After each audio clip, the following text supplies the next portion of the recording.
Well. Hello, everyone. We're back at it. And off the bat, yo, we got, thank you for the sub over on YouTube from Paul Rumpf. I like the name. Thank you very much, Paul Rump, Mr. PR. You are my PR. Sora is also in the chat. Lick and subscribe to YobelPrize. Thank you very much. I get the sentiment. I didn't understand the words, but I see where your heart was at with that one. How's it going? Thanks for being here, guys. Happy Thursday. Look, both my cats are here today. Wow, what a surprise. Well, Nala's been here hanging out with me for the past few streams, so that's no different. However, the man himself, the king of the house, has shown up. Or maybe the prince. I am the king. What are we talking about? Kimbap is hanging out with us today, so that's nice of him. Thank you for showing up. So we'll see how long they chill with me for today's stream. Let's see how long you guys chill with me on today's stream. We're gonna do a lot of photo edits. I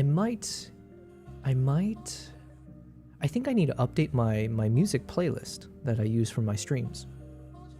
Now, I use MusicBed, so shout out to MusicBed. They are the company that I work with when it comes to sourcing music, soundtracks, sound effects for a lot of my YouTube videos, like all the cinematic related things that I try to do. So that's usually what I use for my YouTube channel when you see any of the videos that pop up.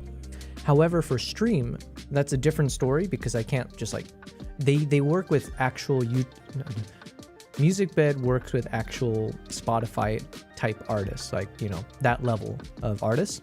So the rules are a bit stricter when it comes to when I can play soundtracks that I get from MusicBed. So unfortunately for streams, I'm not able to make use of them. So I'll make use of my other sound platform that I use, Artlist. I think usually I'll have decent options there when it comes to kind of like chill music that I would want to play on stream. So I think, you know what? I think that's what we're going to do today. So in between editing photos and things like that, I think I'll try to... I should have done this before I started the stream, but what can you do? It's too late. I think I'm going to try to download some songs. So we might do a little bit of music and editing stream. How about that? So give me a second here as I multitask. Yeah, I really should have done this before I started the stream. But what can you do, you know? You live and you learn. I'm going to do this as fast as I can.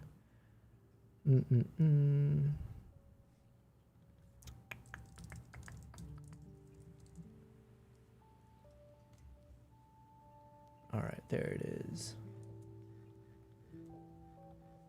Okay, and then let's open up lens distortions.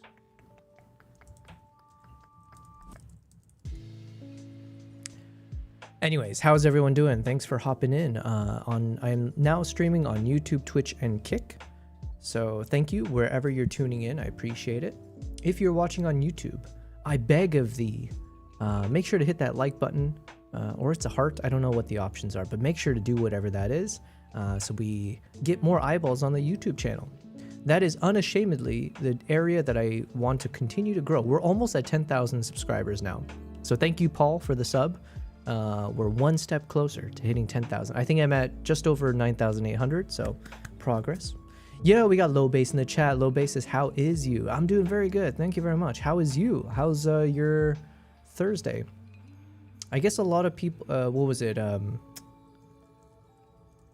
I can't type and talk at the same time. It was Memorial Day on Monday, was that right? So I'm assuming a lot of people might still be off of work in the US. That's gonna be my guess. Low Bass, I don't know if you took vacation time or if you just powered through, but either way, hope you had a good 3-day weekend. Over in Dubai, in the Middle East, technically it is Eid holiday, I believe. So I think everyone's gone from work. Except for me. Listen, every day is work for me. It is what it is. But yeah, how's it going? We're gonna do some photo editing and video editing stream. I'm just setting up behind the scenes here because I forgot to do it before I started the stream. I'm just kind of making sure everything's set up so that I'm logged into my music platforms. We're going to do a little bit of chill music, sourcing stream, and edits. But I haven't been on Artlist in a while. It seems like they keep making updates. So I don't even know where to freaking find music on this thing. Yeah. All right, we'll do that after we play a few games of dialed.gg. I think we're ready. My cats are both sleeping next to me. Yes, yes. All right, check. Let's do it.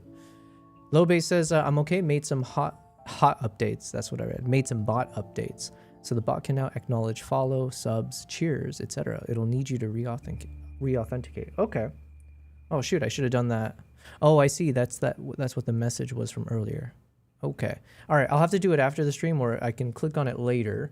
But my mind is a bit fried right now from just even setting these things up. So let me cleanse the mind with a little bit of gaming. All right. Let's test the ears out. Oh shoot. Hold on. I was supposed to go in hard mode.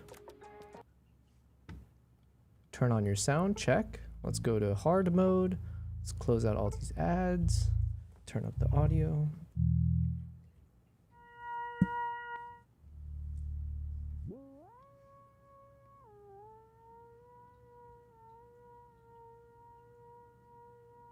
Okay, if I mess this one up, it's not my fault.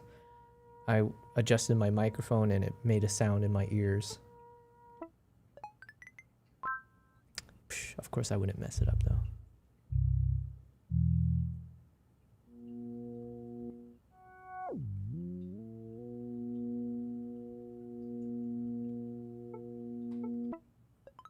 Oh, man, I'm just a god. My ears are pristine.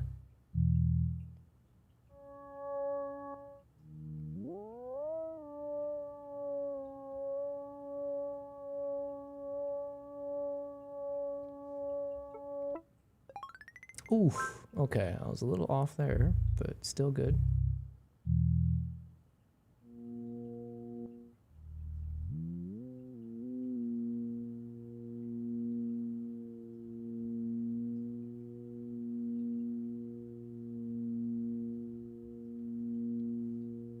I think this is it. I think I'm locking in. Okay, yeah, decent. All right, let's do it.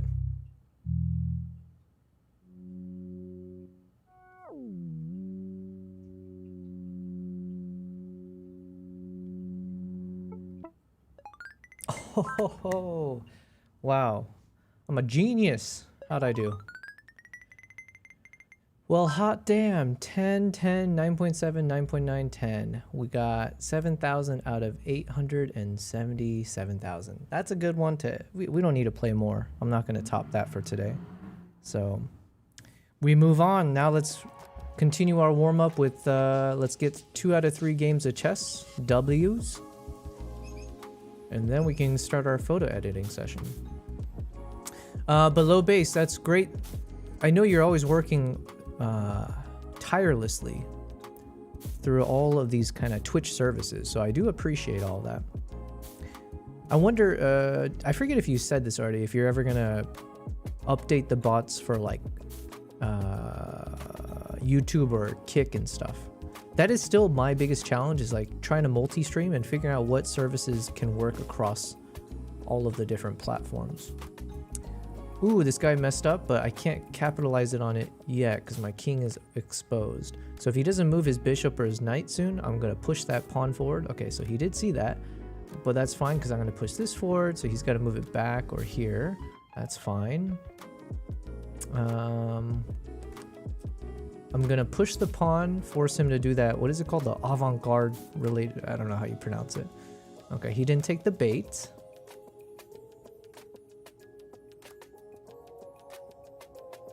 So this guy is not taking any of the bait. That's okay. I'll just I'm just going to keep pushing.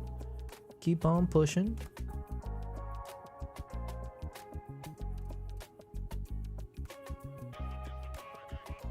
And now I'm going to push over here. He's probably going to move here. I just feel it. Feel in my bones. He's going to hop. There it is. I'm going to... Oh, shoot. I kind of messed up a little bit, but that's okay. So I'm going to move my knight here to protect this pawn. and keep this lane open in case he hops his knight over there. But I do need to protect this pawn a little bit, and I have to be concerned about this double pressure on this spot here, because my rook is in a bad spot. So I'm gonna hop this knight over to start opening up a lane for my bishop. And at some point I gotta do something about my rook here. This is not, well, I mean, I'm protecting with the bishop in case the knight tries to go after it, but it's still a little bit precarious, just a tad bit.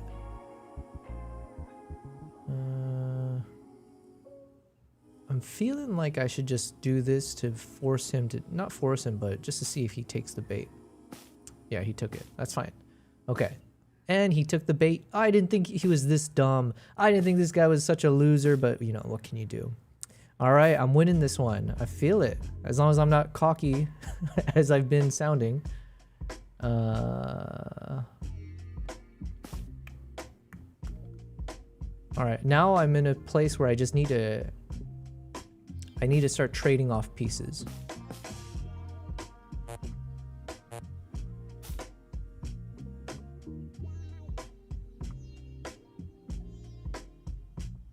But I do got to be careful because my rook is exposed here.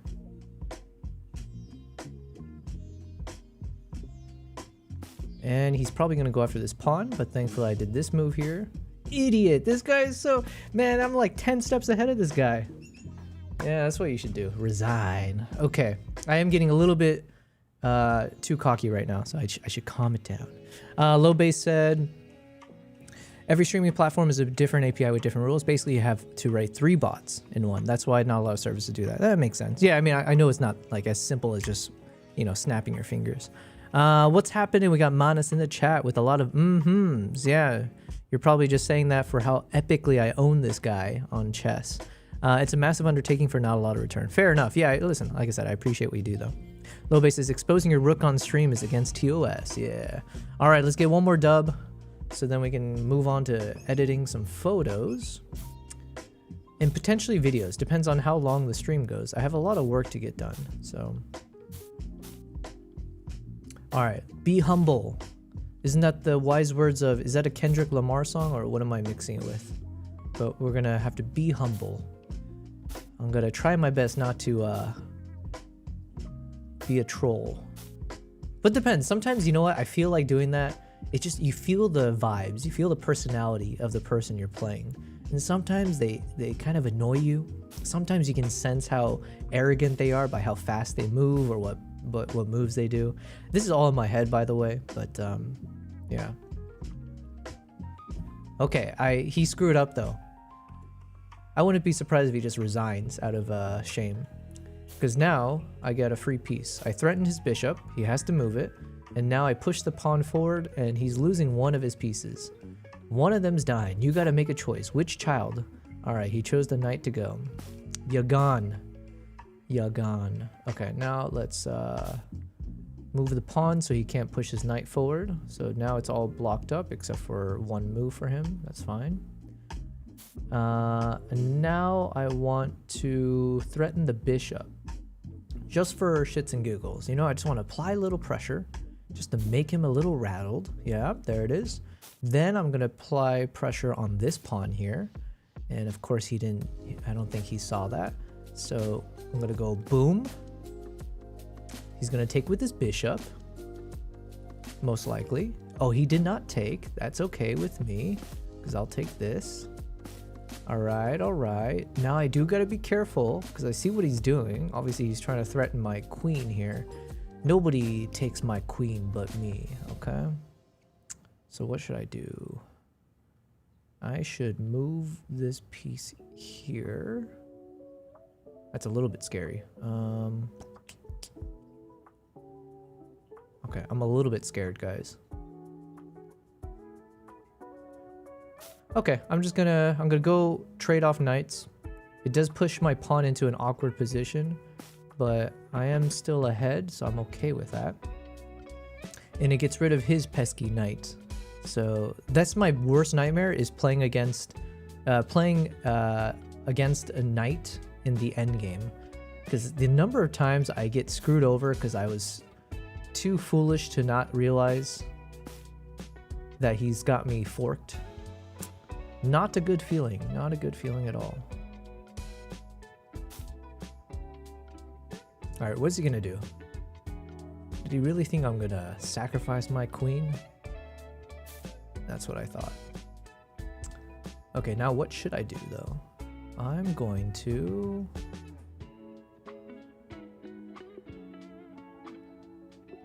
I'm gonna threaten the rook just to see what he does.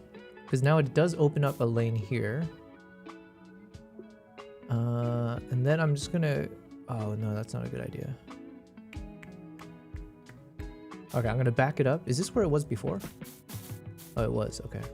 But that's fine. I want it here, because now I'm gonna check, and he can't take it, and it's on a white piece, so his bishop can't take it, and his rook, unless he wants to trade, I mean... I welcome that. So now, he's also in a really bad spot, because he just lost his bishop.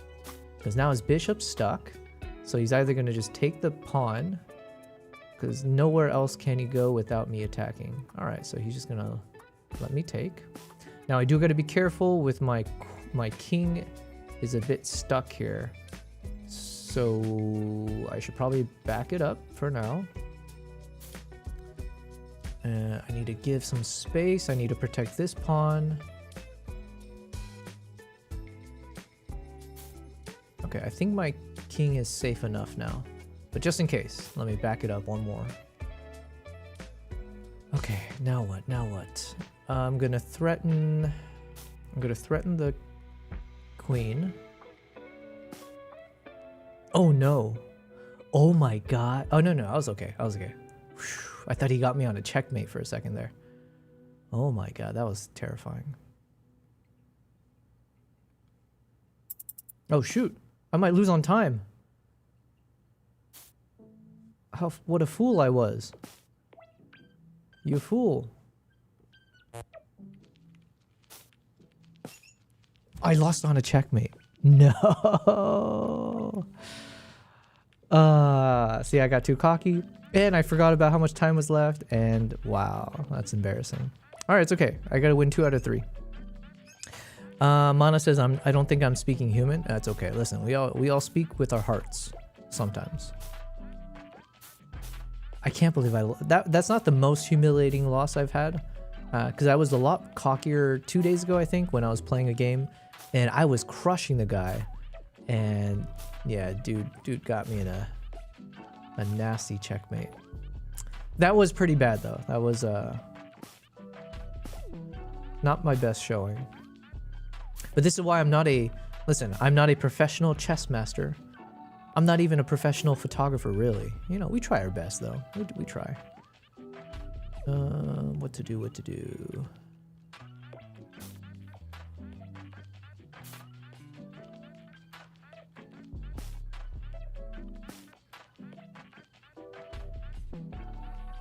All right, oh no, I messed up. Oh no. Well, I just gave up my queen. All right, well, now we got to do a fresh round of 3. I lost 2 out of 3, so I got to win. I got to play another set of 3 and hope for the best. I cannot believe I screwed up that badly.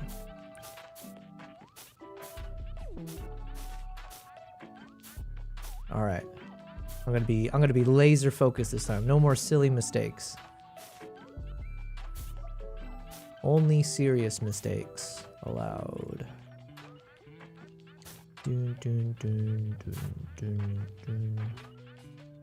What to do? I'm gonna play a little bit of horsey. We're gonna do a bit of horsey maneuvering.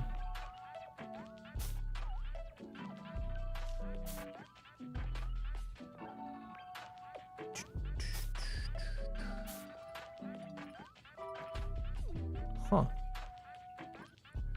I'm a little bit confused what to do here. This is an interesting conundrum.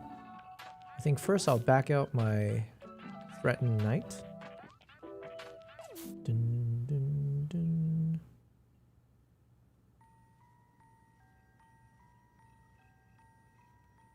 I'm going to threaten this knight just to get it out of there.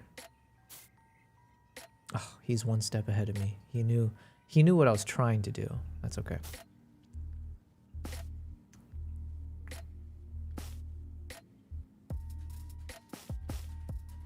All right, you want to trade queens? Be my guest.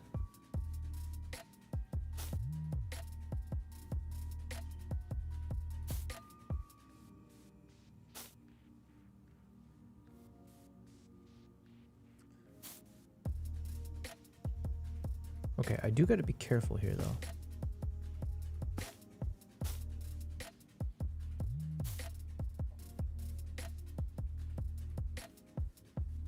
Oof, this is not looking too good for me.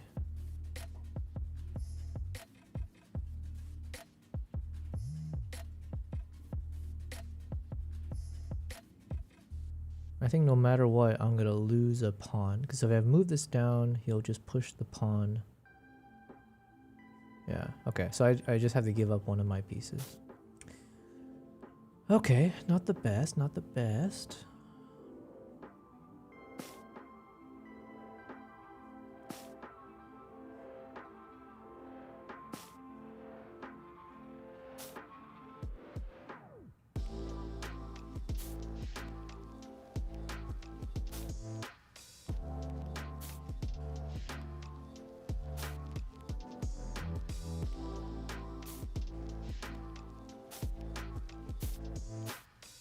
Okay, I think I at least rescued myself a little bit here. So I think I'll get back to neutral because he messed up. So now we're back to even. It's all a race now. Who can push their P the farthest?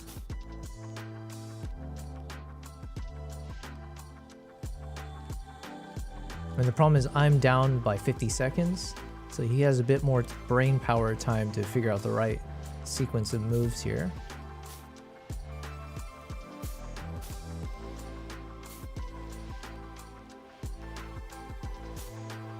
I don't know if I'm making the right call.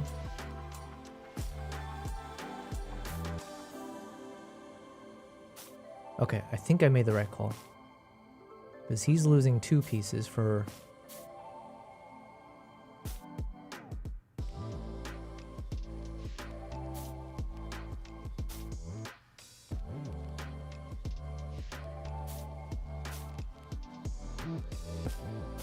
Okay, I think I'm winning this one. As long as I don't run out of time.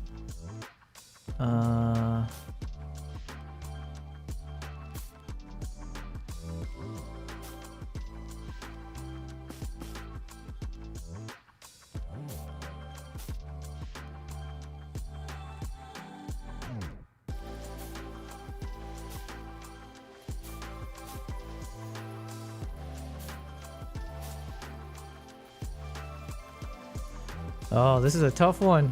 Who's gonna win? I have the upper hand by just a tad. So I just gotta play my cards right. I have to go for the trade-off. I got this. He screwed up, okay.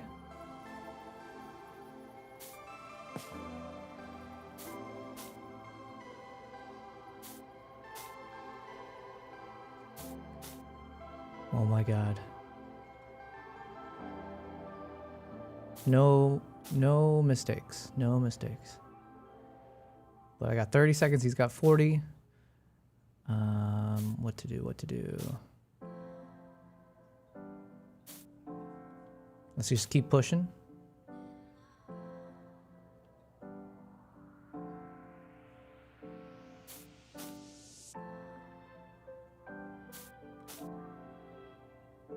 Okay, I think I'm good. Because I'm about to block his path of the bishop. There we go. And I'll take with this pawn. Boom.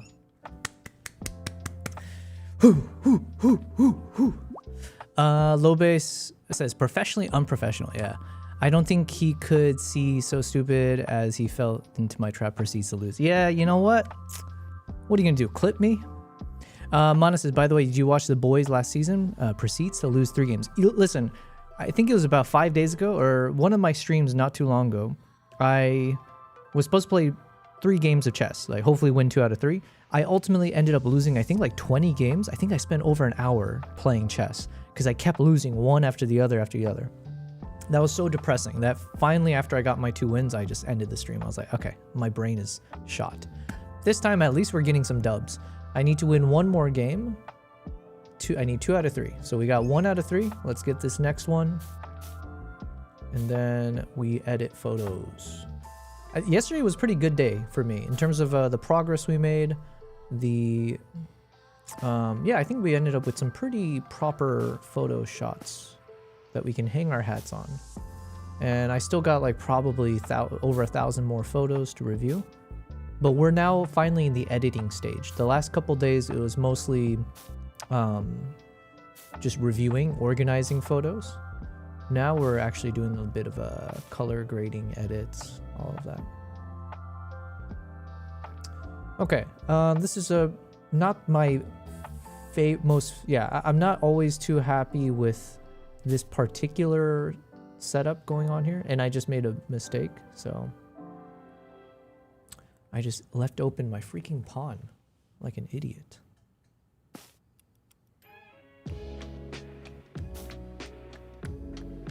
I'll pretend like I did it on purpose. You fool! You fell into my trap. Of course, there was no trap. I just made a mistake, but hope your day is going well. The good news is he's spending more time thinking. Hope your day is going well. Hello, hello, Cyronius. What's happening, my friend? It's going very well. Just started off the stream. Oh, I should have done it. There's a better move I could have done, I think. It's okay.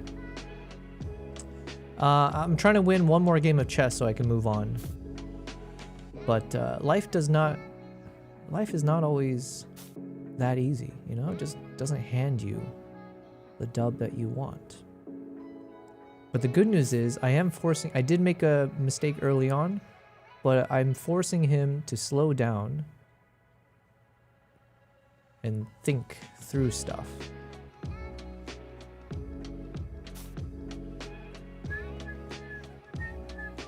How you doing, Cyronius? How's your day? Happy Thursday.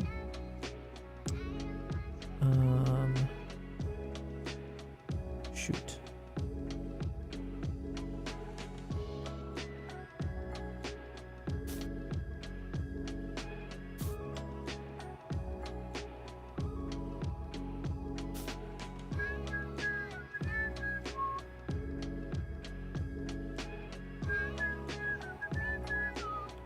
Okay, so my main goal here is I just gotta go fast. Because I let him get 1 over on me. So my best hope is to just speed run my way through this.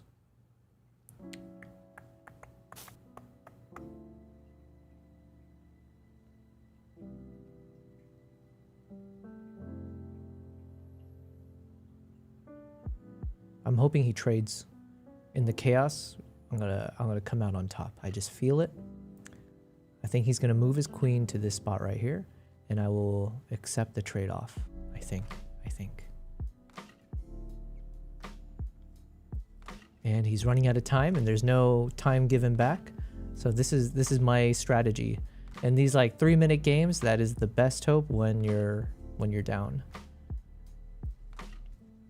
Come on, what are you gonna do? You got 50 seconds left, buddy.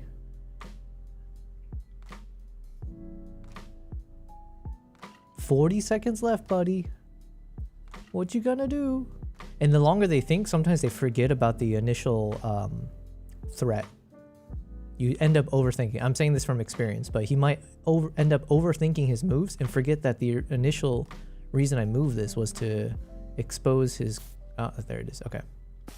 Cool. I accept. Then I saved the rook. I lose the knight, but I saved the rook from that bishop that was pointing at me. That's okay. That's okay. Then I will... I have to go faster, don't I? Okay.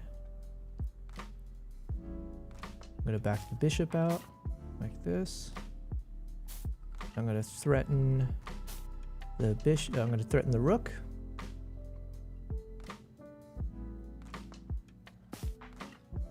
Okay. He's got 5 seconds left.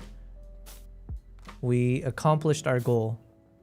He overthought himself to death. And we win! Oh my god, glorious day. What do you think, my cats? What do you think of my glorious win, my cats? You don't give a shit. I see how it is. Alright, well, listen. Let's do some, we can do some proper photo editing now. Saroni says, day is going well. Going to be a long day for me today. Oh, well, do you say that in a good way? As in, like, you got some good grinding session for you? In which case, you can absolutely co-work with me. Today's a day where I'm going to watch some YouTube videos while we do this, probably. But I also wanted to refresh my playlist, my soundtracks that I play on the stream. So it's been a while since I kind of dabbled in Artlist, and we got lens distortions. So while I use MusicBed as my main source for my actual like film projects, videos on YouTube, for the stream I have to use something different so I don't get in trouble with like copyright stuff. So let's look for recommended songs, maybe. Explore all music. Howdy, Fedorevsky. Fedorevsky, thanks for hopping in here. Thank you everyone over on YouTube, Twitch, and Kick. We're just having a chill stream day. And I figure as we listen to new music, I hope there's more fresh music. It's been a while, but come on, give me stuff I haven't heard before. There we go. I want to see that new tag. And then let's pause the current music. And let's see where I ended off yesterday in terms of photo edits. We were on 4-star. Ah, this photo. Okay, so this is the last photo we were editing yesterday. So let's proceed as we listen to new music. Oh, before I forget, because I know the problem with Artlist is they blast the music so loud. It's absurdly loud in its neutral format, where I feel like I have to drop it like this. All right, let's see if it helps.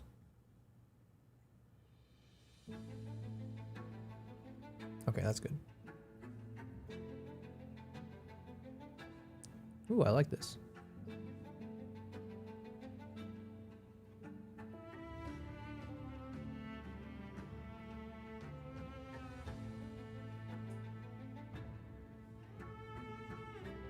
Oh yeah, I recognize this guy's name, Roy Spiegler.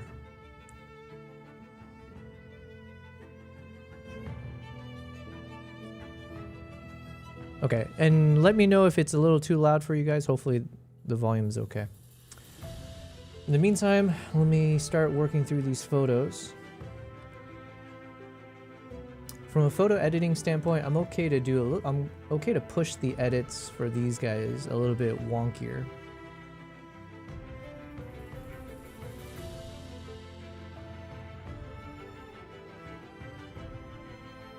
Maybe I'll crop in, because this could be a photo of the three of them all together. Yeah, so we'll crop in. Let's lift the shadows a bit.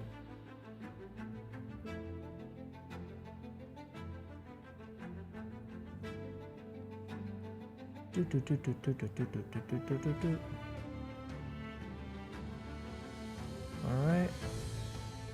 And then I want to add some grain.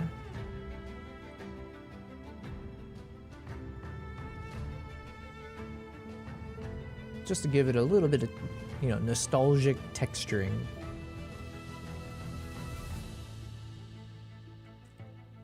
I think it's decent. Is there anything extra I should do on this one? Maybe just a little bit of fading on the left side so the horse stands out a bit more, because it is pure black.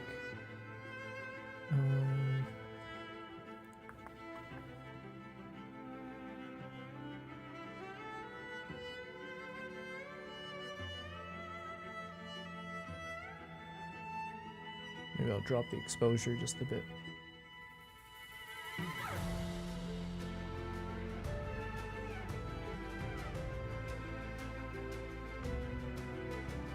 Okay, something like this feels okay.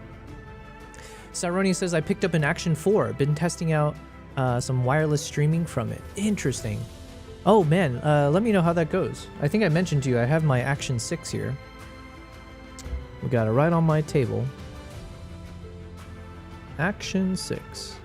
There it is. I've only used it on the past 2 trips to Uganda and Tanzania, but it worked out really well. The reason I got this one of the reasons was obviously it shoots in 10-bit D-Log, so D-Log M. So there's a bit of a little bit more color grading that was possible. But then also when I had this strapped onto my backpack, or not backpack, the cotton carrier harness, it was oftentimes at a little bit like almost a 45-degree angle. And it's got some software built in where even if it's tilted, it will level your shot for you. Just doesn't mean it's perfect, or it ends up cropping a bit and all the other, caveats that come with it, but I'm not going to complain. I love the horizon balancing. Thank you. Yes, that's what it's called. Horizon balancing. All right, this funky music, I'm just not feeling it, Just not feeling it. Let's see the next one. Check. That's the main reason I picked it up? Yeah.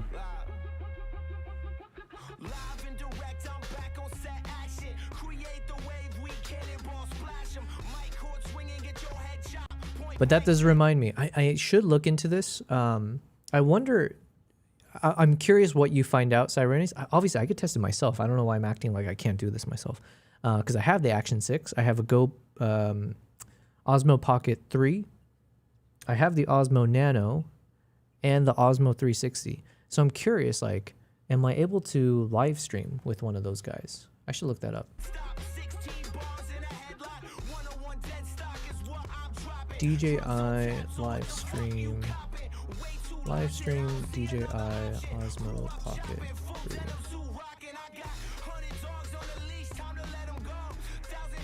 3. OBS.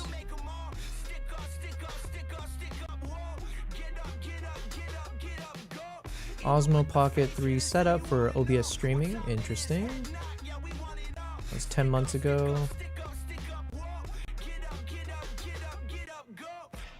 5 months ago. Complete DJI.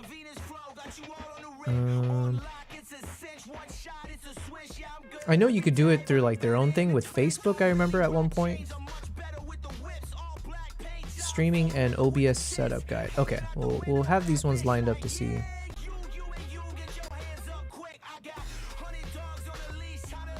Okay, not a fan of that song. You can RTMP stream into the Bella box and stream from that. Oh yeah, oh man, that would be... Okay, so I definitely need to do that for my upcoming trips and all that. But I thought, you know what, Cyrones, it might have even been with you. We had a chat that there was some kind of product that I need to purchase, like some kind of accessory that could then turn the Osmo Pocket 3 into a proper live streaming thing. I might be mixing it up. I like this song.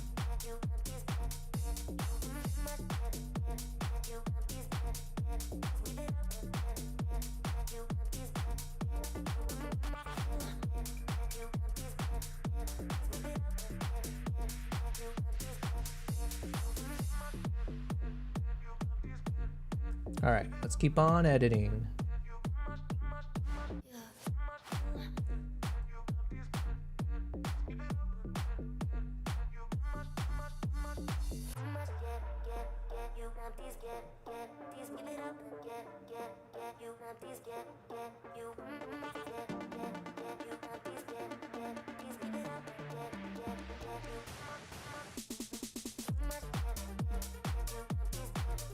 All right, this is the vibes I need to get some work done today.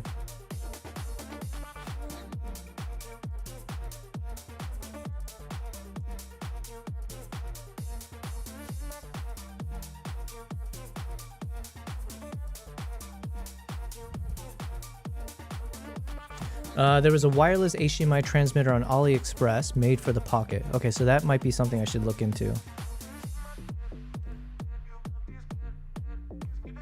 And I should probably look in, I'm curious how much better I have not actually watched the video yet on the Osmo Pocket 4.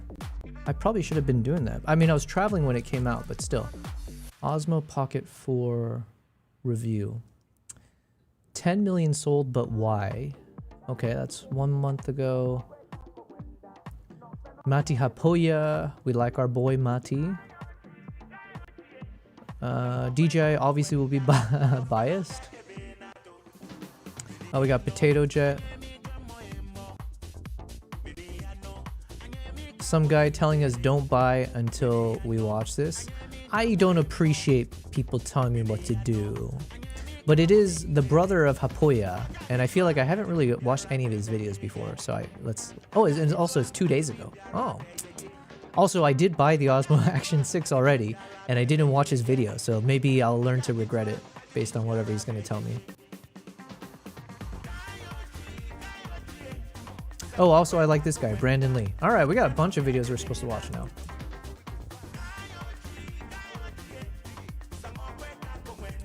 Okay, I like this song as well. I feel like this could fit into my playlist.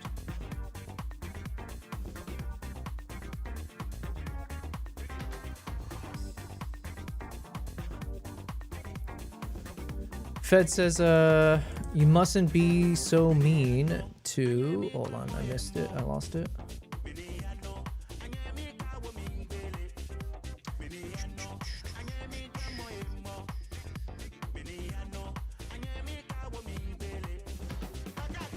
One second, I'm multitasking.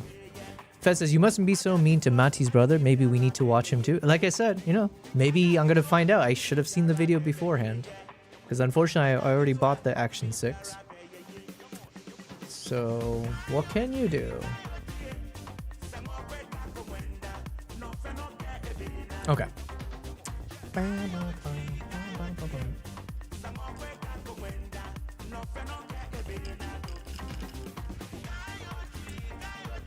Man, what language is this? It sounds very African. I like the beats. Alright, but before we get into that, obviously I want to keep editing and listening to new music.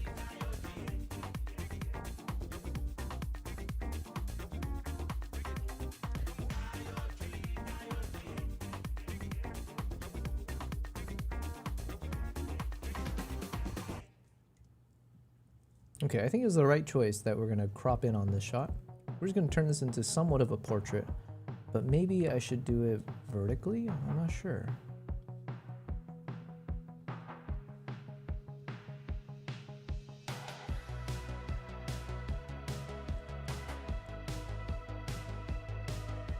I guess this could work. I can do one vertical, one horizontal.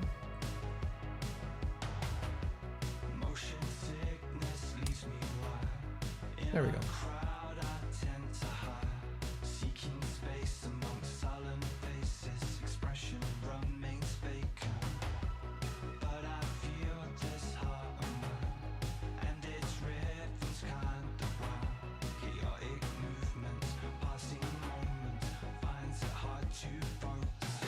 Now this one's a badass shot, or he's got a nice stoic expression. You can see how windy it was. The horse isn't there though.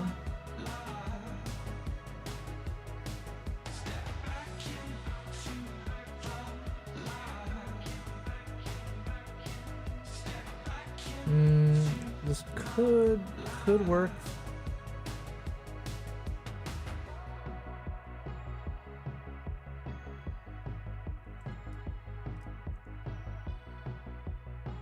I'm not sure. I don't know if I'm feeling the crop. Yeah, I think this one we can skip.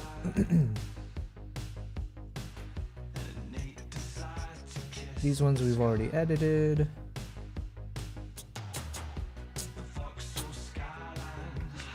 I don't know how to make up my mind about this song. I think this kind of, I don't even know what you call this style. I don't think this is the type of music I generally listen to. It's got like an old school, there's some kind of old school vibe to it. What do they call it? Does that say retro? Yeah, it's got a retro vibe to it, which I never really grew up with this type of vibe. But I like the beat. It is definitely a headbanger, or I'm just nodding along. Puts you in a jovial mood.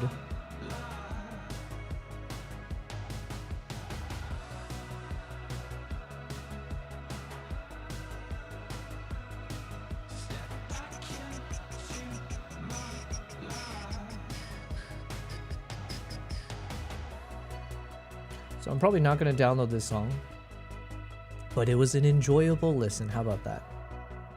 It's a one and doneer.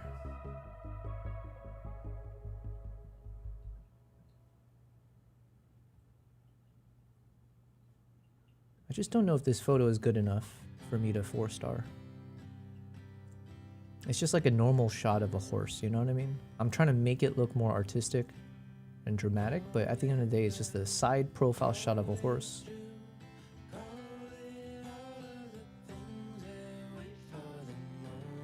Yeah, it's not a... I'm trying to... I'll save it, but I probably won't ever show it in my montage, unless I need an extra photo to throw in.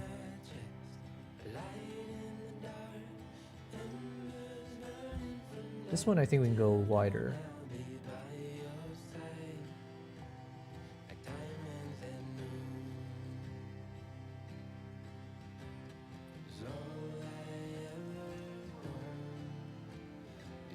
Fed says, I have no clue what this music is supposed to be either. Yeah, it was a... It definitely screwed with my mind there in terms of that. I couldn't place it properly. And it was pleasant enough, but not catchy enough, I guess. Reminds me a bit about the 80s when I was a kid, though, so it has retro vibes. Yeah, it did a good job of actually categorizing it as retro. That's definitely the vibes I got.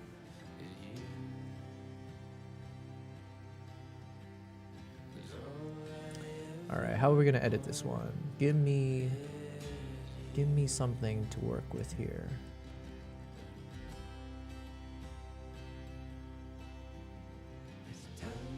Definitely, I need to go with something like this where the orange, like the warmth of the sunset in the sky I need to amplify it, because that was one of the reasons I took this photo. Was in the moment, hard to see in this kind of raw shot. It was pretty cool because you could see it was so windy. All the snow off the tips of the mountain basically was being blown off the mountain, and so then during sunset, you were getting the normal pinkish skyline, but then the pink sky was being, or the pink colors were being reflected off of the snow that was, you know, flying through the air all around. So you get a nice little interesting casting. So I feel like I need something that brings it forward without being too extreme. And then this song is too boring, not boring, it's too cheesy for me. There's some songs that feels too mellow. Yeah. Like too depressing almost.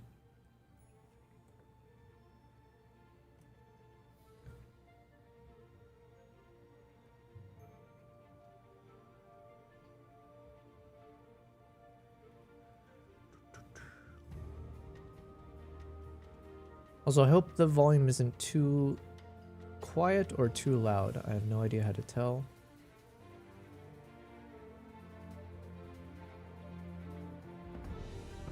Okay, this one has a nice cinematic vibe that I probably would download for potential use. So let me put this in the cinematic artboard. I guess I won't download those for now. Oh shoot, that's the wrong one. Remove that. Delete that sheet. There we go. I meant to do this one.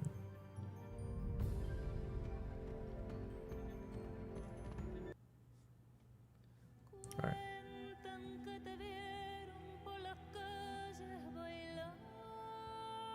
Oh, it's our... I like this Roy Spiegler artist.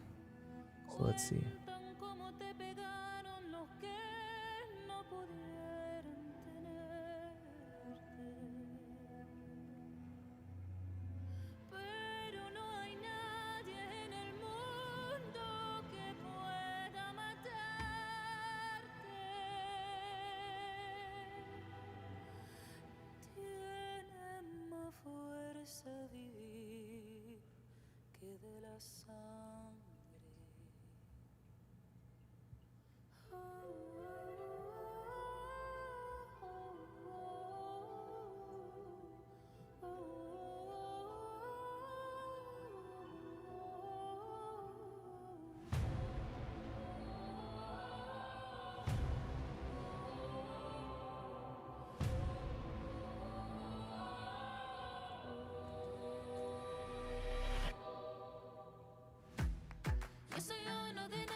I like the build up.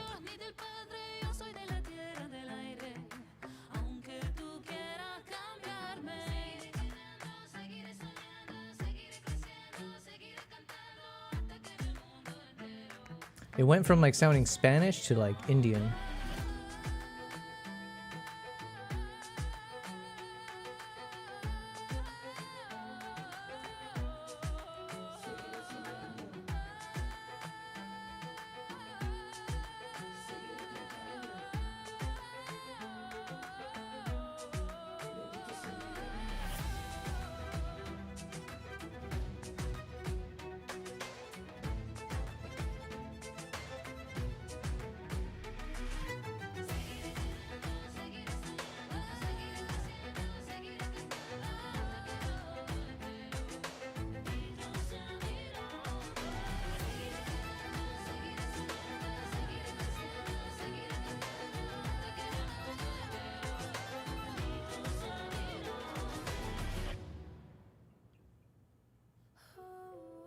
Okay, that's a good song. What is this? Latin, cinematic, and pop combined?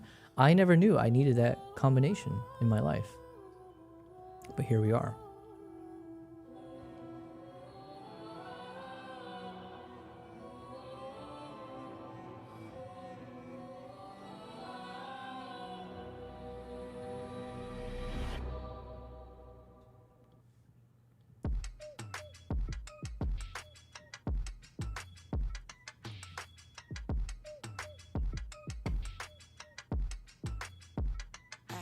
Yeah, bunch of bad bitches and we ain't saying nada. Pull up in the Benz in my bag like Prada.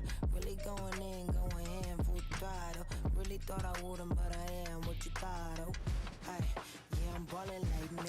The problem with any hip hop that I find on Artlist, they're just, if this is a little bit by, there's no science behind this. It's a little bit maybe too harsh, but I feel like if you're not good enough to make it on Spotify and you end up making hip hop for Artlist or like stock libraries, it's just not gonna be good enough, gang. You know what I mean? I think cinematic stuff, it has a place for these stock libraries, but if you're trying to do straight up hip hop, you know, lyrical stuff, I don't know. That's my bias showing.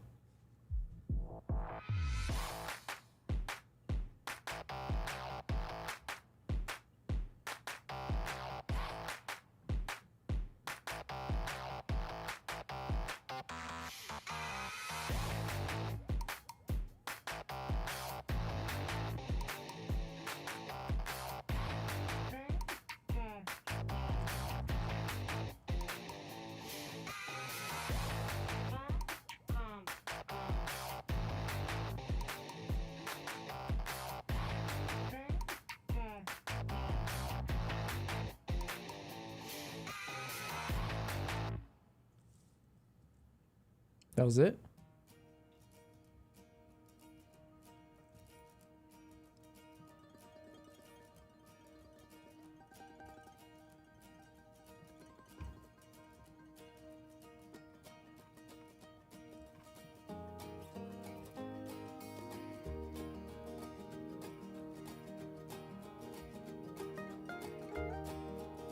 This is another example of those, like, it's like a pleasant song, but it's a little too cheesy and like melancholy-esque for my taste.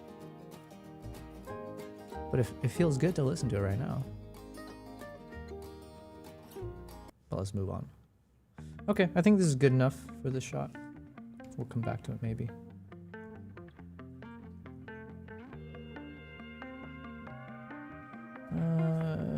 It's just a picture of a dog. I don't know if it'll make a cut. This one maybe, because there's like a local element to it.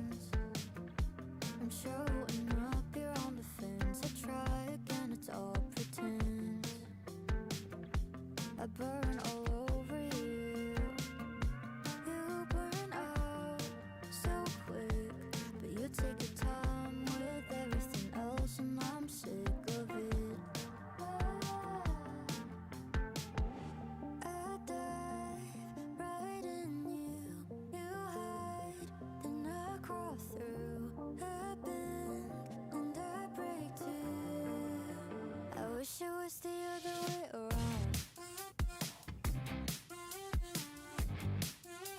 I wish it was the other way around.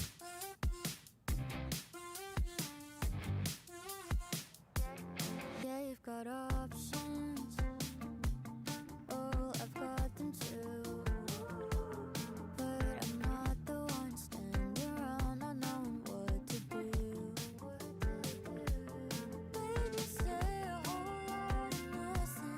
But you call for me when you're still talking.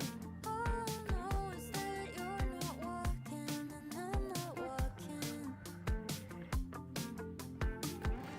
I dive right in you. You hide, then I crawl through. I bend and I break too. I wish it was the other way around. I wish it was the other way around. I wish it was the other way around. I wish it was the other way around. Okay, this one is a little too tough for me to edit properly, and it's yeah, I think we move on. Around. We move on to the next. Oh, also, wait. I might have been skipping a lot of photos here, because technically I should have been on the 3-star. Okay, I think we're fine. But I almost missed a number of shots I should be editing. Like this one should be interesting. Especially back then. Even now, I would say my forte is not doing like, you know, human portrait photos. So even after this, I feel like I learned a lot more about what I should have done. So let's see. This one.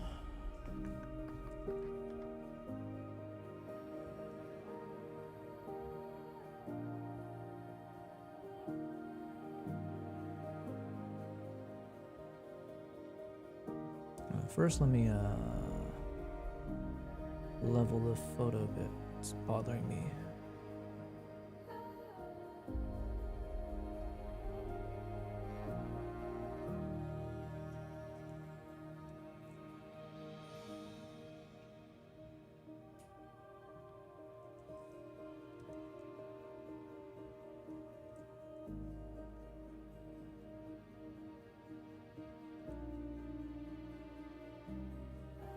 I wonder if this is one of those shots where I can split it in half.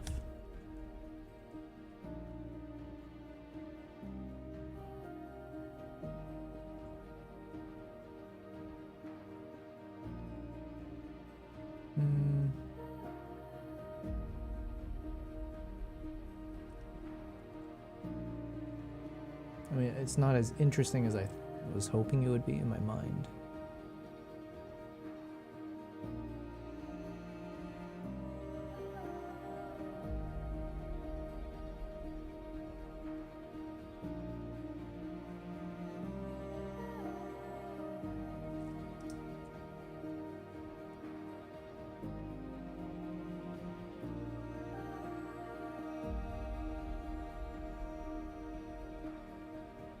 There's something here, if I was a bit more creative with it. I feel like there's something with like a composition of some sort like this that could be interesting. Because the eye does look quite fascinating, because it's like, it looks like it's fairly sharp. And everything around it is obviously dark.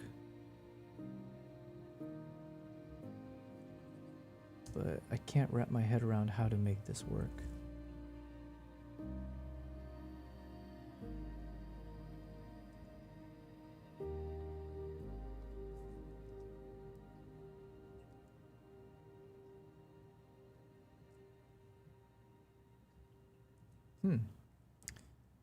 It's like slightly creepy.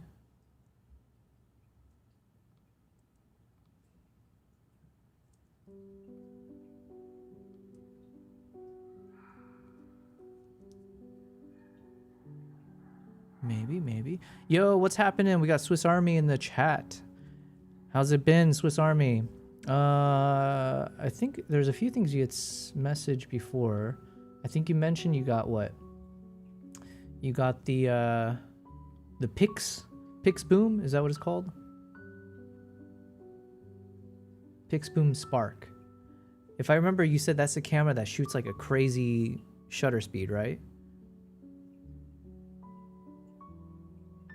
The Pix Boom Spark. And then, oh, is this your rig? You've already got it rigged up and everything. Dude, this looks so crazy. Man, you must join me on my...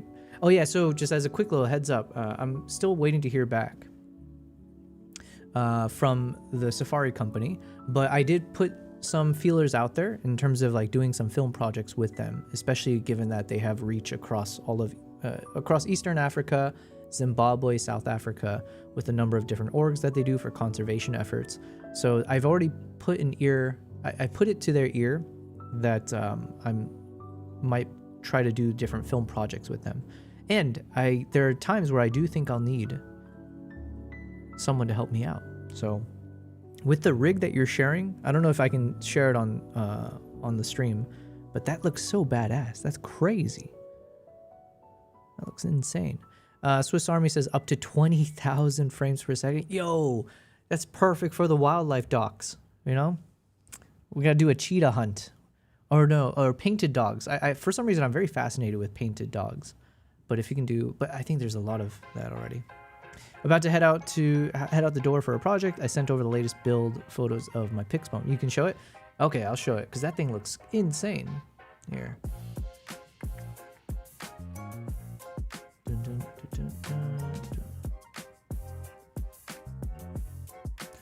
All right, so this is Swiss Army Cinema in the chat, our very own member on the YouTube side. So Swiss received his Pixboom Spark, and so when we talk about there are levels to this game, this is what we're talking about. Because here I am shooting with my humble Nikon ZR, where you don't rig anything else up to it, you just shoot with it as you go. Now we've got this guy. So you got, okay, I'm learning the language. I believe this is called the V battery or V mount. I forget. It's one of those terms, right? So you got that small rig V mount battery. I'm assuming is maybe what it is. That's the memory card, or I don't get it. I don't get it. You have a 2.5 terabyte something power data. So this is the hard drive. What do you do? Like slot this in like it's a cassette tape? Jesus. And then this is when it's rigged up. Damn, that looks crazy. I like this. Is this like a 3D printed? This looks 3D printed in like a really crazy way. A grip. And that's a 35 DZO film lens. Okay. And then you sent some new ones. Jesus. All right, so what can we understand? You got that Condor blue top handle with the color makes me think it's like a Tilta little Tilta mount. I don't know what you call these things. And then you got an Ultra 5. I have no idea what the brand is or anything, but you got a monitor. You got this DZO 20 to 55 2.8. I have no experience with these manual lenses. I'm assuming this is a manual lens. So all I know is from the videos I've seen, everyone always sets up these like, you got to set up these like, it almost looks like zip ties, but things to then do the autofocusing, right? Or you have to then control the focusing with something on the grip. I have no idea. Small rig, liquid grips. It's metal. That's metal. Oh, damn. Okay, what else? What other crazy photos we got here? Okay, side shot. So 20 to 55. Pixboom with the matte box. I have one of these things now. So I am starting to, like, I do have a set for my ZR with these two rods. So you can do this balancing or put the batteries on or whatever else.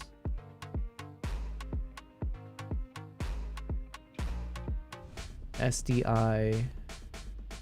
DC in, wow, okay.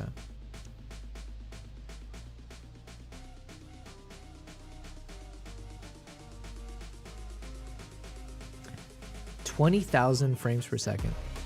Oh, small HD. Okay, okay.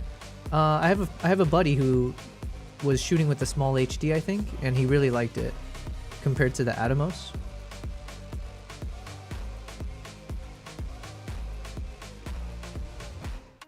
And you got like a proper... I was saying on the stream the other day that even though I don't use these matte boxes, I think I need to start using them. At the very least, I need to use it to promote myself as a professional. Because if you see my, let's say if I refresh my website, someone looks to hire me for like to be a cinematographer, and if they see shots of me with my tiny little rinky-dinky ZR with an variable ND filter on the front, it just doesn't look professional. Whereas when you see that matte box, when you see a monitor, when you see the top handle, you just scream professional. Even if like you could get the same quality out of something smaller, perception is everything. So I think I need to start just buying some of this and testing it. You know what I mean? Oh, and then you sent more. Damn.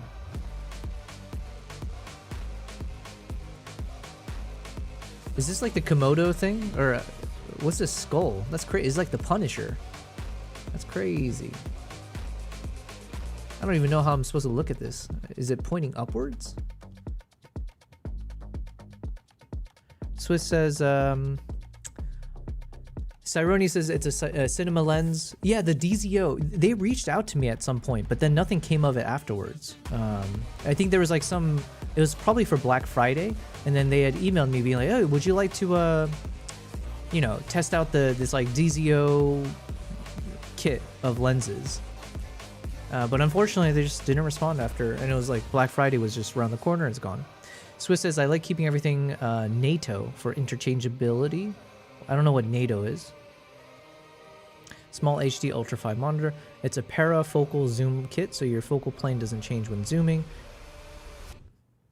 So I can't share much about the red project here, but basically we poured molten metal on top of my camera, protected by space shuttle glass. That's so crazy. That's what we're looking at here? Oh my god, that's insane. Well, tell me if I can't share any of these photos. I mean, yeah, oh, I mean, listen, I'm assuming I can, but...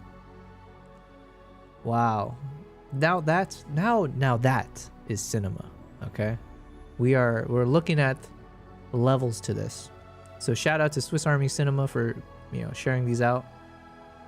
Pour one out for Swiss Army's camera. I'm assuming it survived, but I look at this, I'm like, yo, how does this not melt?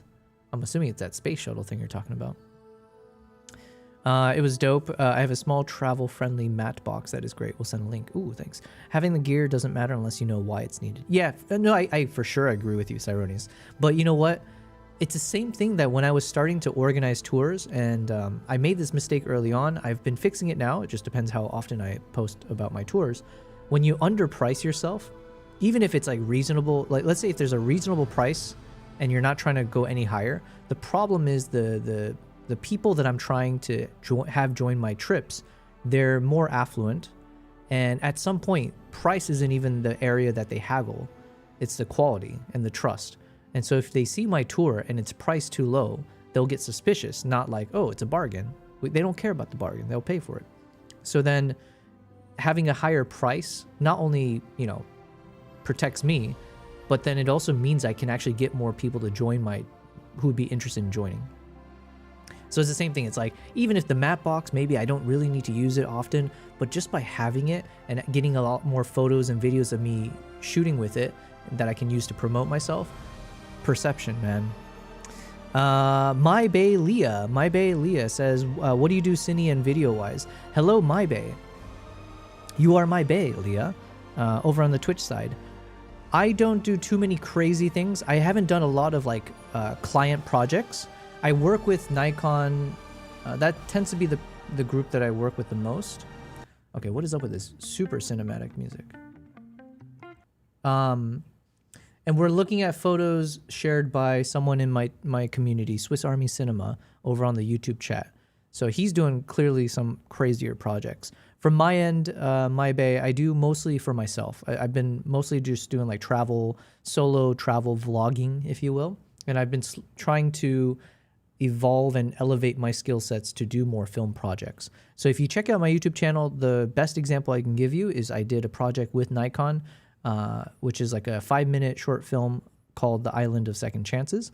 So that was like my first foray into doing like a more cinematic film project. So, but basically, if you continue watching my streams, you're watching me learn how to be more professional in the filmmaking cinematic world. But I'm definitely several steps removed from that still. More than an amateur, not a proper professional, somewhere in the middle. And you know what? Not to denigrate myself too much. Like I said, one of the projects I just came back from the past 2 months of traveling was for CNN, right? So we worked with CNN Create for a film project, which is not released yet, but it was a travel project. Someone reached out to me from the CNN team. And then, yeah, we got to join as a secondary camera operator. And my goal is hopefully I can do more of those types of projects. NATO rails. Thank you for explaining. NATO rails. They're a form factor that allows you to slide on a clamping mount, typically found on camera cages. Yeah, I own a NATO rails, and I just forgot that's what it's called. Grip accessories. Swiss has sent a screenshot of the underneath. Ooh, okay. Getting more gear is Kavai is asking. No, I cannot. I spent too much money. But we're looking at some of the shots that Swiss Army Cinema has sent across. Dang, so that was shot underneath? Holy smokes. Wait, no, this is with red you were saying. Okay. I was imagining what this would look like with 20,000 frames per second. Whew, man. Biggest benefit to a matte box is flare protection. Yeah, and that's something I realized I need more of. Because the flare can look really nasty without it, like with my typical, front of lens ND filter. So contrast is preserved in your image. That's how hot my morning coffee is. Says low base. Nice, man. I drink my coffee iced all the time, so this would be my nightmare.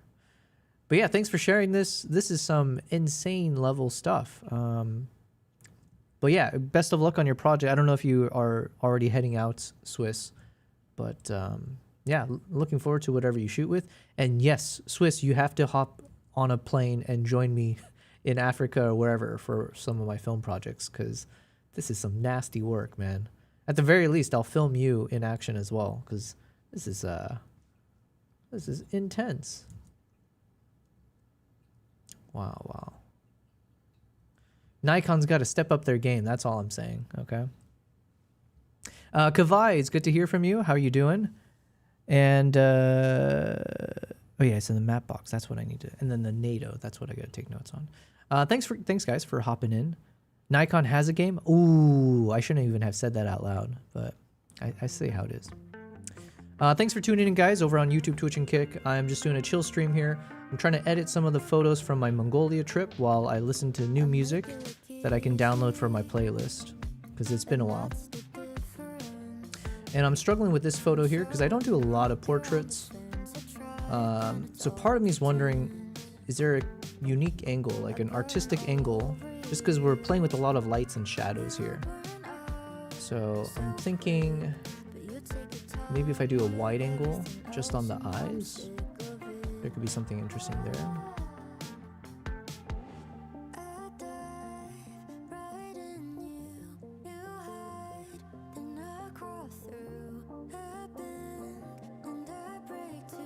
Something like this, maybe.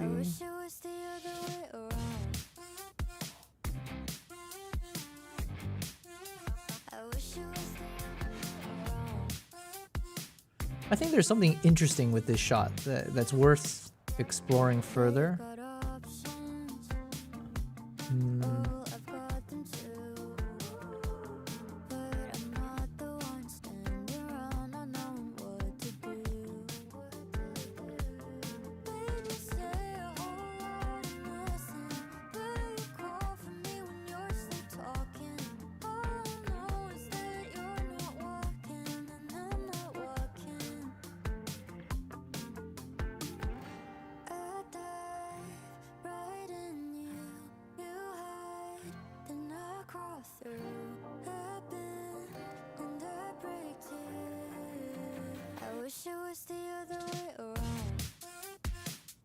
All right, if I get silent, it's just because I'm racking my brain about how to work with this photo.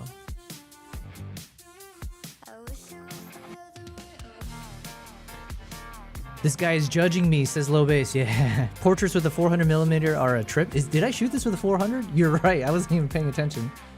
Listen, I was just having fun. We were inside the yurts, and yeah, I was like, hey, let's test out getting some. Yeah, just testing, you know. So inside, I think there was a fire pit. I forget what the light source was, and that might have been a light bulb.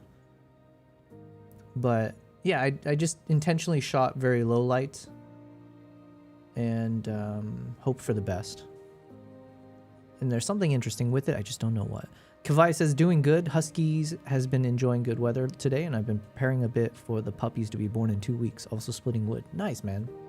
I'm still bummed out that I couldn't end up joining was it 2 months ago? That would have been really nice. But, you know, what can you do?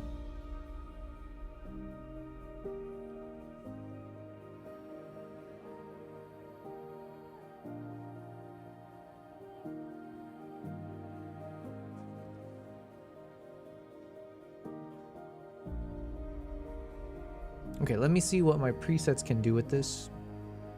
But you know what? Now that I've looked at these close-ups, I almost don't even want to. I don't even want to work on the full face. I feel like these close-ups are just a little bit more interesting to me.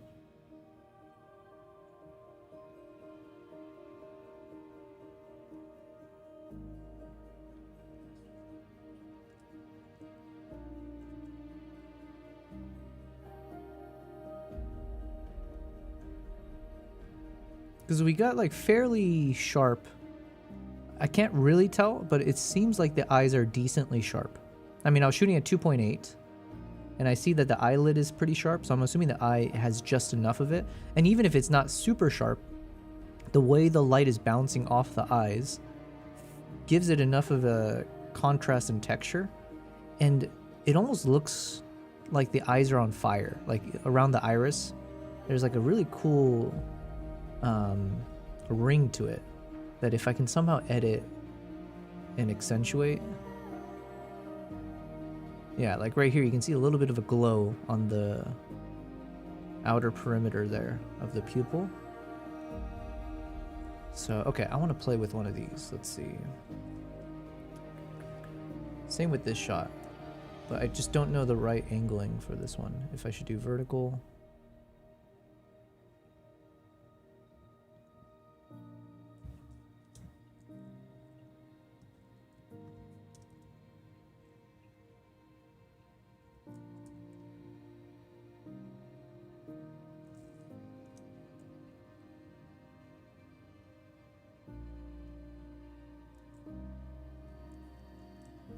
I don't know yet. Okay, let's work on this one first. If you have time this summer, I'm here until August. Tourists are welcome to visit the farm. I appreciate that. Yeah, listen, well, right now, it's almost end of May. Most of my time probably for the next month is just like, I need to catch up on all of this. And I'm preparing for that live stream stuff. And so there's a lot of behind the scenes, just putting all the gear together. And then I gotta figure out what date I can plan for it.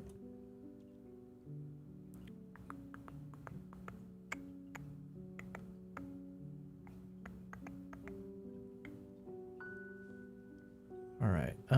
Can I reach it by boat? I'm too poor to afford air travel, especially these days. I don't know. Hopefully the situation in Iran improves. And I'm not saying that just because I'm in Dubai, but like obviously it would be nice, you know? Oh, and then to add to the world problems, now we've got that Ebola situation in the Congo and Uganda.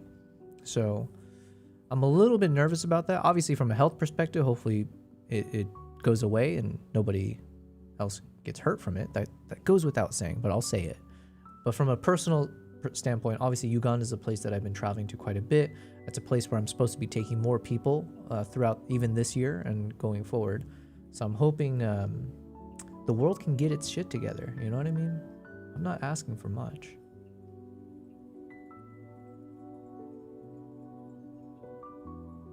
Ooh, okay. Yo, this is gonna be a fun photo to edit.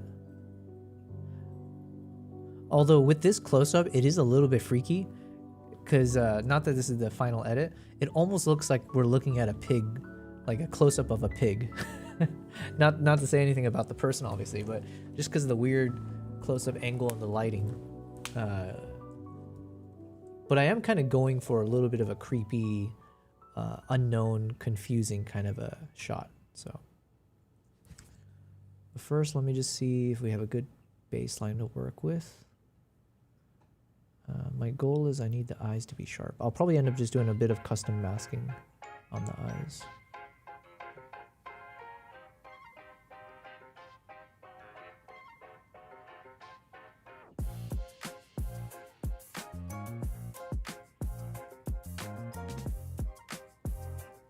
This one's pretty good. Muted giraffe walk. And then I like this song. This one can go into our chill vibes.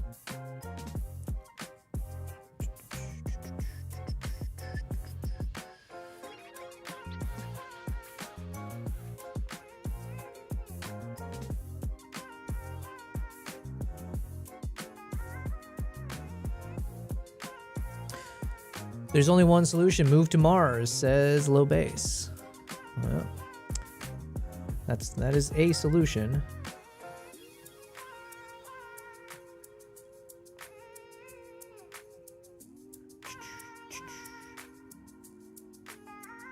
Okay. Oh, also tomorrow, I'm not sure if I'll be able to stream. I think I'm grabbing drinks with a friend and someone's in town, so just FYI. Which means I should probably stream longer today, just in case, to make up for it. Plus, I have a lot of photos to edit, so I might as well. I did not think I'd get so fixated on this particular photo, but here we are. I'm fascinated.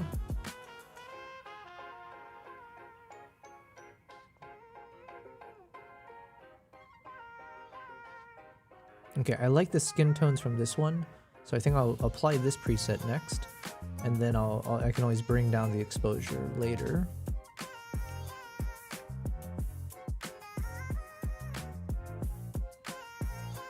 Okay, so let's say this is the baseline, and now I want to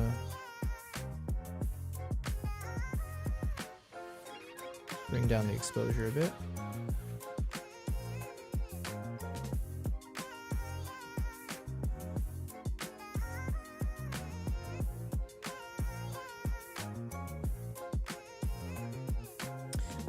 Maybe, huh. This feels like a shot where I could do two types of edits. Obviously, I could keep it where one side's bright, one side's dark, so it's like light and shadows. Another is that I could do one half of the image is soft, like very soft and faded, and then the other side could be really sharp with, you know, a lot of clarity or texture. Cheese, says Sora. Cheese is cheese. Yes, I agree. Low Bass says big brain. Yeah. All right, let's see.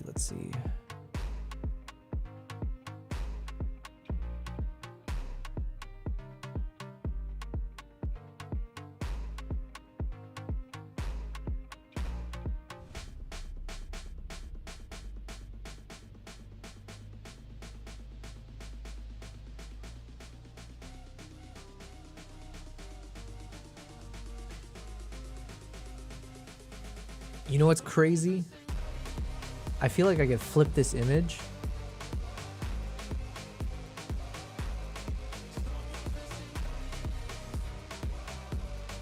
Did I flip it right? No, that's the wrong way. I meant to flip it vertically.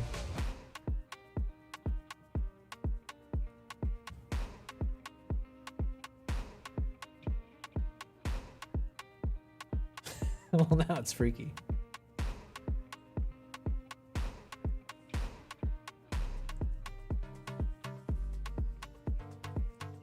Okay, before I do further, let me just focus on the eyes now. So let's just do close up. Start brushing in the eyes.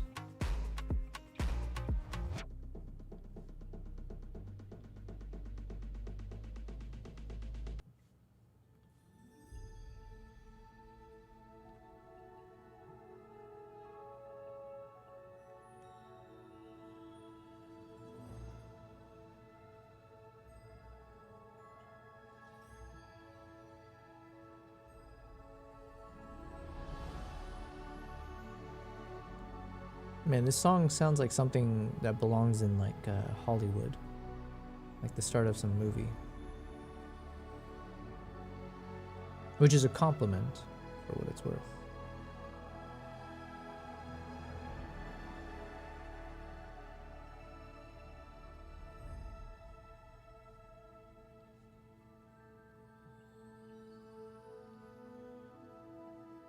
Okay, I think this is good enough for the edit.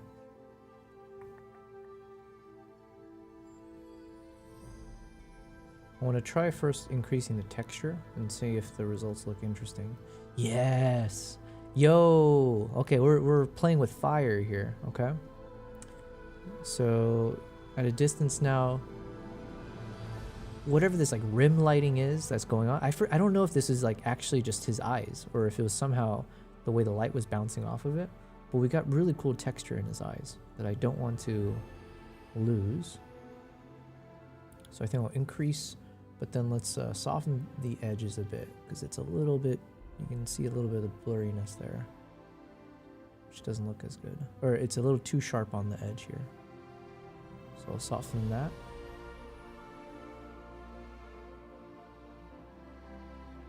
Am I even doing anything?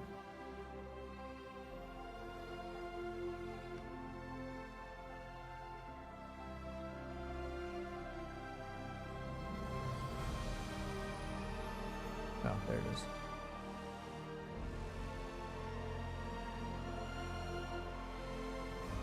There we go.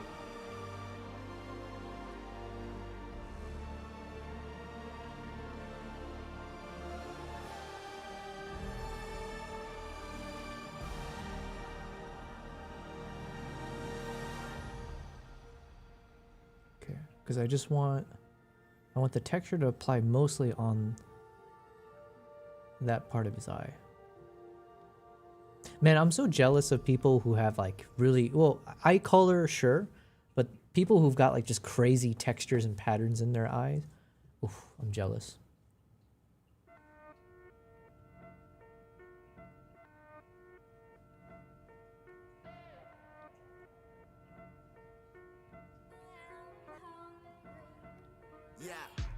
Mustard on that beat.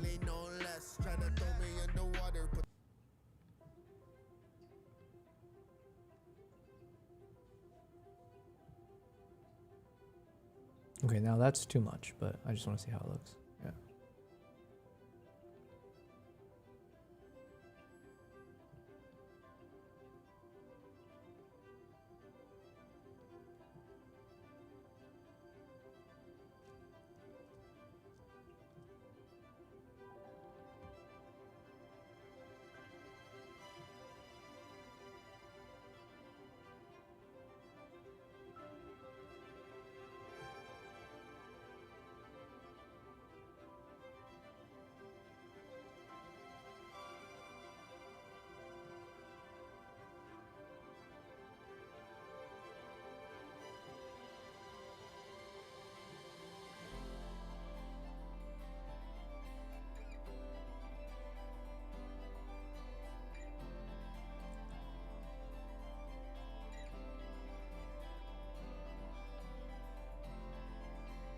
Okay, so now I'm just going to remove a little bit around the outer part of his eye.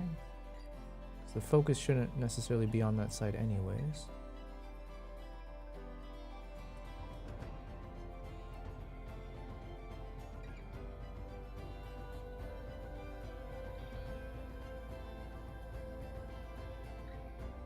Okay.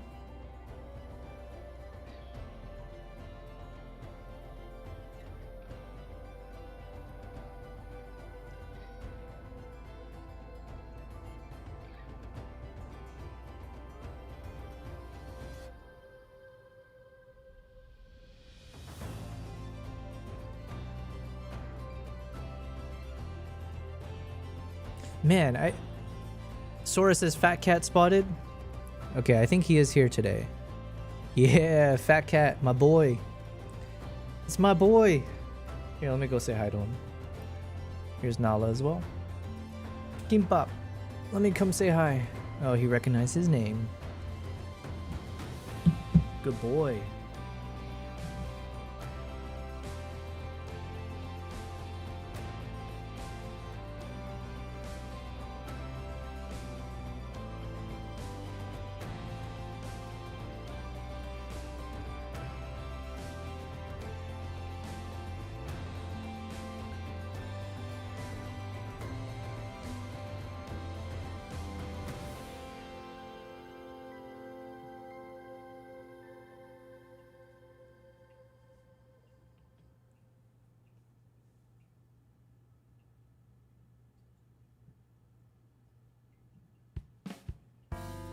Good girl. Good girl. Okay. There's my cat break. Yeah, he actually does look a little bit chubbier. I felt like I put him on a decent diet, but maybe I'm sneaking a bit too many calories into him. Okay, but the photo edit is coming out pretty nice here.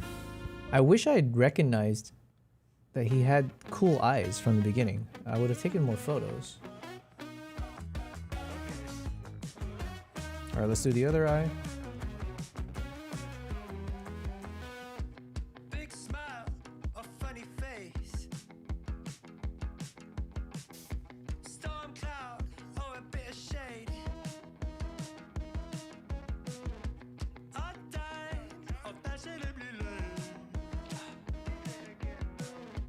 Out of my mind, or barely sane. Trying to catch a breath, but breathing it in. This also has that vibe of like a retro. Keep me guessing. I wonder if you know. World going round, I'm letting it spin. Light is coming down and it colors your skin. I'ma take a drive to the unknown. 'Cause I wonder what it feels like.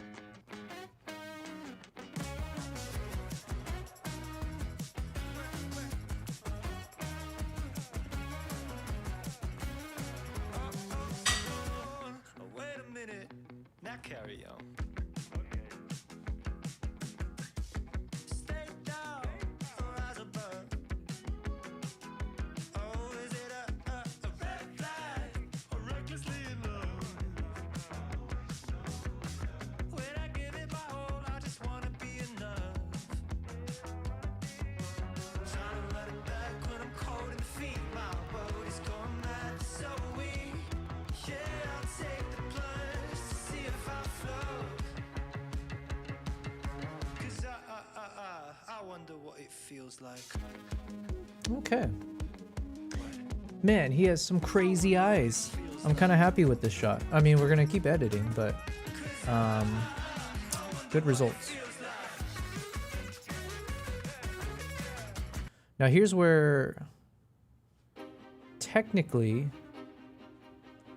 I've got the eyes lined up more symmetrically, but just because of the way the light is bouncing off the nose, in reality it looks still like the weighting is off.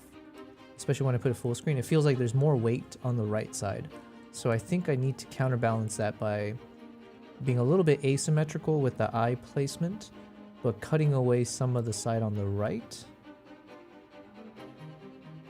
So it's like one of those like optical illusion kind of situations, I think. Where even though technically the eyes are now not balanced with the middle point, it might feel a bit more balanced here. I think I gotta adjust it a little bit more. I'm just eyeballing this. Hahaha, pun intended. But I think this is better.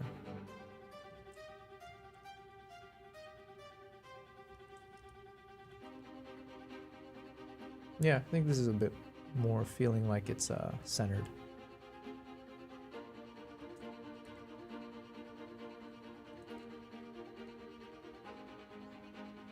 All right, so now the eyes are nice and clean. What do we do with the shadows now?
little bit of selective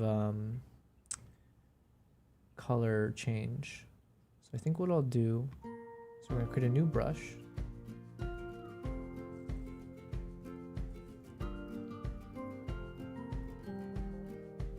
And we're going to protect the eyes from any color changes. Because the problem is the eye coloring is way too similar to the skin of his, yeah, to his skin, so.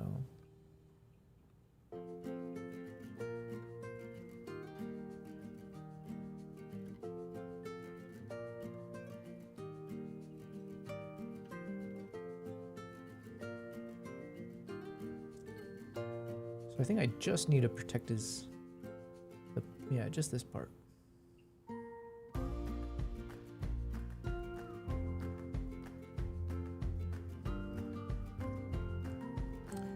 Then, if we invert,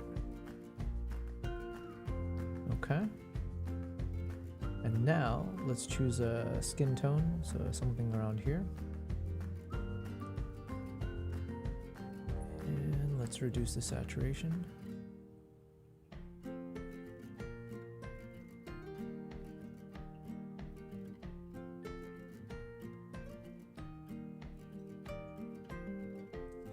That's too much, obviously. Now he looks evil. So let's see what we can change. So just a slight reduction in the saturation.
Okay.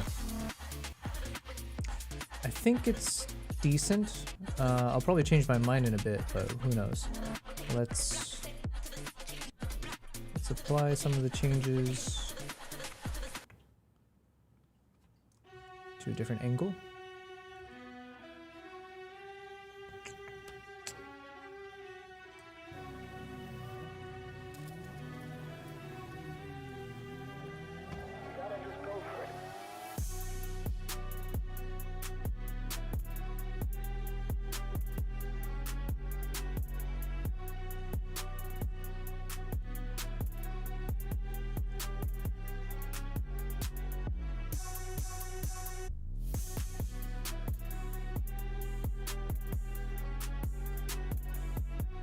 You know what this looks like? This looks like it should be like a cover for some horror movie or something. It's giving me Parasite vibes, that one character.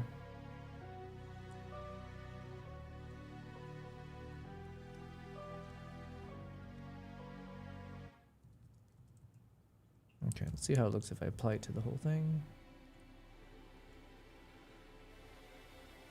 Huh, what was this from?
Okay, I think I've gone a little bit over the deep end, and it's hard to reel it back in terms of like how far, how much is too much in terms of how I was trying to edit this.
Very dramatic. Okay.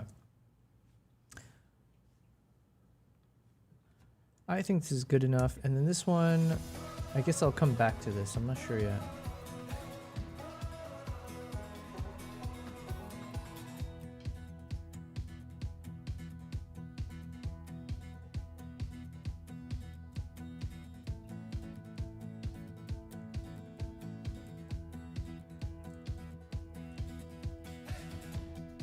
Yeah, I think this red is too red.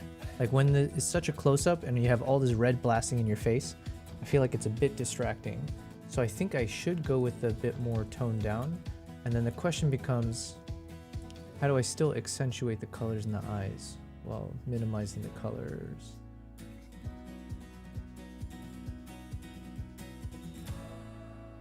So I think I'll max out the saturation at least. Maybe I'll increase the texture a bit.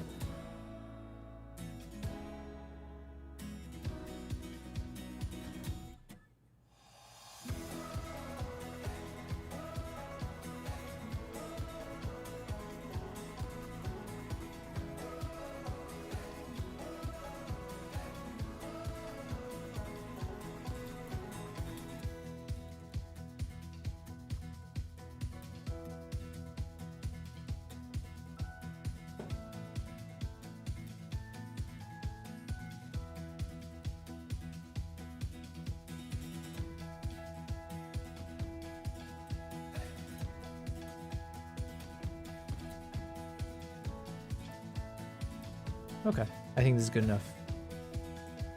We're not going to win any awards with these photos, okay?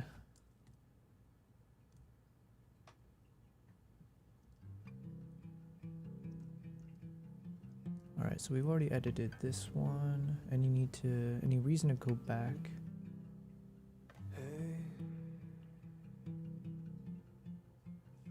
No, I think it's good.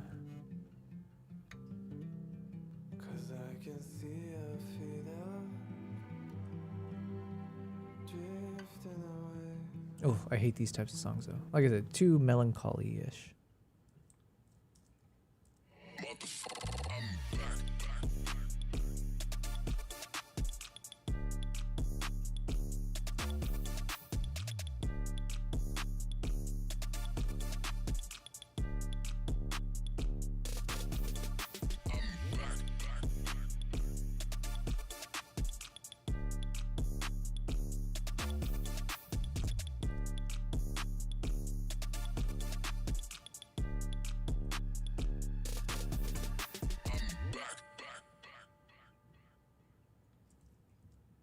That was it? Nice.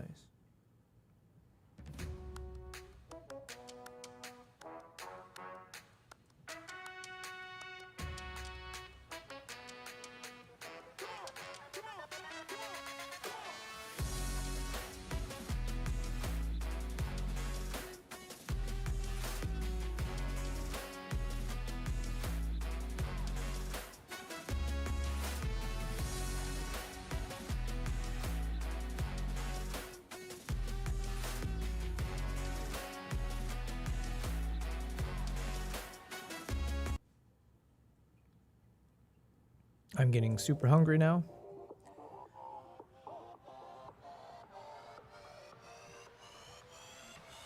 Come on, let's go. Time to get to stepping out the door. Spread those wings, cause we wanna see more, do more, be more. Like a real Nah. Pretty disappointed by these songs so far, I gotta say.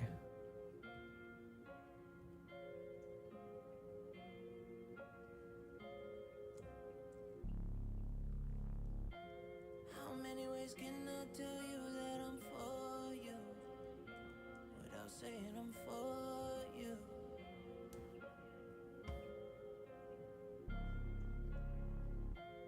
How many ways can I show you I adore you?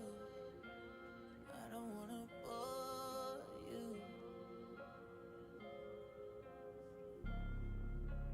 How can I stay on your mind all the time? I wanna know you believe in me. Baby, tell me the things you see me, see me. I gotta know, how do I know that you understand? I'm at the edge of my heart again, and I don't wanna hold this in. No,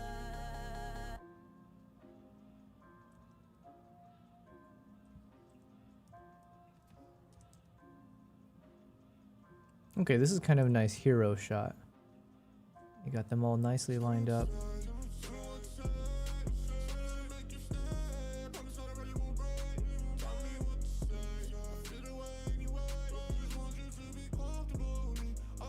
Yeah, this feels more like it should be a. See, I don't think I'm a much of a black and white photographer, so I tend to not really lean towards that. I think I always prefer color over it, and it's hard for me to ever know when is it appropriate for black and white. So like, part of me thinks this could be a nice one for that. There's like a vintage vibe to this, for sure. And it's like, you know, you got mostly white, not too much colors anyways. But then part of me also likes having the color, because there's a bit of fade to the color, so it's not like in your face. It's like a softish, mushier coloring.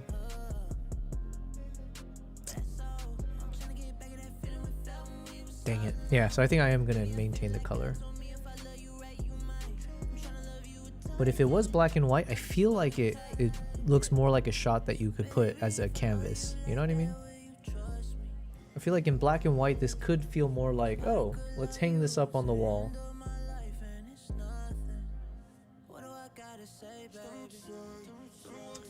Fine, let's try black and white. Let's see what we can do with it.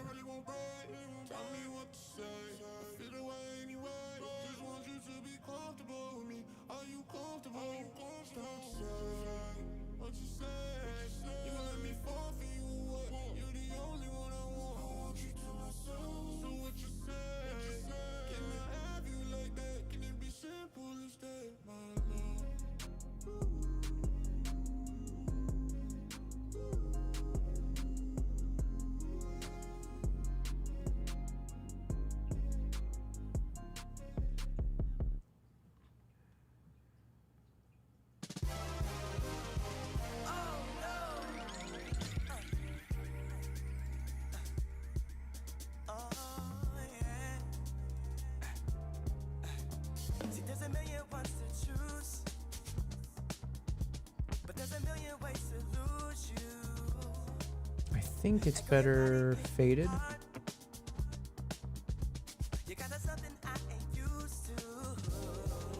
And I do want to apply this grain. So I think the grain is the right choice.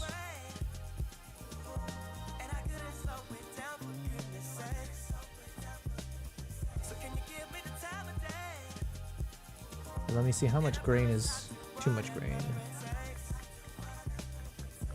Where are you?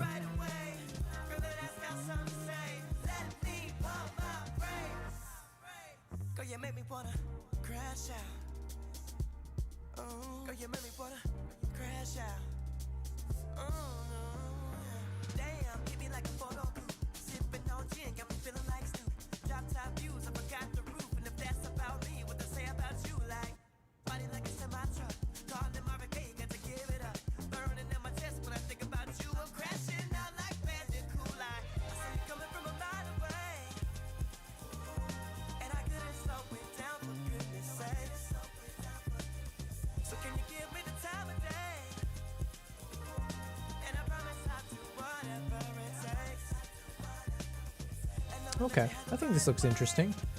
And then maybe I'll apply a linear gradient.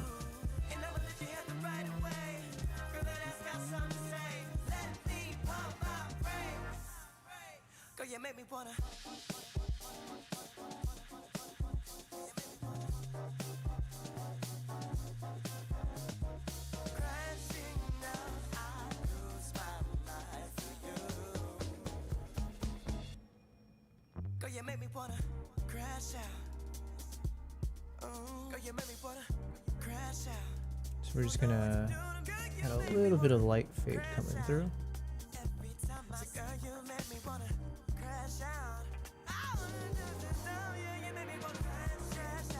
Okay, I think that's not half bad. There's like a artsiness to it, which is what we're trying to, you know, test out. So let me copy all this. We're gonna see if we can apply it to some of the other shots if needed.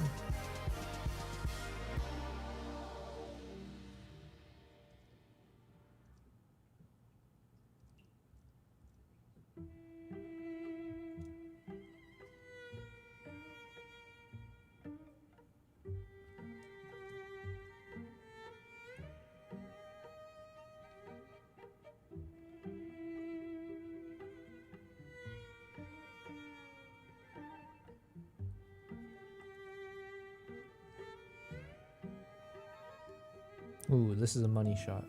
Okay, so let me duplicate this one.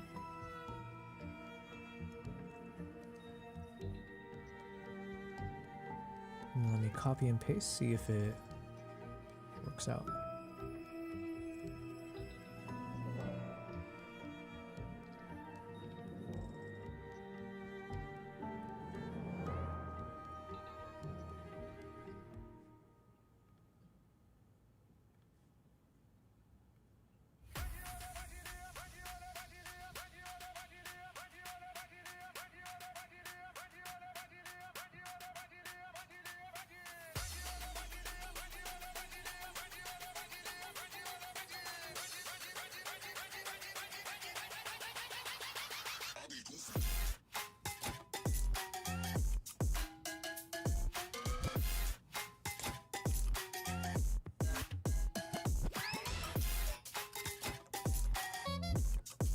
It's not bad.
See, this is what I mean. Like, I always get stuck on this, and I never have a good answer. Do I go color, or do I go color blind? Color or blind, you know? Like, I get that each can have its value. Like these, I feel like black and white has a... It can feel like something you want to put up on the wall, for sure. Especially if there's like a set. Whereas with color, it feels more, in my opinion, there's like a filmic element to it, or like a very cinematic element to this shot. But it may not be something that you put on the wall. And why does that matter? I have no idea. I don't know. So for now, I'm keeping both. But this is like a forever battle in my mind. I'm never able to decide. Yeah, I always just struggle deciding, like, is it better with color or black and whites? Yeah.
Looking at this photo again, I feel like if I have to be picky with it, these photos probably don't make the cut. Because these ones, at least the horses are all more lined up. There's a bit more uniformity to the shot. This one, it's like three of the horses have character, which is good, but they're all kind of, yeah, it's a little bit more disjointed.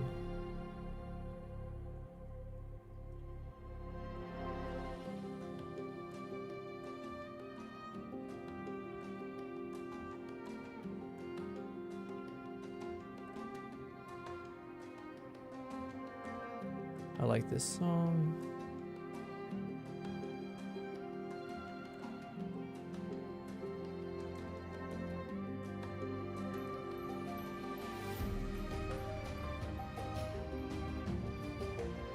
Alright, this one could be fun to edit, just because I do like when we have like a lone subject against the backdrop, or like a landscape shot. So if I can find a good angling to this, unfortunately the angle might not work.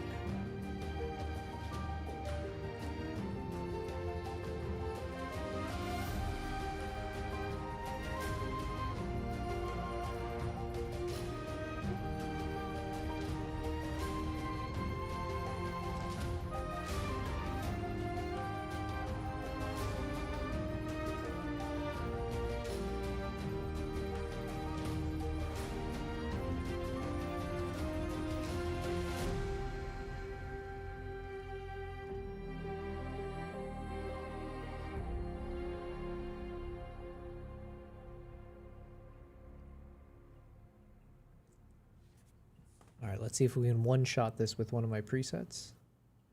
Because I really don't want to edit too long on this one. I just want to have a moody vibe, and we move on. There's a few contenders here so far, so I'm actually... It's not bad.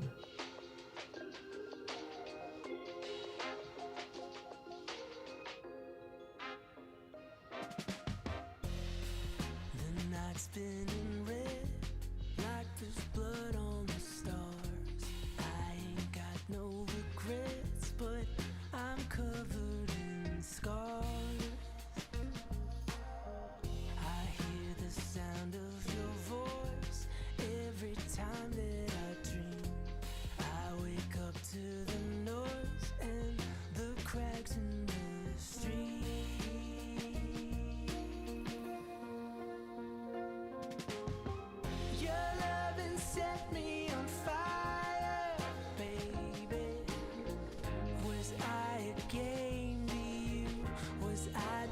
something you play. And if I climb high enough, I can see where I was standing not long ago, looking down at all of the people. I used to feel so small. Where does it all go? When you throw it away, in one ear out the other, I got nothing to say. Where does it all go? When you throw it away, in one ear out the other, I got nothing to say. If you ask me what's been happening, I say nothing. You say once I touch the ground, I'll hit it running. Well, tell me how am I supposed to start when I keep stopping?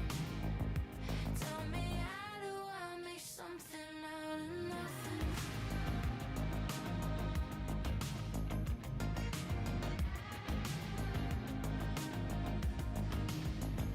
What was mine is in the middle of being a memory left behind.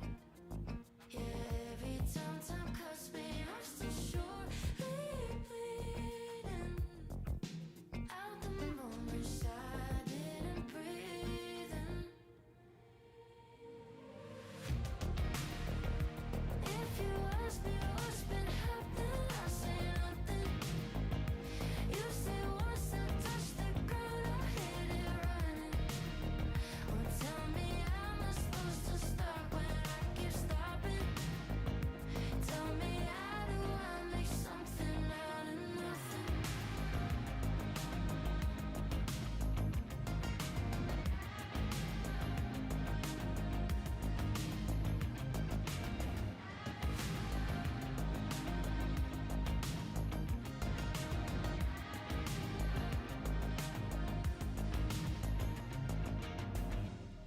Where does it all go when you throw it away? In one ear out the other, I got nothing to say. Okay, I think I'll go dark on this one. So instead of lighting up the subject, I think I'll just keep it dark, so he stands out against the bit of the white backdrop a bit more. This is good enough. We move on.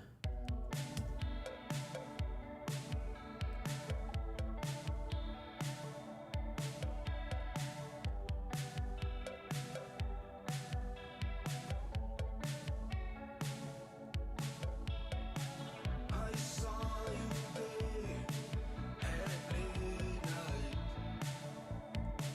Your eyes were so narrow, so bright. And as I reached out to hold you, you looked back and ran off chasing him. I'm always yours, I'm always yours. My kitty cat,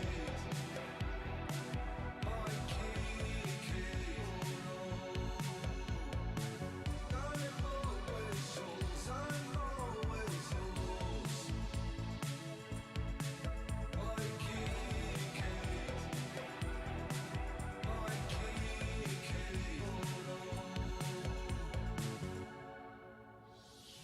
So fast and sneaky, I can't compare my feelings for anybody else. Nobody else, no more. What am I listening to? This sucks. Jesus. Love was just a bunch of nonsense. Just another mystery I didn't understand. Was living without it so long that it didn't even feel wrong. Before I met you, love was just another concept. Something I could only witness from a distance. But this fool found somehow the moment I held you close. Now I know no one could ever explain this. No words do it justice. try. Oh, it's wild, can't tame it. It's safe, but it's dangerous. Only you can bring these words to life. You are my living, breathing love defined. People say I'm pretty good at conversation. I got a way of over-articulating. But when you first looked my way, I forgot my own name. Stuttering, stumbling, falling apart. Feels like I lost my mind but found my heart. This song is very cheesy, but actually I don't mind it. At least to hear for one time.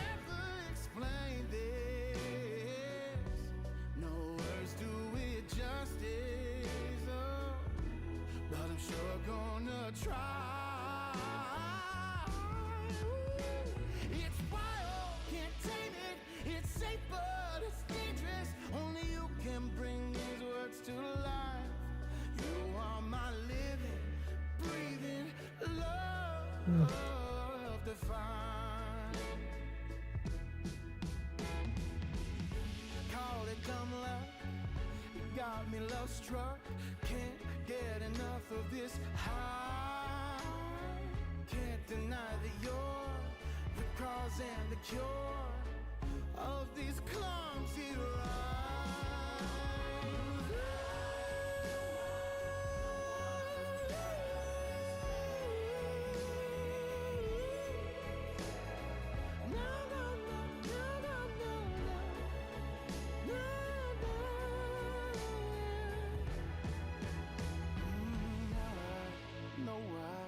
no one could ever explain this. Oh, the words do it justice, but I'm sure gonna try. Oh, it's wild, can't tame it. It's safe, but it's dangerous. Only you can bring these words to life. You are my living, breathing love divine. You are my living, breathing love divine.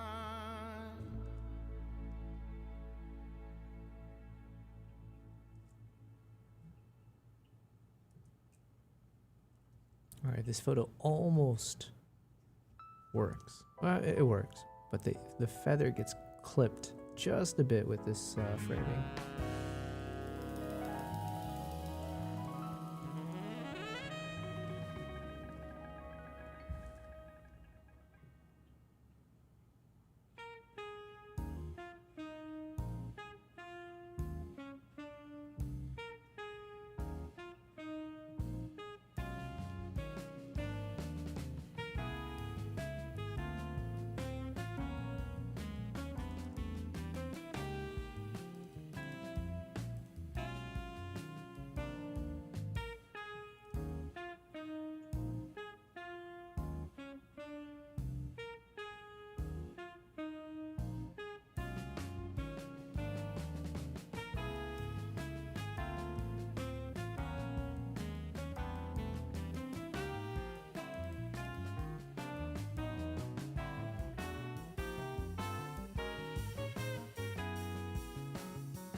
Two more songs, and then I can watch some YouTube videos. Sorry, I'd been asleep. Could barely hear your words when you're talking to me. Was in a funk, honestly. I was running off fumes, feeling empty. I haven't been like myself in a minute. Bound to have broken those cracks on my limits. I got on a new wave, I'm diving into it. Don't really care now that I've gotten through it. The sun is coming out.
Ooh. Okay, I don't mind that song. It's a little bit cheesy. We got one shot here that it's a bit at a distance, so I don't know how good the quality will be once we punch in, but I did catch a moment where it looks like the eagle's eyes, both of them did the double eyelid thing, or where it comes through, so it looks like it's like Batman eyes.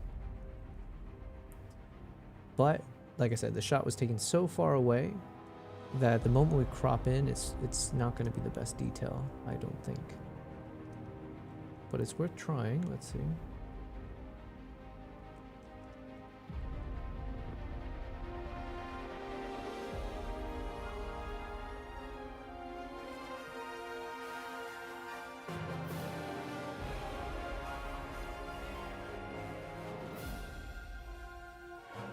Okay, it's doable. Okay, what is this song? This is very weird and cheesy. Alright, so we found a few new songs.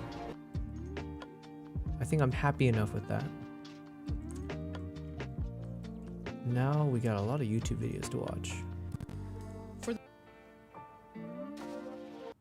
Alright, this one's why photographers eventually become better filmmakers. I don't mind, it sounds like an interesting topic. Let's check it out. For the first part of my filmmaking career, I became known for being able to film action and motion. I was born on the south side of the city But it was a style mostly built on reactivity. in a rundown neighborhood. And it worked. But after a while, I felt like my work wasn't improving. In this lonely prison. There was something missing. Man, not to make it a thing, but yeah, I guess I didn't realize. Well, even on all these YouTube videos I've been watching recently, it's usually been mostly dudes that I'm watching. So I'm not gonna lie, when I saw the title, I guess even instinctively, I just assumed it was like some dude who made this video. I mean, it's refreshing for sure, but it does make me wonder, like, if you looked at the photography industry, what is the actual breakdown of male to female? I mean, photography is such a broad. Okay, let's just start with the broadest. Let's see. What does ChatGPT say? Hello, Amber. Can you hear me? Well, I reckon I can hear you loud and clear, partner. Ain't no tumbleweed in my ears today. What do you need from me out here in this wild west of conversation?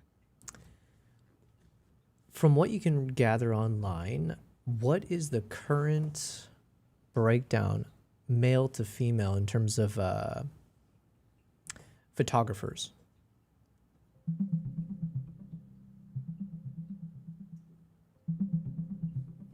Right now in the U.S., about 54% of photographers are men and 46% are women.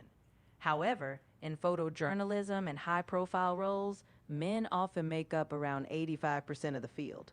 So overall, it's close to balance, but the gap widens in top-tier sectors.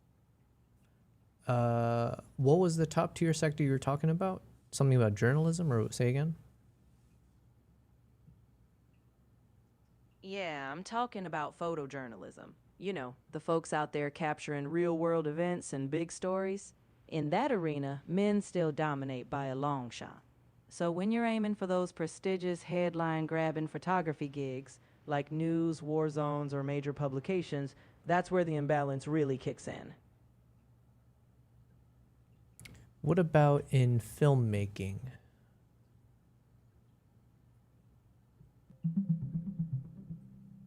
In filmmaking, the numbers show a pretty big gap. Globally, only around 11.6% of film directors are women. In the U.S., women held about 16% of director roles in top-grossing films, and across key creative roles overall, men outnumber women by about 5-1. In Europe, women also make up only around 26% of directors and 14% of cinematographers.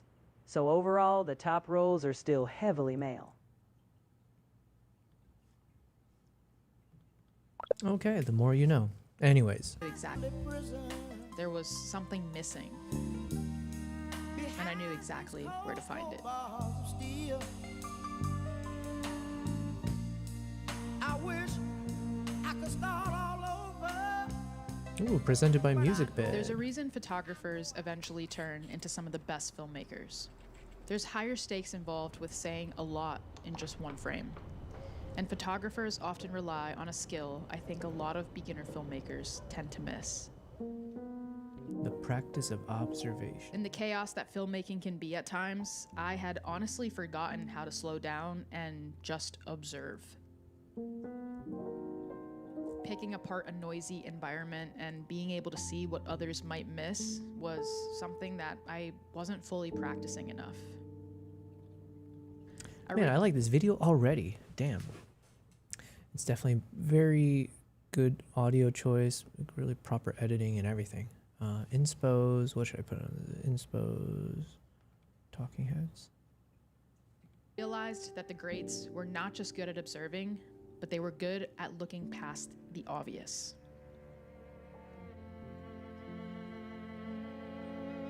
In 2022, I got a phrase tattooed on my wrist.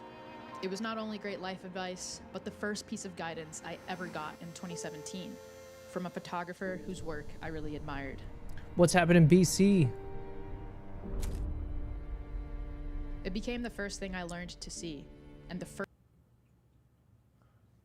Let me save this. Let's put this in my notes.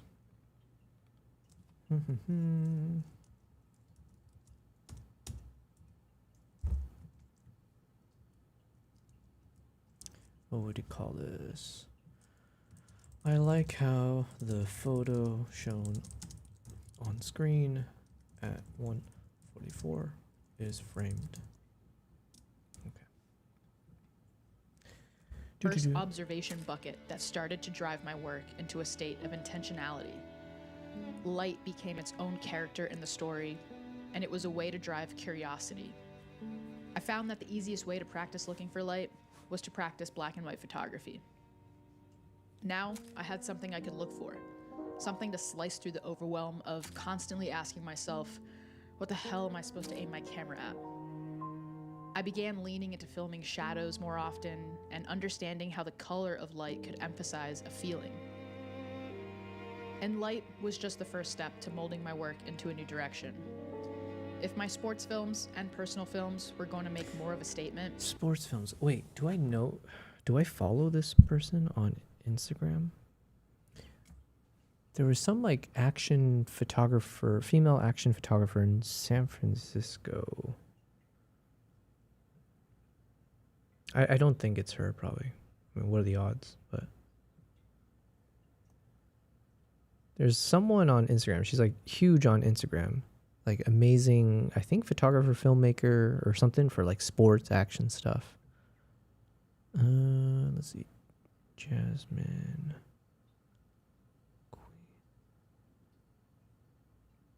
No, it's not her, but I will follow her on Instagram. Because I'm already inspired. The way she's putting this together is so good. And it's only 7 minutes. Nice. I was gonna need to train my eye even further.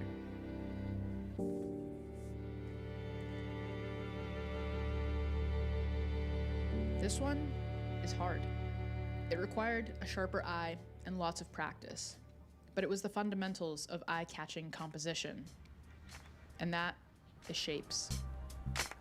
I found a lot of this inspiration through one of my favorite sports, the wide-angle photography of skateboarding, where curves, leading lines from obstacles, boards, and bodies all created these really stark points of intrigue. It was bold, and it was a perspective that I was really drawn to, and one that I started to try to implement into my commercial sports work. But I realized that it took restraint. It was almost too easy to film sports in the much more obvious way, with explosive handheld movement like we'd always default to. It was actually harder to force myself to slow down, observe my environment, and make a conscious decision on better, more impactful framing. One that used shapes and leading lines to communicate the true stunning nature of athleticism. So I had to start practicing more, and I started using a tripod a lot more often. taking lessons from photography and learning how to just be still and capture a single powerful frame. This is the second video I think we've watched where that's come across, where instead of doing a lot of handheld motion, I should use some tripod footage. Another video where the recommendation is to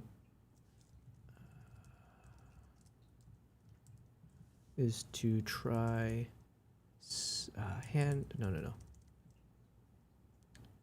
still shots for video. Tripod versus handheld action style.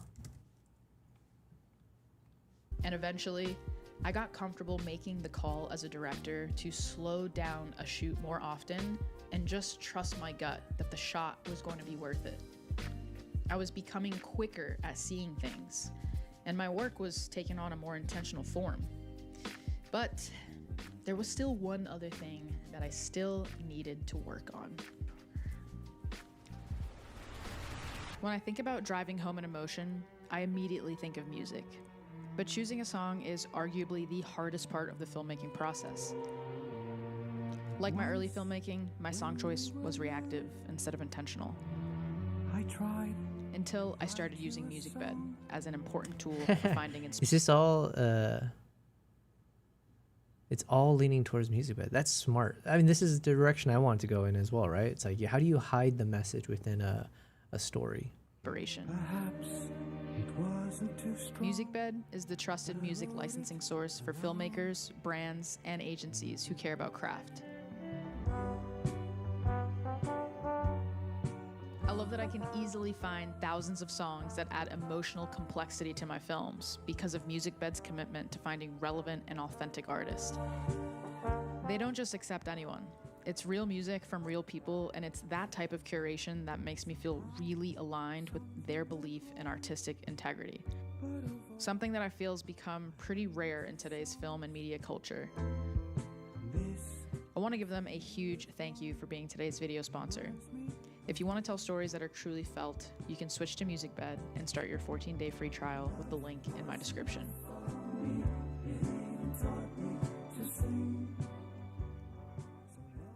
Evoking emotion is one of the hardest conceptual things to get great at.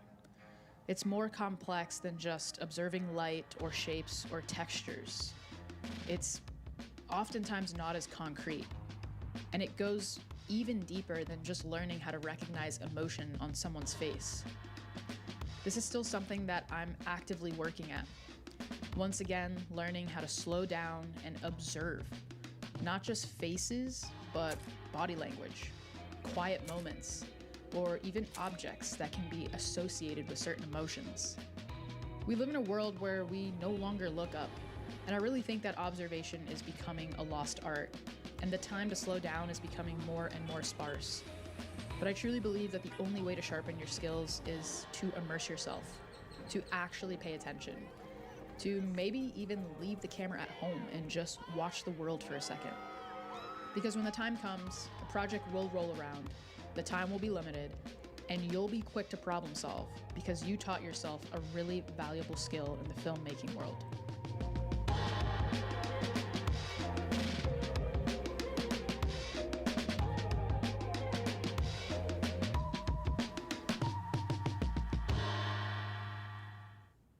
That was lovely.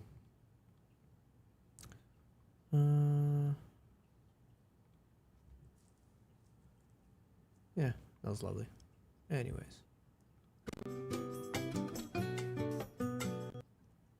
First and last attempt to film cinematically, Amsterdam Diaries, Dehancer.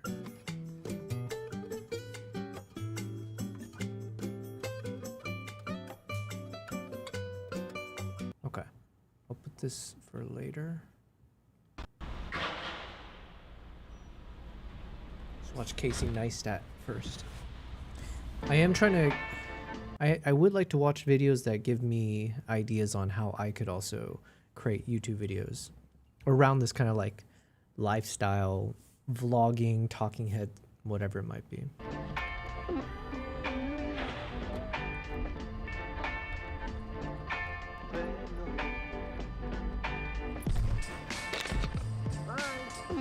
Okay, goodbye. I just want to start the day by saying thank you to whoever put the little thin strip of slate on this otherwise cobblestone road for people on bikes and skateboards. Cobblestone, cobblestone, smooth slate.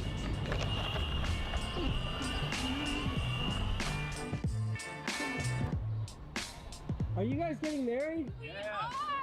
Has it happened yet? Not yet. About to. At City Hall? Yeah. Congratulations. Thank you so much, sir. Congratulations to you. Can we get a picture? Yeah, let's do it. Congrats, guys. Thank you so much. I hope you have a great wedding.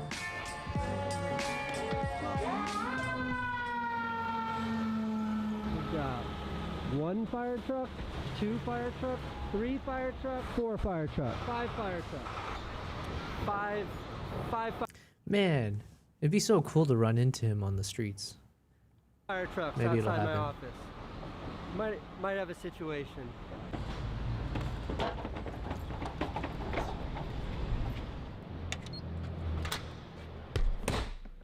So GoPro recently sent me this huge case, and in it was their new camera, the Mission 1 Pro. I have some thoughts on the new camera and thoughts on GoPro in general. In the last decade or so, GoPro has seen their entire market just eaten away by DJI and Insta360. And for disclosure, I work with Insta360. I do paid brand deals with them. They make great products. GoPro kind of, they failed to keep up with innovation, and they've mostly been shipping iterative improvements. Like, these two cameras are different. I'm not sure I can tell you what's different about them, but I'm rooting for them. Like, GoPro's responsible. They deserve all the credit for introducing an entirely new genre of cinematography, which is action camera cinematography. So here's my thoughts on what they're doing with this. This is a professional camera. It's priced like a professional camera. It's $700 or $699. It's big, it's heavy. If you look at the footage it kicks out, like, this is a professional camera. So my guess based on that is that GoPro is trying to focus on that part of the market, like real professionals. Like most consumers that used to buy GoPros, now like me, when I need a GoPro, mostly I just use the wide angle camera on my iPhone. It's good enough. But if you're a pro and you need the best, that's what GoPro's serving. Like, in addition to this, they're making one of these that has an interchangeable lens. It fits any micro 4/3 lens. The downside, That's so crazy. The downside of that is that the professional market's much smaller than the consumer market, but there's a reason why companies like Leica and Hasselblad and like really pro camera companies continue to succeed, and it's because they're serving a very specific market. And I think maybe that's what GoPro's going for with this. Regardless, I'm rooting for them. Congrats on this GoPro. Can't wait to use it. So, not all cities have this, but New York City has a number of Japanese markets. They're my favorite place to eat. Today I'm going to my favorite Japanese market.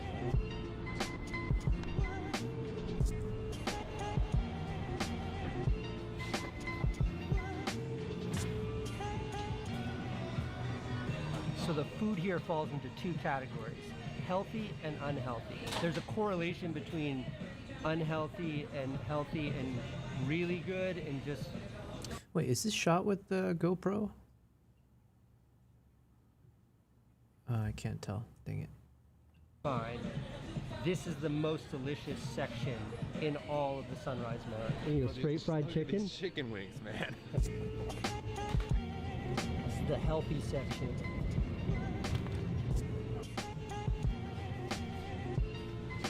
Hi. How are you? To go, please. Okay. No, thank you. Thank you very much. Thank you. They do have a dine-in option, but we're going to take it to go. Nice day out.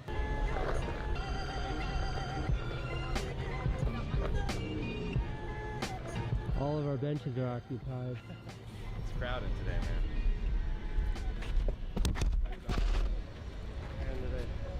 Did I break it? Could have been cool. Did you break it?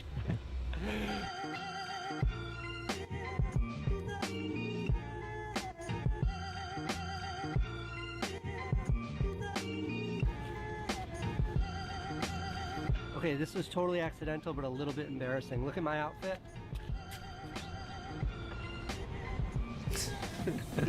Jordan has on the exact same, but hold on. Exact same outfit, but opposite colors. We look like clowns, or that we work in a restaurant or something.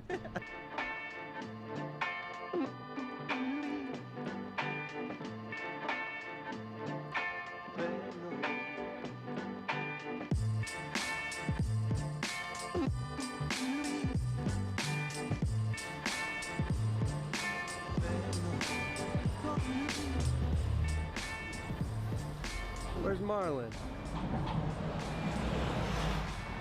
Marlon? I know he's here somewhere. He just got back from vacation. There he is. How was vacation? Very good, very good. I did nothing. Were you home the whole time? Home. It was your birthday? Yeah, Saturday. Happy birthday, Marlon. Thank you, man. 44, 42, 38, I'll 29. I'll start 45. 45. You know? Okay. 45. I saw you out of my window and I came running over and you weren't here. You look relaxed, Marlon. I'm good, man. You're good. Listen to me, I'm at a good place, you know? The vacation helped. The vacation helped. I have a lot of things to complain about. You want me to start complaining? No, I don't. You're good. But it's like you gotta put things into perspective then, you know what I'm saying? For sure. Most people forget that perspective. They forget how good they've got. Yeah, you gotta put it into perspective, man. My night is better having seen you, Marlon. I'm glad I didn't go home without you. Have a good night. Bye, Marlon. I love that guy.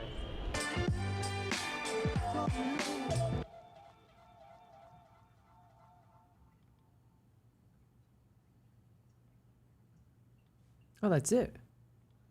Dang. How long was that? 7 minutes. Okay. Is like 7 minutes, is that the right range nowadays?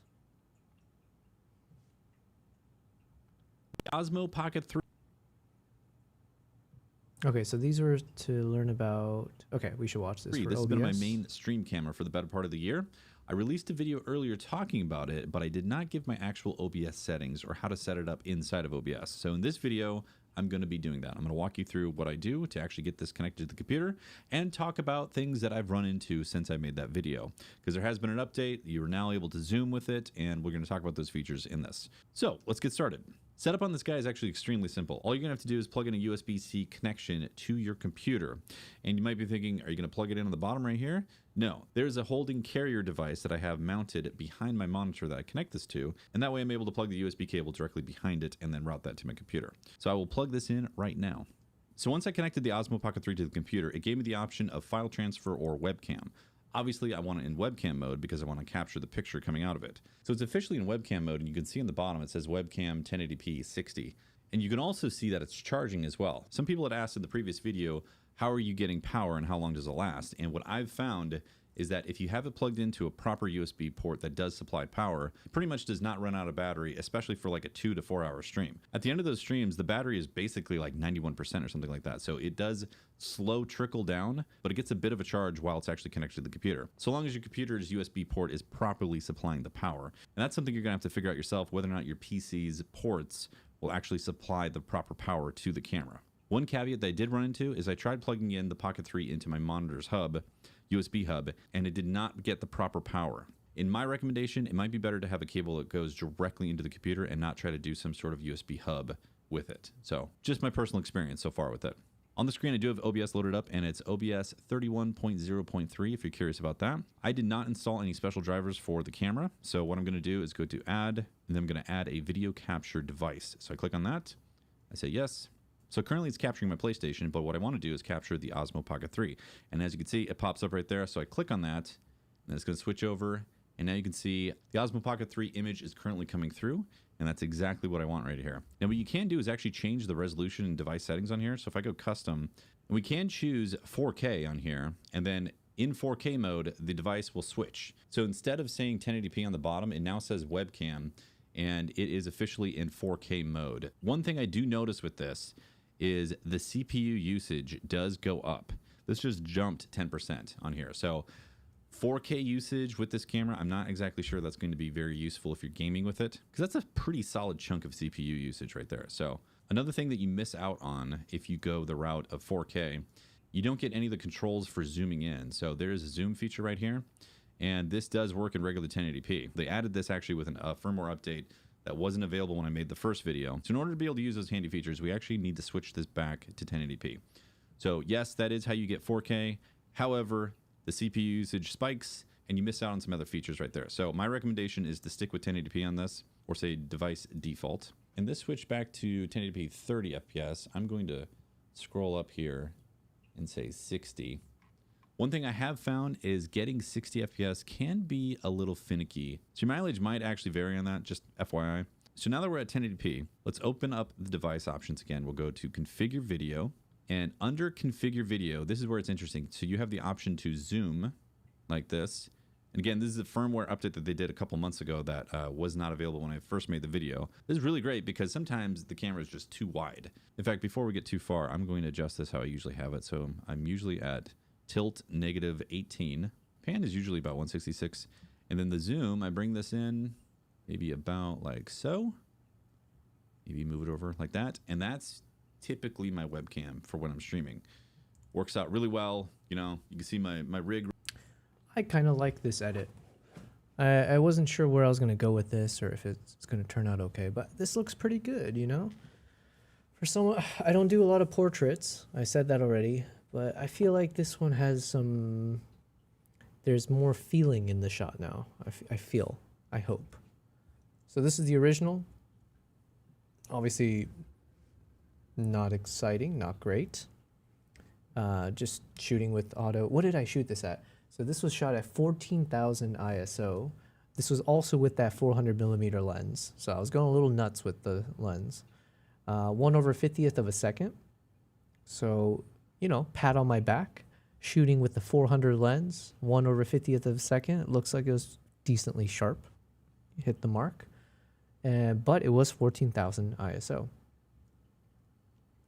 But now, here we go. In terms of before and after, this is probably the most drastic one you can imagine, but I think I like it. And then also I cropped in a bit, so I got rid of a little bit of the top hat and just focus in on the face. Super dark, but yeah, you know, doing a little bit of lights and shadows effects. Me gusta. All right, hells yeah. Kind of proud of this one. Right here, see what I'm doing, talking. And when I'm playing the game, I'm basically looking like this. And then when I look over to chat, I'm like so. And then, yeah. So I like these settings right here. One thing is you do have to apply this every single time that you load it up. So this might change in the future for the firmware, but as it is right now with the firmware currently and with this version of OBS, I do have to go in and change the zoom, pan, and tilt every single time. I can adjust the pan and tilt with the joystick on the actual camera. I find it's actually easier to go in, write these numbers down, and then adjust them every time I load up for a stream. So yeah, that's the basics right there. You're probably wondering, how do you make it not look so gray? Because one thing that I do have set up on here, which is a bit more on the pro side, is I do have 10-bit D-Log color. So I just switched it to normal color right there. It's still in 10-bit, which I'm not even sure if OBS is getting the 10-bit specifically, but this is like default color profile. So you could do it this way. It's definitely decent color accuracy right there. But I do like to use the D-Log. And one of the reasons is I don't really want to switch off of D-Log. So when I just pick up the camera and use it for regular vlogging, I usually have it in D-Log anyways.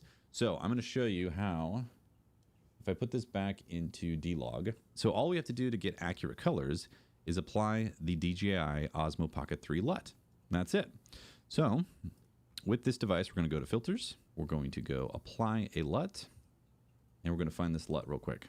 And there we go. I just loaded up the official DJI Osmo Pocket 3 D-Log M2 Rec 709 V1 Cube. So this is a color transform that basically turns that logarithmic grayscale image into a Rec 709 image. So I get proper colors. And I think the colors look better, honestly. So this is why I do this.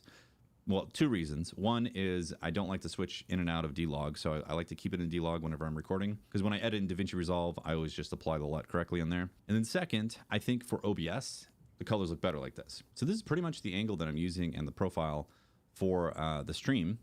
And I think it looks pretty good. It's not as good as a high quality mirrorless camera, so I do want you to know that for sure. But it definitely looks better than a regular webcam.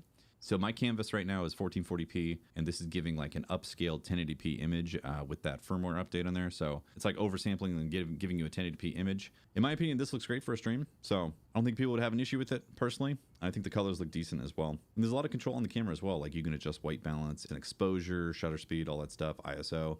So you have a lot of control over the actual image settings specifically when it goes into webcam mode. So it's not like full auto. You do have a lot of options to adjust things. And there you have it. A quick little overlay right there. Camera is shrunk down. Again, this is being captured at Okay, 14. that's not bad. It's much easier than I thought it would be.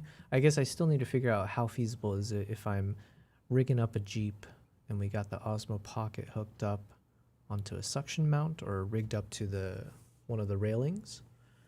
That is still technically the easiest answer. I'm struggling with all these other things I talk about for the Jeep. But if I say forget about it with the rigging up a Nikon ZR, let's say, onto the Jeep, and instead if we just end up using an Osmo Pocket, much cheaper long run,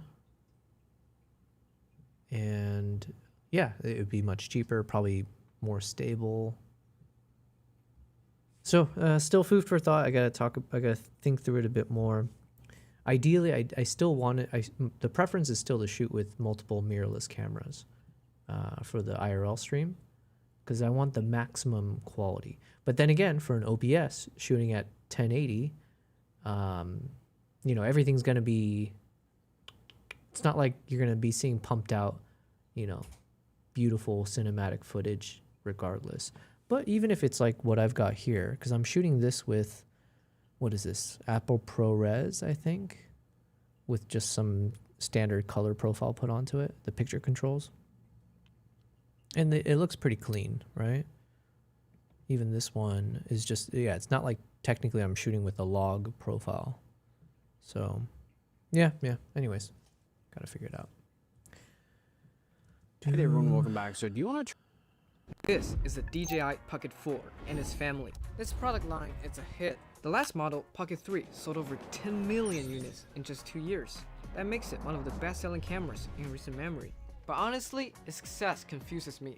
We already have a pretty good camera in our pockets, so why would anyone buy a pocketed camera? When it comes to image quality, phones already have 1-inch sensors, 4K, even 8K. They have multiple lenses, and they can shoot RAW for more editing room. When it comes to price, the starting price of $519 is not cheap, and at one point even went up to $799. And today, we finally have its next generation. Is this a legend continued, or a one-hit wonder? Let's test it to find out. Man, this guy's edits are insane.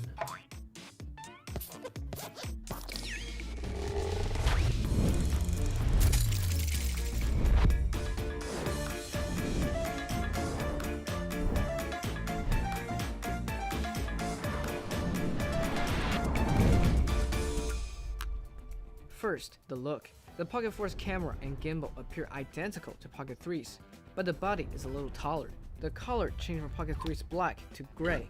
The SD card slot on the side is now covered, and the grip area on the front has wider texture spacing. The back Okay, on the I side wasn't is a paying little attention. taller.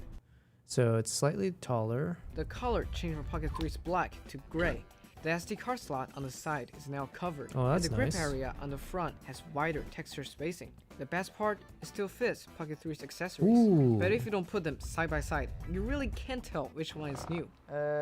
Even side by side, I can barely tell. The easiest way to tell them apart is the back. The Pocket 4 has 4 magnetic contact points, which let you attach a small fill light. It connects directly to the body, actually pretty cute. But beyond the look, Pocket 4 does bring some new things. Below the screen are 2 new buttons. One is for zoom.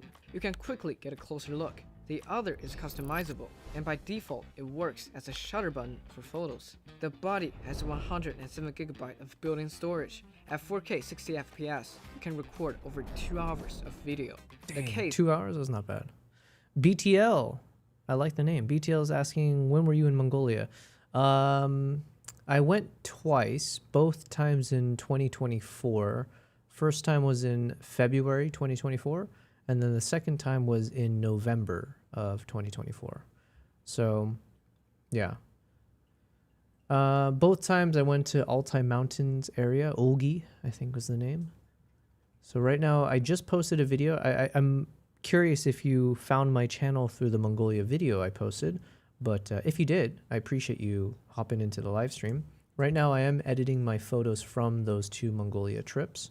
So I'm just going through all of my rated shots, if you will, and trying to make sure they look good. And then I'm going to post it as a YouTube video where I'll showcase the best photos I took from my Mongolia trip. So that's the thought. Thank you for the question, though. I love Mongolia. I want to go back for sure. I was supposed to go back last year, but I needed to put a pause on it as I had too many random projects come up. What do I do with this picture? Okay, I think that's good enough. I found you from your Uganda videos from a while back. Oh, okay, thank you. BTL. I'm trying to think if I recognize your name somewhere, but the BTL, it's like my YouTube videos.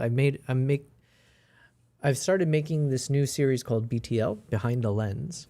And it's usually just quick ways for me to share my thoughts, like, 5 to 7 minutes or so of me talking through various things. So not less cinematic, more just casual.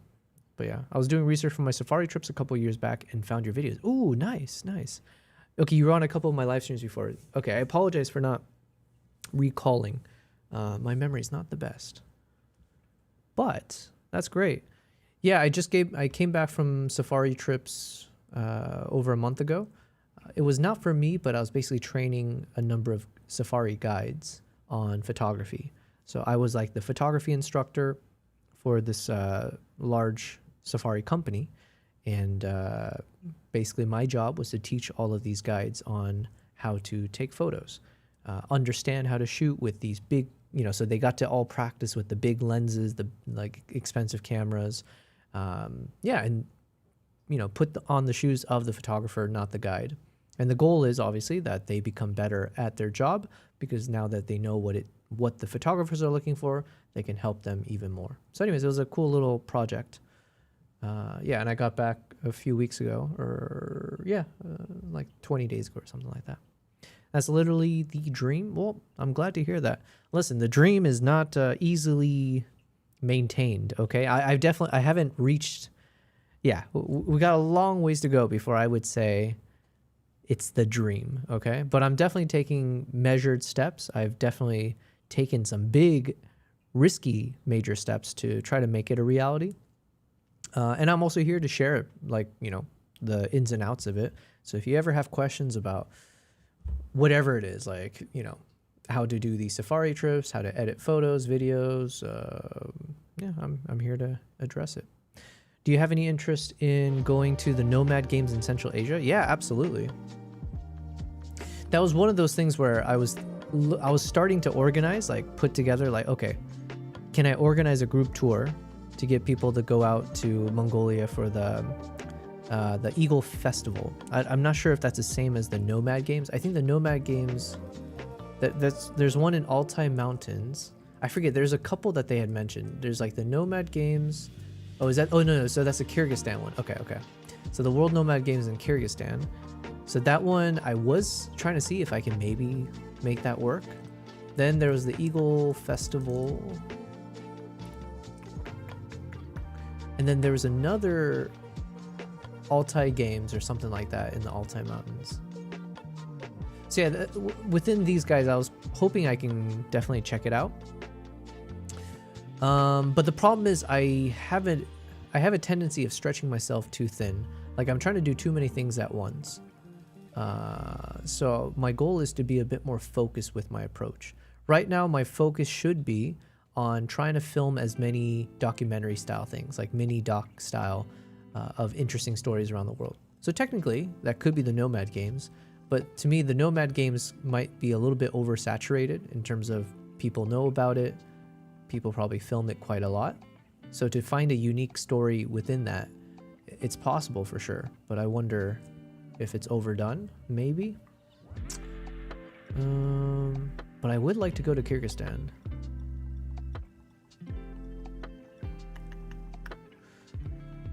BTL says, heck yeah, I've been trying to mimic your aesthetic for photos. Oh, nice, nice. It's in Kyrgyzstan this year. It's Bishkek. Yeah. Yeah, I'm looking at the date for this. What is it? August, September. So I have some time to figure things out before that happens. So maybe, perhaps, it's always been in my goal to do this. So possibly, and I do want to go to Kyrgyzstan and Kazakhstan. I was hoping to go this year. Let's just fingers crossed. But thank you very much for sharing as well that you find my photo editing style of use. Just for reference, if you want, not to plug myself too deeply here, but I do sell my presets on my website, so I just linked it in the chat. So technically, that is one way to mimic my style is through my presets. Because obviously, I mean, that's kind of what I do these days anyways, when I want to speed run. These days, I don't spend as much time trying to edit my photos. I try to use my presets as much as I can, because usually I want to spend my time more on video edit, because that's the direction I've been going towards. And also I want to make content for my YouTube channel where oftentimes it's video related.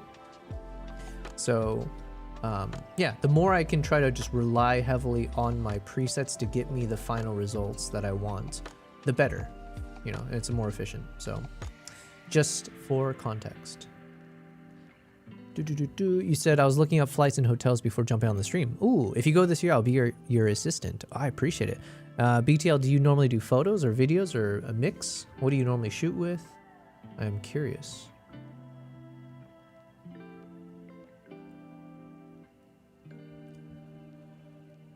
I think this one, I like this pastel-y style to it. Yeah, I don't think I want to really break the colors here too much. So something like this is probably good enough. And maybe we try a little bit wider angle.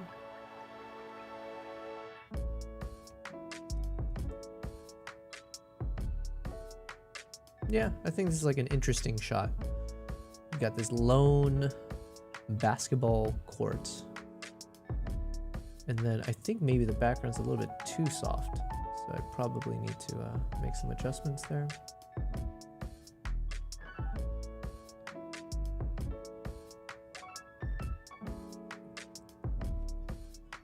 Okay, I like this.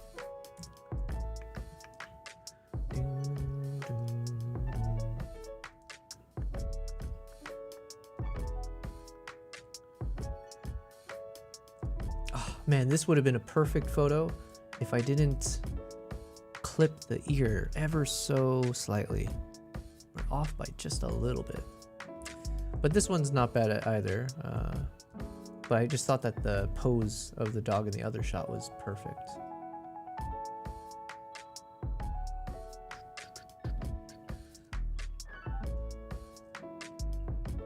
Yeah, something like this. BTL says, mostly photo. I'm in the Sony ecosystem. All right, well, nice. Well, Sony, you can't go wrong for sure. But of course, over here, we are in the house of Nikon, okay?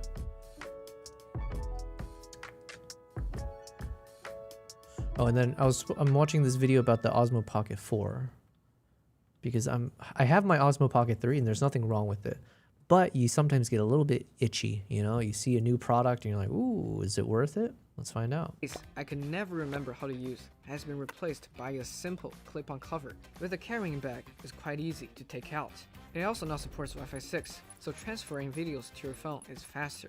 These small improvements together made the product nicer to use. But the biggest upgrade is the sensor. The old 9.4 megapixel 1-inch sensor is now replaced by a brand new 37 megapixel sensor of the same size.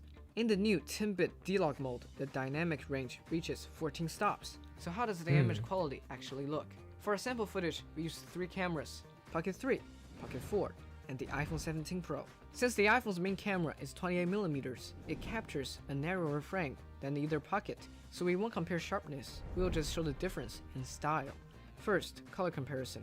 In bright outdoor lights, the Pocket 4 compared to the Pocket 3 shifts skin tones from reddish to more fair and bright, with an overall lighter look. The iPhone, as usual, goes for a true-to-life look.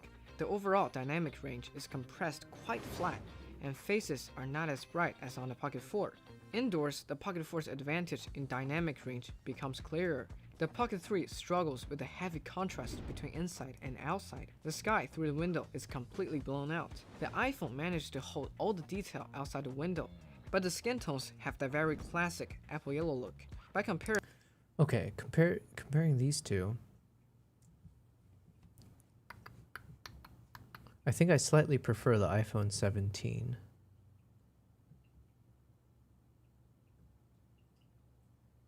And then the Osmo Pocket 3 was a huge drop in quality. the Pocket 4 skin tones look brighter, though the bright areas outside the window are not as well controlled as the iPhone. At night, the Pocket 4 also shows clear improvement. Compared to the Pocket 3's color shift and noise in low light, the Pocket 4 holds more detail in both bright and dark areas, and the overall image is clearer. Compared to the iPhone, the most obvious difference is still white balance. The iPhone tends to look warm and yellow straight out of the camera. The Pocket 4 runs cooler and also brightens and smooth skin.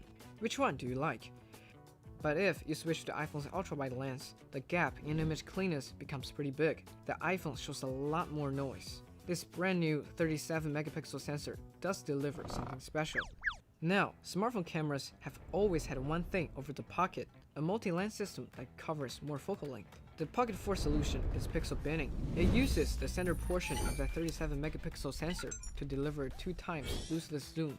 The generous way to put it, even in zoom mode, the Pocket 4 still has enough pixels to produce a true 4K image. Wow. It also supports 2 times zoom while recording in 4K, and you can use it at the same time as subject tracking, D-Log, and other features.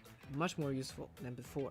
The less generous way to put it, the 2 times zoom is still a digital crop. All I can say is I'm hoping the rumored dual lens version of the Pocket can push things further. Another area with a big... Oh man, should I get the Osmo Pocket 4? Because I gotta think about it for my upcoming trip, or when I plan out the live stream concept. It would make my life easier if I just rigged up 2 Osmo Pockets compared to 2 mirrorless cameras. Obviously from the weight perspective, maybe from the shake perspective. I think it's a chat for a Swiss Army. I'll have to have a deep thought with him on that one. Because then also, ideally, because I could get the Nikons from my connection with Nikon, and the goal would be if I could power the entire live stream with Nikon gear, well then yeah, if they can help sponsor my trip, why not? Big upgrade. But the Pockets when are Pocket 3 amazing. launched, I never expected so many people using it for photos. On the Pocket 4, the new Super Photo brings the photo resolution from 9.6 megapixels all the way up to 37 megapixels. You can see that in Pocket 4 photos, the noise in the dark areas is much reduced. Skin tones looks healthier and more natural. The overall color is more saturated and vivid, compared to the iPhone's more true-to-life approach. Pocket 4 photos look more lively and have a light smoothing effect built in. I wonder which style you prefer. The Live Photos feature from Pocket 3 can now also be played back directly on the camera itself. For the downside, Super Photo and Live Photos still can be used at the same time, and Super Photo doesn't support manual shutter control either, so it's still a step behind a true camera in that way. That said, the custom button can be set to single click, double click, or triple click shortcuts. My choice, double click to capture slow motion footage at 4K 240 FPS. But with slow motion mode on, there is a slight crop to the frame, and lossless zoom is not available. It's best treated as a creative shot option rather than an everyday tool. To wrap up image quality, the Pocket 4 is a complete upgrade over the Pocket 3 across the board. The higher resolution sensor brings noticeably better sharpness. Full-featured D-Log gives the Pocket 4 a wider dynamic range and more room to edit. A newer processor and better algorithms mean better low-light performance, making it useful in more situations. Compared to the iPhone, the most obvious difference isn't really the technical specs, it's the color tuning DJI has built in, especially for skin tones. But can a pleasing color look alone really carry a whole product? Hold on, it still has that gimbal, right? DJI defines it not just as a stable... Alright, we've entered into my second trip to Mongolia. So all the photos leading up to that were from my first trip. Now we're on to trip number 2. So this was, I went with somebody, I went with a photographer, and so we were there technically searching for the Palace cat, but wasn't too successful with it. But we ended up with some cool shots of eagles and camels, camels mostly, but I'm actually excited, the shots look great. System, but as a smart assistant that can recognize, track, and focus on your subject. Phones relying only on electronic stabilization still can pull off the kind of smooth, wide-range movement shots you get here. And the Pocket has one more special advantage in low light. Thanks to the gimbal stabilization, you can get far less motion blur and stuttering during handheld night shots compared to the phone. And don't forget, this gimbal can flip at any moment for a selfie. That solves one of the biggest problems with phone selfies. You always have to choose between the better rear camera you can't see and the front camera that gives up quality. In this selfie test, you can see the Pocket 4 not only has a wider field of view that makes the face look slimmer, it also has no over-sharpening from algorithms, and the background blur is much more natural. On Pocket 4, DJI has added a new Add Subject feature. Once you scan in the face and turn on Face Auto Detect, both the gimbal and the focus will stay locked onto your subject, making it less likely to lose the subject in crowded scenes. Alright, let's go back to the question we started with. You already have a phone in your pocket, why buy a pocket camera? Looking at the product itself, the Pocket 4's answer is gimbal stabilization, a specific color style, and the ability to just pick it up and shoot. It does offer a little more feel and a little more freedom than a phone, but that answer alone doesn't explain its explosive sales. Sony's best-selling camera of the past decade, the A7 III, just barely crossed 1 million units. DJI's Pocket 3 has already sold over 10 million. There must be factors beyond the product itself. Let's look back at how Pocket 3 became a massive hit. Step 1. As short-form video and vlogs took off, more and more people started recording their daily lives, travels, and routines. That kind of content has a very specific needs. Lightweight, ready to shoot instantly, and just a little better looking than a phone. The Pocket hit all of those perfectly. It's small, simple to use, gives that nice background blur, and makes it easy to get footage that just looks good. So more and more creators start using it as their main camera. That meant beautiful pocket footage and the product itself kept showing up in people's feeds. And the kind of scenes people like. A quiet morning at cafe, a busy weekend market, and those shots of oceans, forest, desert, and snowy mountains. Step 2. Slowly, the audience started connecting the travel life with this tool. When people kept scrolling smooth vlogs, they would start linking all that ease, beauty, freedom, and adventure to the most visible object in those videos, the Pocket 3. Gradually, it stopped being just a tool and became a symbol of a certain way of life. Its audience shifted from people who make videos to people who want to travel, a group many times larger. Why didn't a traditional camera become that symbol? Because it's too heavy, too hard to learn, too intimidating. It's hard to picture someone effortlessly recording their life with a big camera. I think this is also part of why Fuji and Ricoh GR has gotten so popular in recent years. So why did Pocket 3 blow up? It landed right in the heart of the short video algorithm. Creators used it to film those relaxed, beautiful, free-feeling moments. And as those clips kept appearing in people's feeds, people slowly linked the Pocket to the whole way of living. So when it was time for a trip, they thought of buying a Pocket. Adding a small size, simple control, and a friendly price. And all those things stacked up into one of the biggest product hits of our time. Can Pocket 4 match the Pocket 3's glory? Probably not. Pocket 3's success came after 10 years of DJI building this product line, and everything aligned perfectly at just the right moment. That kind of chance is rare, but honestly, what does that have to do with us? No matter what image the brand or the internet has given this thing, the Pocket is just a useful, pocketable tool for people who like to capture their lives. Because the moment someone picks it up, they're never thinking about 10 million units sold. They're just trying to capture themselves, living in the moment. Wow. Thank you so much. That was pretty good. We finally got our hands. I almost feel like I don't If need you to click watch this those video- anymore. Yeah, let's skip through these.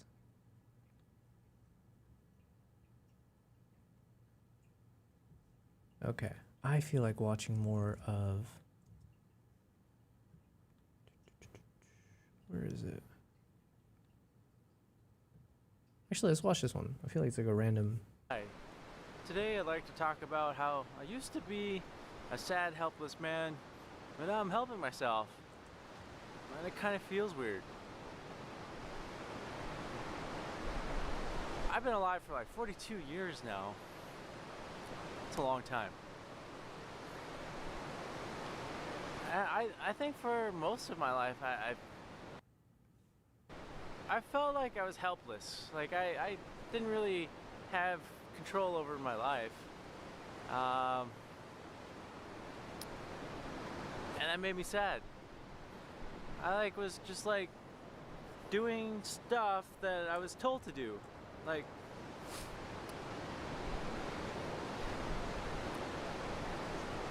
Go to school, study hard, work hard, be a doctor, help people. I mean, I do like helping people, but I was told, you need to do this. You need to do this because that's just what you have to do. And I was like, okay. And so I did it. But that ended up hurting me too. All right, man, that sounds way more depressing than I was actually anticipating. Holy, I need something a little bit more lighthearted, okay? Where was that? I want more of that Kino guy. Where's Mr. Kino? Kino. Colo Kino.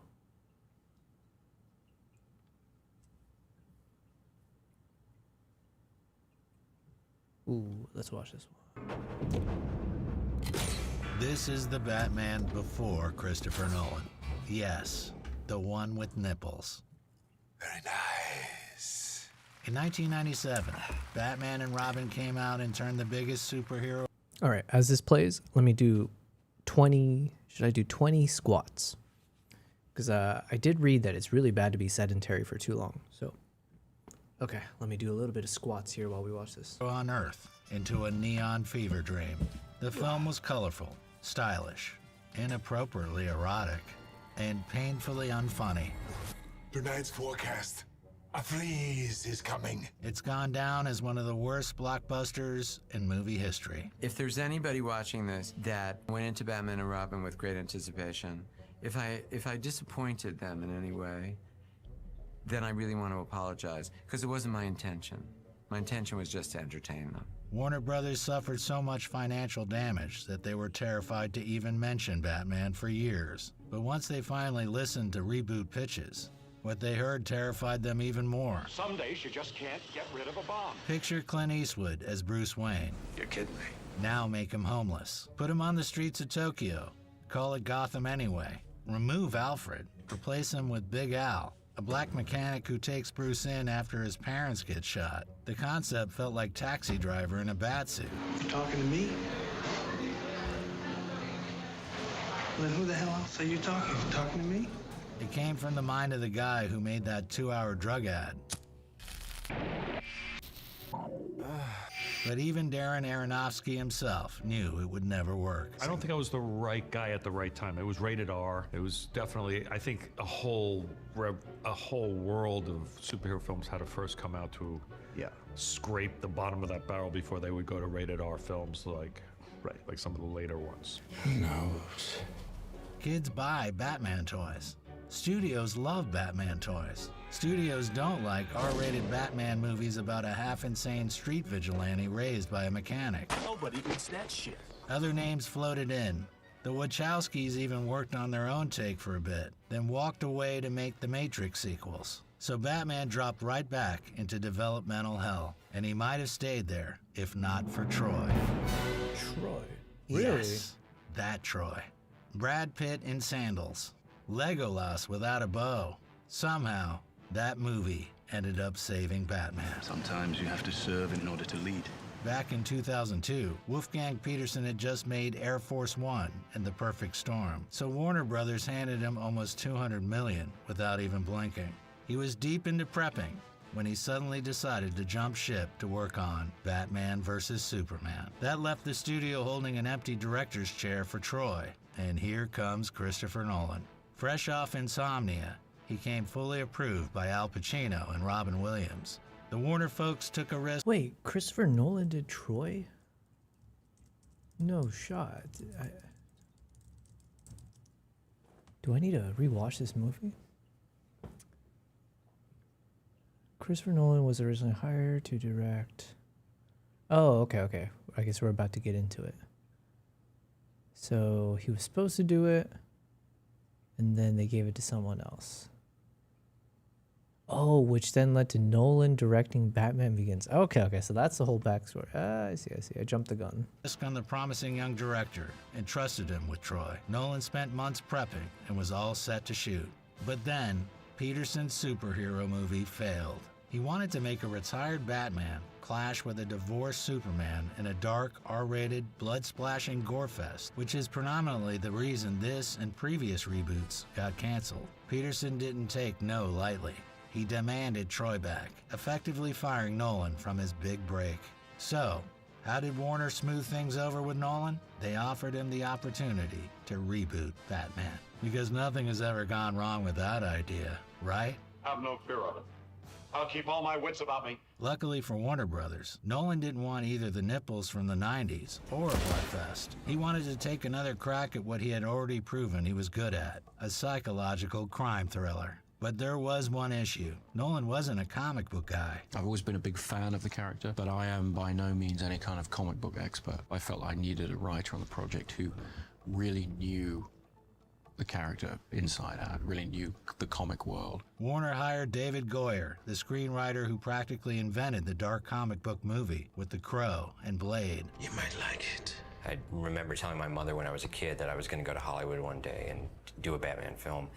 And in a way, I'd been waiting my whole life for this call. Along with production designer Nathan Crowley, they locked themselves inside Nolan's actual garage, hammering out the story and posting concept art to the walls. It was in August in LA in the garage with the washing machines, so we had to take the day off when the cleaner came around because they'd leave the dryers on and get way too hot. 7 weeks later, in that same garage, they hosted a meeting with the studio Fat Cats to read the single physical copy of the script. After we finished the script, no photocopies were made for the executives at Warner Brothers. They came to Chris's house and sat in that same garage. They brought in some couches and read the script there. Why in the garage?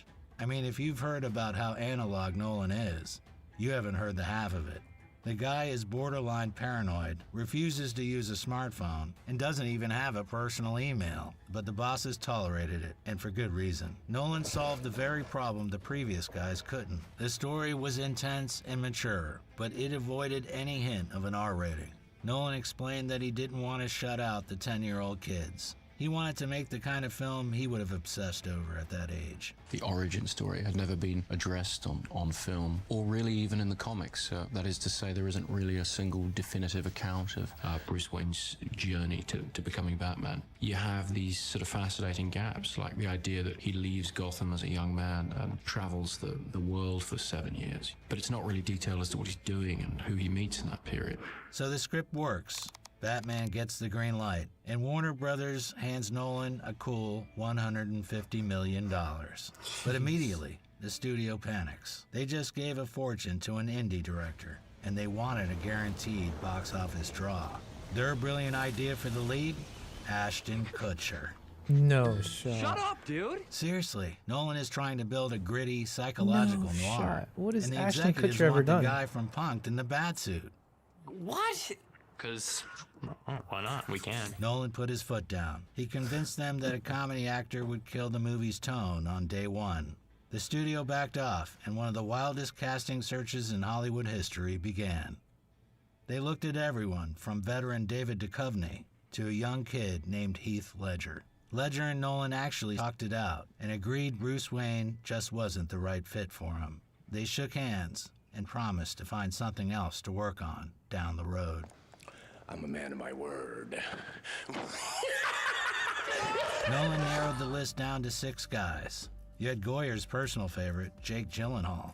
You had Henry Cavill, Billy Crudup, and Joshua Jackson.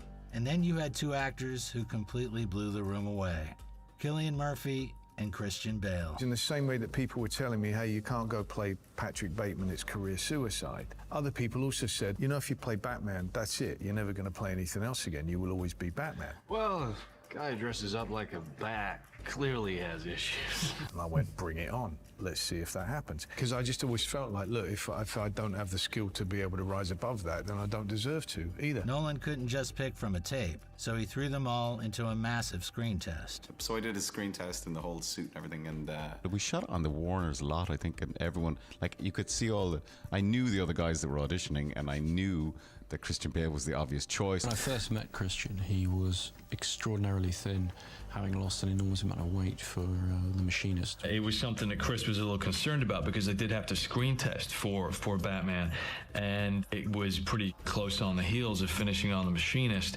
So I was really stick thin, and I had to try and put on weight as quickly as possible so that he could convince the studio that I was somebody worth considering seriously. I was just stuffing my face all day long and lifting heavy weights, and eventually went up to like 220 pounds. I could see the look on Chris's face, he looked at me and it was like, oh Christ, what has this guy done? Anybody with that determination and dedication to his art, was clearly going to be the obvious choice to portray an obsessive. It was a moment of panic where I realized, oh crap. I took Chris at his exact word about get as big as you can, but he didn't really think I was going to get that big. And a number of the crew I'd worked with on previous movies, they looked at me and they were like, bloody hell, Chris, what are we doing here? Fat Man or Batman?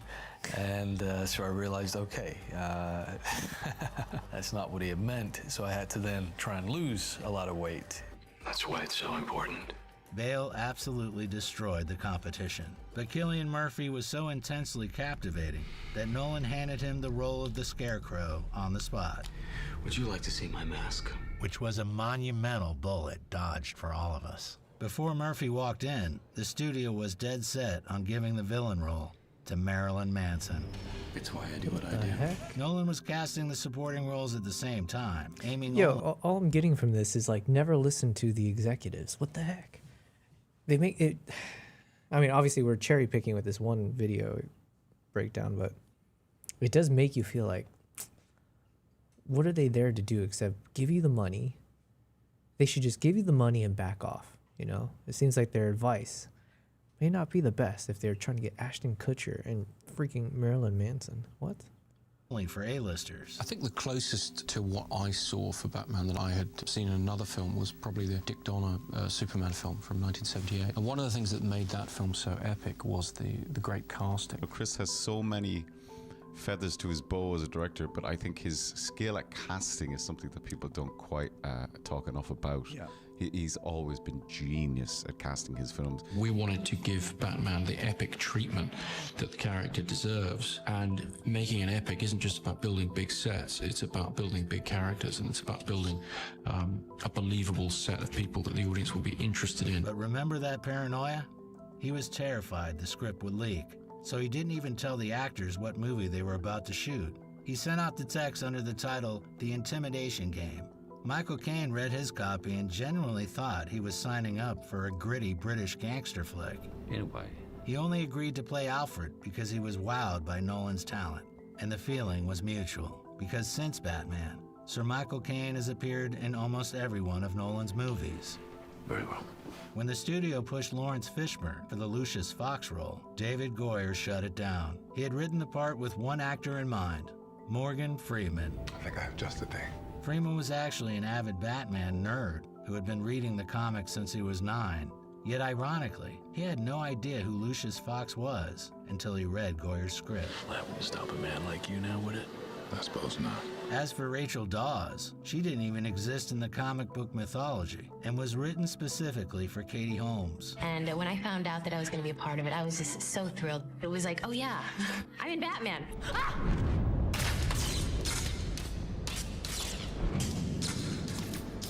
Nolan originally wanted his Memento star Guy Pearce to play Henri Ducard, but the room vetoed it. Pearce was simply too young to be a believable father figure. What the fuck is wrong with you? So they went to Gary Oldman. Oldman had a resume full of iconic psychopaths. And that was about the time when I sort of was thinking, I've had enough of this. Oh my God, that's him? He's the guy from Slow Horses. I didn't make the connection. Gary Oldman. Wow, he gained a lot of weight for this role. Gary Oldman, Batman Begins. So he played the detective. Damn. I mean, I'm gonna choose to believe he gained weight for that role, and didn't just get fat. But that's crazy. He looks so different. Fed says Gary Oldman is in everything. I'm realizing now how little I know. Wait, what else is he in? Jesus, yeah, look at the difference in his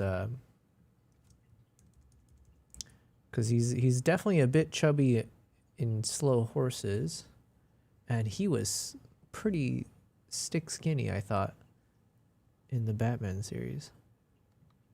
Damn. But he's like the proper weight for this character in this show. If he was skinny in this show, I don't think it would hit as hard.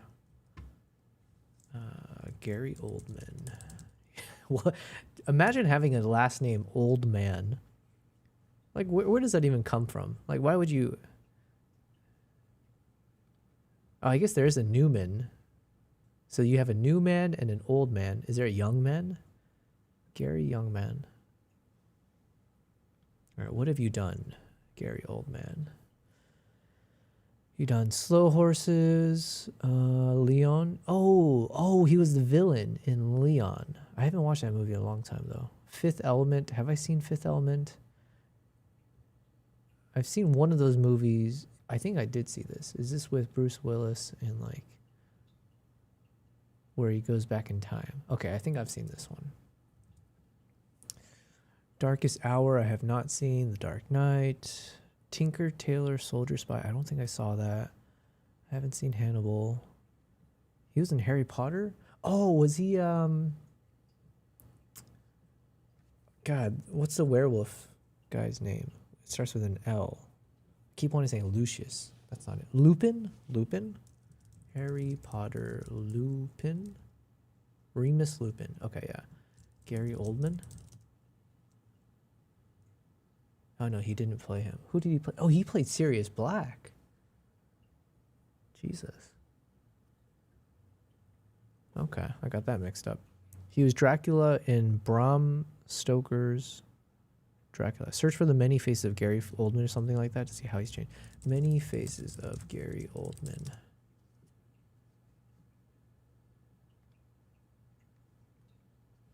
Okay, what is he looks like Johnny Depp in this one. I haven't seen that movie, this movie. None of this looks recognizable to me. I don't remember seeing him in anything like this. Wow. So these are his like top movies. I haven't seen a single one of them. But I see what you're saying. He clearly has many faces. The Shapeshifter. Nice. What else? Batman Begins, yes. Dark Knight, Book of Eli. I don't know if I've seen that. Kung Fu Panda. Hells yeah. Hitman's Bodyguard. Okay. I haven't seen Oppenheimer. Harry Potter. Dawn of the Planet of the Apes. Okay. I don't remember him in that.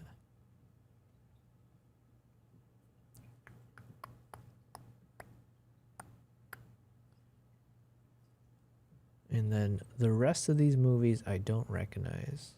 A Christmas Carol. Okay. Point is, he's done a lot of stuff. I got it. Got it. Right. And I think it was... The first one is Dracula. Oh, yeah, I saw that. Yeah. I haven't seen the movie. I saw it in the thumbnail. Said or suggested to Chris, what about Jim Gordon? And to his credit, Chris, oh, that's interesting. And we met, and that's... Jesus. Why didn't they fix that dude's microphone? I thought these guys are all supposed to be professionals. That's how it sort of, came about. The really cool thing about Gary Oldman's performance in Batman Begins is that if you look at Frank Miller's Batman Year One and the depiction of Gordon in that comic, that's exactly what Gary did. That left the do-card slot wide open, which allowed Liam Neeson to step in. I was shooting a Ridley Scott film, Kingdom of Heaven, in Spain at the time, and Chris came out to see me. This movie, I don't remember watching it. I think I did watch it a long-ass time ago. I don't remember anything about it. But then someone told me, or I think I read somewhere, maybe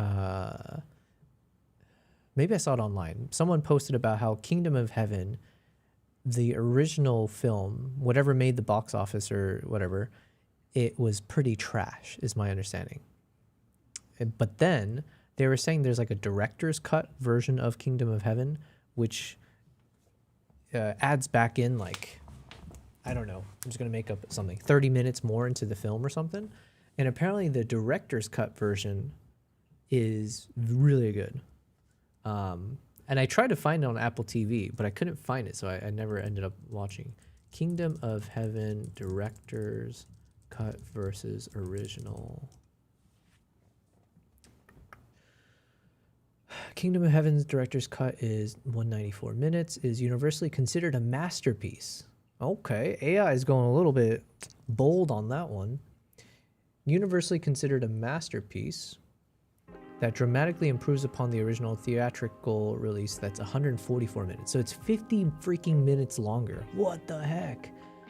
3-hour movie. It restores over 45 minutes of essential footage, transforming a rushed, confusing action film into a deeply layered, emotionally resonant historical epic.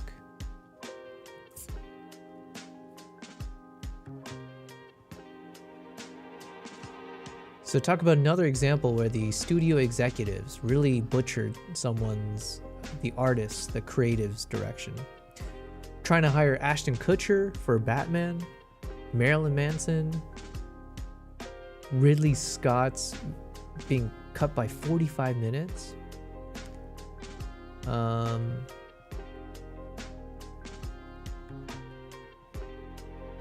Okay, where can I watch the director's cut?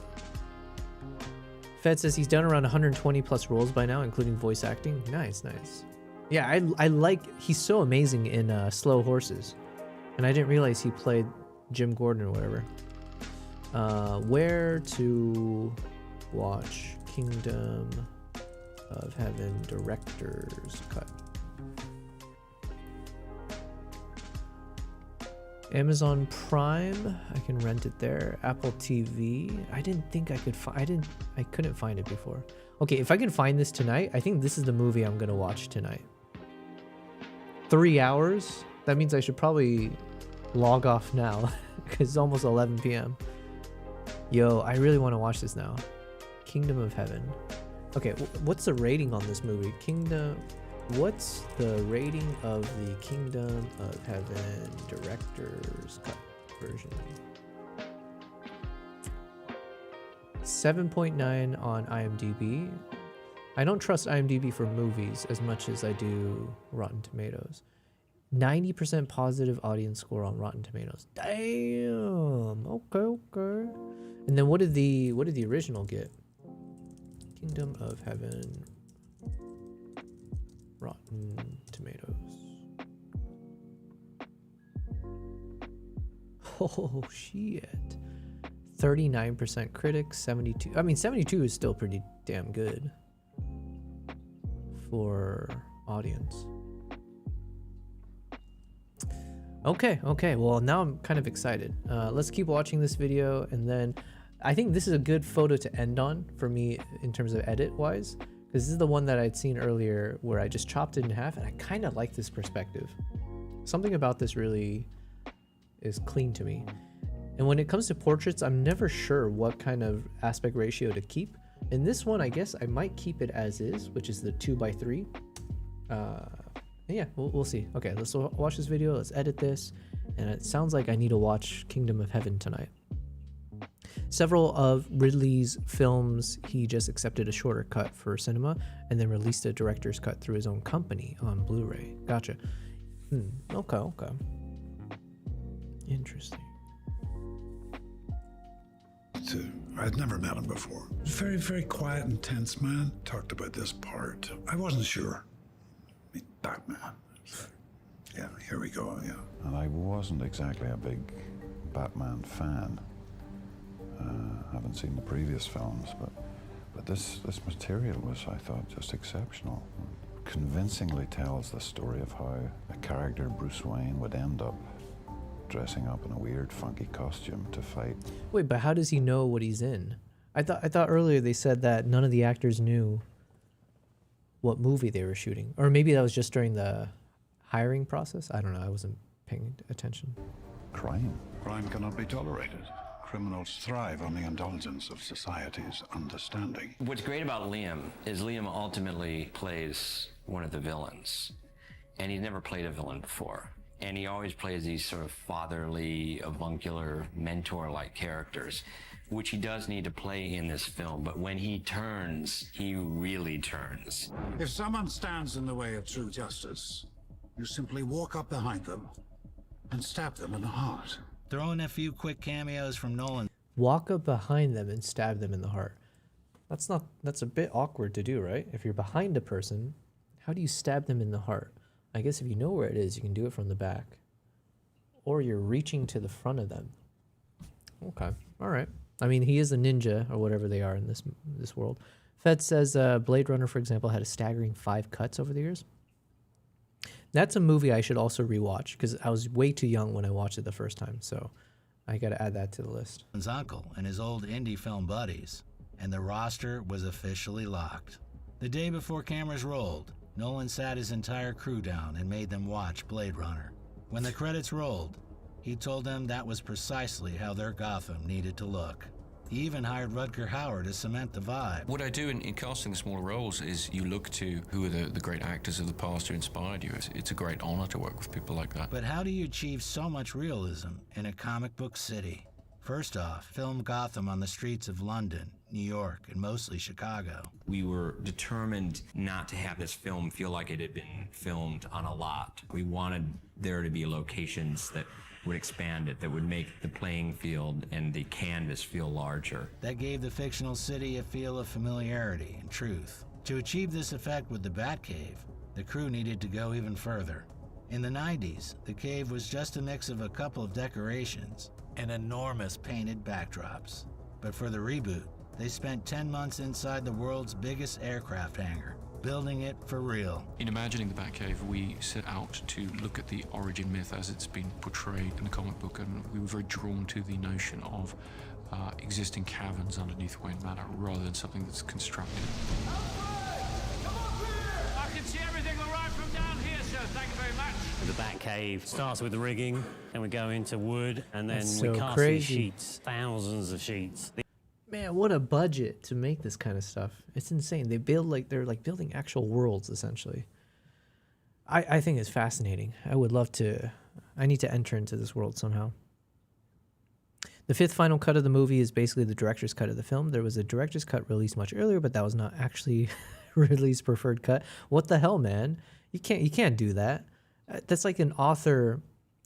Once you put the book out, I feel like there's not much wiggle room for you to then change things up 5 freaking times. What? Yeah, I don't know. I don't know how to feel about that. Part of me thinks like, look, your job is to create the story, but once it's out into the world, unless there's like a real drastic reason why, like I think this Kingdom of Heaven sounds like a good example of that, where if they butchered it, and so the spirit of the movie completely has changed, fair enough. But if you were involved and you chose to do 4 additional films because you didn't like it each time or you wanted to change it, that's a little much. It's not him who did it. He just fixed it finally with the final cut. No, but I'm saying, like, how do you still go through 4? How can you have 5 versions of your movie? You know what I mean? He must have been involved at least. I'm assuming he had to play a role across all of them. The other cuts were prepared by the company. But I'm still lost. I don't understand how you can say there's this movie called Blade Runner, and then they released another version, and then another version, and then another version, and then finally, on the 5th attempt, is the one that really Scott really got what he wanted. That's insane to me. I mean, maybe they might made money off of each time, I guess. Maybe. I don't know. That's insane. These are cast off existing rocks, and we're saying this was an underground lake that's drained out. So we're actually building a river that runs through here, and slowly but surely we end up with a Batcave. Charming. But back to the streets. As you might assume, shooting practically comes with a cost. Nolan designed the new Batmobile, the Tumbler, as a mix between a Hummer and a Lamborghini. Who has the car? Want the Tumbler? Oh, you don't want the you Tumbler. wouldn't be interested in that. Does someone actually? I'm assuming someone owns that vehicle now. That's not how that works. Directors don't own their films typically. Okay, fair enough. Yeah, I mean, not that I know how this works, but still, it just doesn't make sense to me. How could they fail so many times before? Yeah, how do you get to how can you iterate that many times on a movie that's been put out there into the world? I feel like you get one do-over. You know what I mean? I think like this concept of Kingdom of Heaven and then doing the director's cut, you get one do-over. That's it. That's the rule I'm setting right now. Or I think, isn't that the same thing with is it the DC world? Yeah. What's the one? What am I thinking of? There's like a Batman version or Superman. Zack Snyder. I know he's got like huge obsessed fans and haters. I know there's like a whole backstory between, like, I don't know. There's a lot of animosity between Marvel and DC is all I know. Personally, I was disappointed with a lot of the DC films. Like that Superman movie when it first came out with Henry Cavill. I remember the trailer for that movie. I don't think I'd seen a better trailer to that point. I was so excited. Like that trailer made me want to get into the world of making trailers. Like I'm not even kidding. I was like, if my job was making movie trailers, I would be happy. That would be such a fun job. And I think part of that was from watching that Henry Cavill Superman trailer. And then when the movie dropped, I don't know. Because of the high expectations, I was pretty disappointed with the movie. And I felt that way with a lot of the DC films. That's the one with Ben Affleck in it, right? I just thought it was meh. I don't even think I watched The Flash or any of them. But that was partially because I kept hearing so many bad things about that actor that it honestly just like turned me off from even wanting to watch that film. Because apparently he was doing some crazy, like seditious almost level things sadistic things in Hawaii, I think. Anyways, but I heard something about how like Zack Snyder, there's like a director's cut version of some of those movies. Maybe it's that Batman vs Superman or something, and then people stand by how much better it is or something like that. The final cut was DVD and Blu-ray for a special set where you get all 5 versions. Jesus Christ. It bombed a bit at first with the theatrical cut, and later they kept changing it for TV, for VHS, and Laserdisc. Okay, that's too much, man. Nolan wanted the Batmobile to be a real car, not just a car that looked pretty but didn't actually function. You know, his gem was, look, I want this to be a mean machine. I want it to perform. I want it to go through things, and that was, you know, how we went into developing this whole car. It's 9'4" at its widest. Lengthwise, it's 15 feet, and height-wise, it's about 5 foot. I think weighs 2.5. Why couldn't Christopher Nolan be the CEO of Tesla? If he could have created this type of Batmobile instead of I think Cybertrucks look so ugly. It's like so boxy and ugly. 1.5 tons. There's nearly half a ton of rear axle and wheels and tires. So there's a big chunk of the weight sitting there. You get to play Batman, but unless you're the stuntman who's driving that car, you don't get to have the coolest job. I told Chris and I said, does this mean I'm going to be able to keep a Batmobile? And he said, you're crazy. Of course you're not going to be able to keep a Batmobile. Fair enough. It looked terrifying, but the real nightmare was driving it through Chicago. It caused massive traffic jams because the stunt drivers had to crawl at a snail's pace just to avoid crushing civilian cars. It still caused an accident anyway, when a drunk driver smashed into it because he genuinely thought the Batmobile was an invading alien spacecraft. At least tell me what That's it looks hilarious. like. Never mind. As a quick side note, Bruce Wayne's day-to-day car in the movie is a Lamborghini Murciélago. Murciélago is Spanish for bat. Nice car. You should see my other one. When actual filming began in March 2004, Nolan broke all the standard blockbuster rules.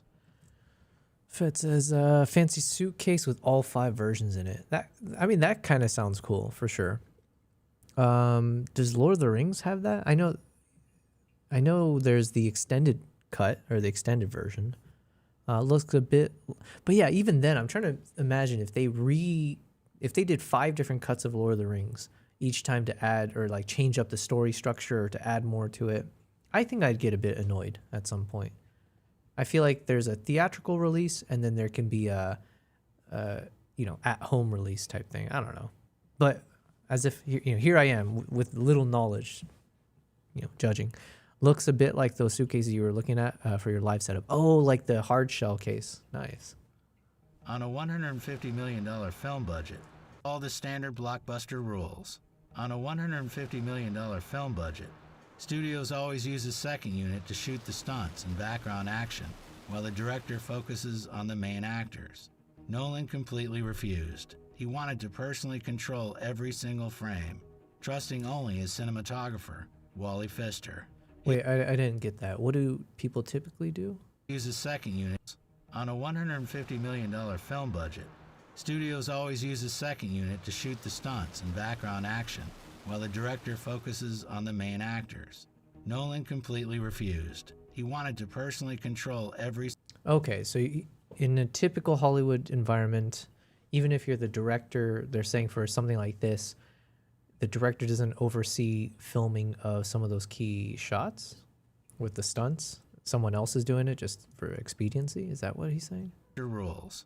On a $150 million film budget, studios always use a second unit to shoot the stunts and background action, while the director focuses on the main actors. Nolan completely refused. He wanted to personally control every single frame, trusting only his cinematographer, Wally Pfister. He also stripped CGI down to the absolute bare minimum. And I said, I saw it. I said, there was a marvelous CGI image of Batman on the top of a skyscraper. And the helicopter, I said, goes right round the whole of Chicago. I said, that's the best CGI I've ever seen. And she said, that was the stunt double. He was strapped to the top of the skyscraper. What? She said, it was right of Batman That's crazy. on the top of a skyscraper. And the helicopter, I said, goes right round the whole of Chicago. I said, that's the best CGI I've ever seen. And she said, that was the stunt double. He was strapped to the top of the skyscraper. And that was a real man. And that's what this movie is about. When you see it, it's real. Unless you're looking at the immense wave of sonar-summoned bats. We knew we were going to have to do digital bat shots. We did it. Fed says, all movies tended to receive some changes for TV, often added scenes of dialogue, and they removed the violence. I get censorship, and I get, certain things like that, which is more for practical reasons, I imagine. But, if you're changing the DNA of the story, right? As in, if you go into the theaters and you watch this movie, and you can walk away feeling like watching a completely different movie in another version, that does feel strange to me. And that's, I only feel like, I can imagine it's useful for correcting something that went wrong. But come on, if it takes you 5 times to figure it out, something's wrong with you. Early on test, trying to use real bats to see how they would play. But they tend to, not be very cooperative. This obsession with reality even bled into the action scenes, which caused some hilarious logistical problems. Liam Neeson is huge. During the ninja training sequences, they had to stand the extras on boxes so Neeson wouldn't look like a giant. You cannot leave any sign. By the end of the shoot, Nolan just told him to slouch. But the real genius of the action was the camera work. Nolan shot the fights from the perspective of the bad guys. He wanted the audience to feel the sheer terror of being hunted by a monster in the dark. Where are you? There's been a lot of very, I think excessive use of, wire work and martial arts and everything, to the point where the violence loses its threat because it's become a bit dance-like, and we've become sort of comfortable watching it in that way. I'd always looked to a representation of Batman that would be more from the criminal's point of view. So you would see less of him. You would see him as more frightening. There would be more suspense as to what he was doing and where he was. And that meant showing less of it. Cutting fight scenes very, very fast so that Batman is seen as being blindingly quick and aggressive and almost animal-like in the way he takes on the criminals. What the hell are you? I'm Batman. To build this gritty world, Nolan needed the right sound. He turned to Hans Zimmer. Zimmer agreed, but he had one condition. He wanted to bring in James Newton Howard. They split the work to match the dual nature of Bruce Wayne and What just happened?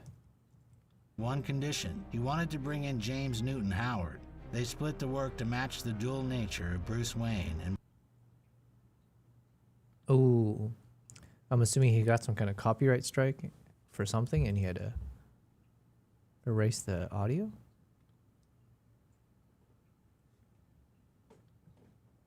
Stopped at Lamborghinis. Look at the soundtrack. Every song is named after a bat species. If you read the first letters of tracks 4 through 9, they literally spell out Batman. Nice.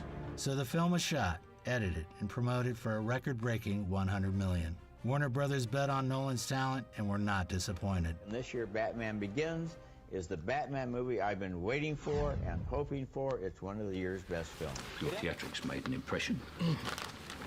Sure, the movie only made $370 million, and by modern blockbuster standards, that isn't a colossal haul, considering the bloated production and marketing budget. But the studio... That's weird, because I don't think I remember any marketing or promotion of that movie. Like, I don't think I remember it being hyped up at all. I mean, I was much younger when it came out, so I mean, sure, fair enough. But, you know, it's not like I wasn't watching TV or stuff. I just don't remember seeing a lot of fanfare or hype about this movie. So I remember, so when I eventually watched it, I don't think I even watched, yeah, I definitely didn't watch it in theaters. When I ended up watching the movie, I was like, wow, this is so good. What the heck? How come no one's talked about it? Or how come it's not been anywhere? So I do recall that it wasn't a box office hit. But I also feel like I don't remember hearing a lot of build-up for it beforehand. Some difference in Blade Runner is stuff like the producers added a narrator in the first cinema version, but because they thought audiences were too stupid to follow the story. That could be me. I might need that narrator. Even Harrison Ford hated that idea, and therefore he sounds super monotone when reading the narration in the film because he didn't really want to do it. Oh, I don't remember that version. I think the version of Blade Runner I saw is where it was just, there was like text on the screen, I think. So the final cut removes that narration among other things. Okay, gotcha. Thanks for clarifying. Interesting. Studio didn't panic, and for good reason. The critical response was absolutely off the charts. It was the best reviewed Batman movie in history, and Wally Pfister even bagged an Oscar nomination for his cinematography. The movie's secret weapon was its realism. It dug deep into the psychology of Bruce Wayne and actually made his motives believable. It was so grounded and gritty that it directly inspired the producers of James Bond to completely reboot 007 a year later. Hollywood was stunned. They couldn't believe a young director had the guts to make a huge summer blockbuster exactly the way Sorry, did they say young director? How old was Christopher Nolan when he directed Batman Begins?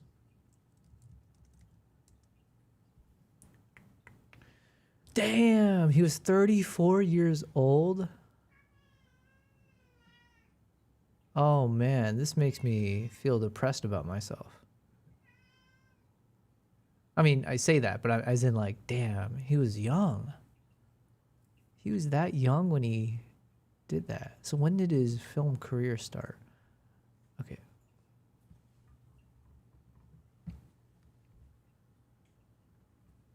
Wow. So he's 55 now. Wanted to. Nolan essentially treated this $150 million He's not really studio all that old now? like Yeah. one of his old scrappy indie movies. He didn't chase studio approval or pander to focus groups. Back in his indie days, he had to be his own cheerleader because no one cared if he finished his movies or not. He brought that same stubborn drive to Batman. He built the film he wanted to see simply because he felt it needed to exist. As Nolan saw it, when you make something purely out of love, you just don't question it. Never ever? Man, I like this guy's YouTube channel quite a lot. Or I really like these backstories. I like these way more than the YouTube channels that break down like cinematography, filmmaking techniques, which is good information. But this is just like storytelling, you know? You get to know how the movie was made. Ooh, you watched In Bruges wrong. I liked this movie a lot. It's just such a great script. It was just such an extraordinary thing to read. The way Martin McDonagh's stuff is, it's very hard to actually kind of compartmentalize. So it kind of brought people into new areas, maybe. So I think everyone who's involved in it is drawn to it because of the writing. According to Martin McDonagh, Purgatory is a place, a very specific place in Belgium. The town of Bruges on Christmas Eve. The author doesn't even try to hide this metaphor. The characters themselves spell it out. Purgatory's kind of like the in-betweeny one. You weren't really but you weren't all that great either. They look at paintings by Hieronymus Bosch. Then they run among the extras dressed up as figures from The Last Judgment. The hint is so fat that it shouldn't even attempt to climb the bell tower. But who decides where the soul goes after Purgatory? Let's go back to the beginning of the trial. We're exploring the narrow streets and scenic canals with Ken and Ray. Two hitmen sent... I think he's 9 years older than me. Great movie. Fun to watch also because I've been there a couple times. I've never been. This is Belgium, is that right? Yeah. But I really like this movie. I like Colin Farrell. I like the other actor. He was so good. Where have I seen the other guy? He was in this movie called The Guard, which was fantastic. I definitely needed the subtitles for this. But such an underrated movie, I think. This is one of those I didn't hear much about either. Oh, it had Mark Strong in it, Liam Cunningham, you had Don Cheadle, Brendan Gleeson, yeah. And then the other time I've seen this guy, besides The Guard, was Edge of Tomorrow with Tom Cruise, which I think is one of my favorite movies of all time to rewatch. But I really like this actor, Brendan Gleeson. Sent to Bruges by their boss. He was in 28 Days Later? Oh, okay. I didn't know that. Harry. He tells him to lie low and wait for his call.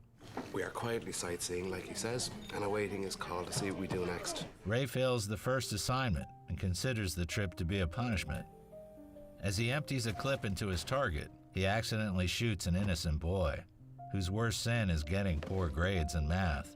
Colin's character dealing with that, seeking redemption if there is any, and but just seeing if he can live with it or seeing if he has to die with it, you know. Despite a long career in eliminating anyone Harry doesn't like, Ken has never made a mistake and goes to Bruges to keep an eye on Ray. He revels in the architecture and feasts upon the scanty paragraphs from the guidebook, but his companion is overcome with boredom and thirst. The only way to combat these enemies is to get to the nearest pub. This is the life. After his very first glass, melancholy gives way to adventure, starkly contrasting with the tempered life of the city. He persuades his partner to take a walk around Bruges at night. On the set of a local art house movie, Ray meets a mysterious stranger. He goes on a sweet but unpredictably violent date. He finds pills and a gun and gets drunk with a little person and an escort gal. On the morning of the third day, he goes to settle his debts. Ken doesn't waste any time either. He receives instructions from Harry. Learns about the alcoves from a local gun dealer. You use this word, alcoves? Gets a pistol from him and sets off to take out Ray. But Ray's own brain-cleaning attempt thwarts the assassination. Don't! Fucking hell! What the fuck are you doing, Ray? What the fuck are you doing? Nothing. An escape attempt ends in his arrest. We're taking you back to Bruges. A second date is interrupted by an unsuccessful flying attempt. The chase leads the main characters to a hotel, where a gunfight is delayed by a fight. The first one of the 28. The 28 Days Later. Man, I don't remember seeing him in that movie, but he's one of the leads. He's the dad. Okay. Might have to rewatch that movie. Feisty hostess. This is my hotel, so you can fuck off. The bullets start flying once the combatants are out on the street. And in the final sequence, we have a gruesome accident and another brain cleaning. It would seem that we have just watched a typical black comedy with a bit of hatred for Americans, isn't it? And a terrifying ethnic clash. You don't know how much shit I've had to take off of black midgets, man. We have some similarities, Jimmy and I, but he's got certain opinions and attitudes and angers that I don't. necessarily tap into or feel connected to. But what is the real mystery behind this bloody Christmas? And why is this film a perfect example of working with a script? Let's take it one step at a time. First, let's talk about Bruges' defining feature, its interconnectedness. Then we'll delve into the characters, the structure, and finally, we'll decipher the twist ending. Remember Chekhov's gun? If it's hanging on the wall, sooner or later it's going to go off. Martin McDonagh, like Chekhov, is a playwright, first and foremost. That is why he learned to use this rule long before his first feature film. That means that every shot we see as the audience is a gun. There isn't a single unnecessary scene. Each sequence is like a puzzle piece that will eventually fit into the big picture. Learn to. I have to listen to that again. If it's hanging on the wall, sooner or later it's.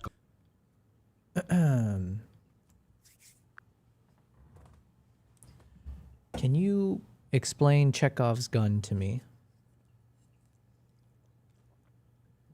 All right, imagine you're in a saloon and you spot a rifle hanging on the wall in Act 1. Chekhov's big idea is that if you've shown the audience that rifle, it better go off by Act 3. In other words, don't introduce something important in a story if you ain't gonna use it later. It's just common sense. You don't dangle promises you're not gonna keep. Are there movies or directors where they intentionally do the opposite effect then and don't make the gun go off metaphorically? Oh, absolutely. Some directors just love messing with us. Folks like David Lynch toss in weird objects or scenes that never pay off in a traditional sense. It's like they're hanging the rifle on the wall just to leave you puzzled. It's all about subverting expectations. Some call it anti-Chekhov's gun. They make you think the gun's gonna fire, but instead it's just a piece of the weird scenery. I like that. Sometimes it's like, if someone tells you you're supposed to do something, you're like, whoa. He's in tons of movies. Braveheart. Oh my God, that's another movie I haven't seen in years.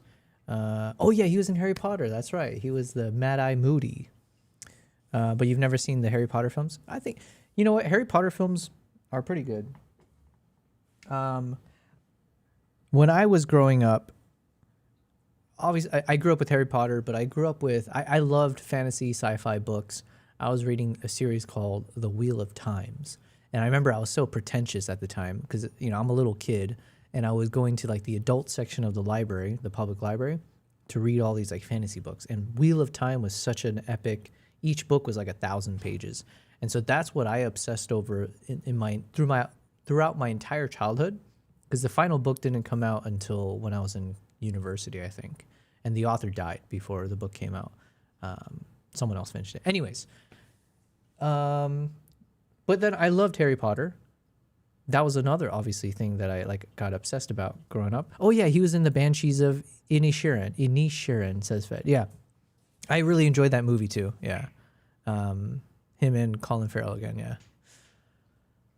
That was a fantastic movie. What was I saying? Oh yeah.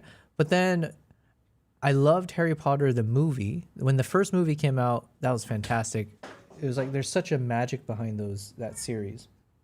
But then when the second one came out, was it the second one, I think? Unfortunately, the actor who played Dumbledore passed away. And I was so sad because he was like the perfect Dumbledore. Man, let's look it up real quick. Harry Potter Dumbledore actor.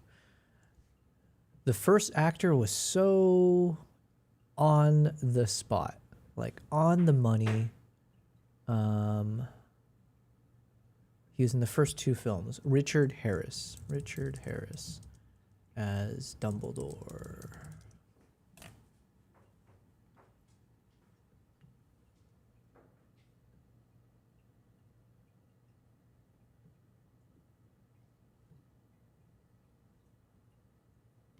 Okay, now I'm getting confused.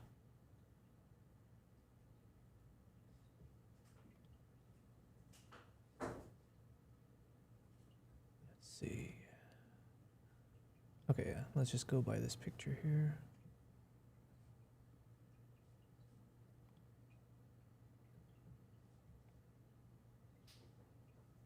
I wish I could zoom in on these. Anyway, so this was Dumbledore. He looked fantastic for the part. But then the new Dumbledore, what was the actor's name? Second Dumbledore actor. Oh my god, my cats are going crazy. Michael Gambon. I just did not like this guy. I did not like this guy as Dumbledore. Because something about his facial features also made him look a lot less welcoming. He looked a lot more vicious.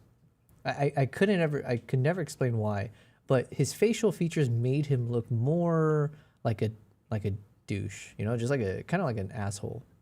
And also his acting, he came off a little bit more like an asshole, in my opinion. He was like a little bit more brash and all that. So I almost, out of like a little bit of rebellion, I just like refused to watch the rest of the Harry Potter movies after that. And then eventually, obviously, I grew up. And I was like, that's such a weird thing to be bitter about. And I actually do enjoy all the Harry Potter. I think they did a good job with the series. My God, my cats are going crazy. Did you see the new Dumbledore for the upcoming series? I have not. I know they're filming, is it like a TV show? New Dumbledore TV show. Oh, snap. It's going to be him? Oh, I like this guy a lot. John Lithgow. Okay, that's a good... he's such a good actor. Because when I was growing up, I didn't have cable, so I had that. He was in that show called, like, what, Third Rock from the Sun, I think? Third Rock from the Sun. I don't even know what this was about. Was he, like, do they play aliens or something? Four Extraterrestrials. Ah, that's what it was. This is probably such a terrible show, but, you know, I didn't have much else to watch. So I really liked him there whenever I saw it. And then he was Dexter, or he was in Dexter, playing like a serial killer, and he did such a good job there too. That's all I know him from, actually. Michael Gambon is an incredible actor, but it always sucks when they replace characters like that. But yeah, Gambon usually comes off like an asshole even in real life sometimes. Actually, oh yeah, sorry, I didn't finish looking at what else he's done. I'm assuming they chose him because he's an incredible actor.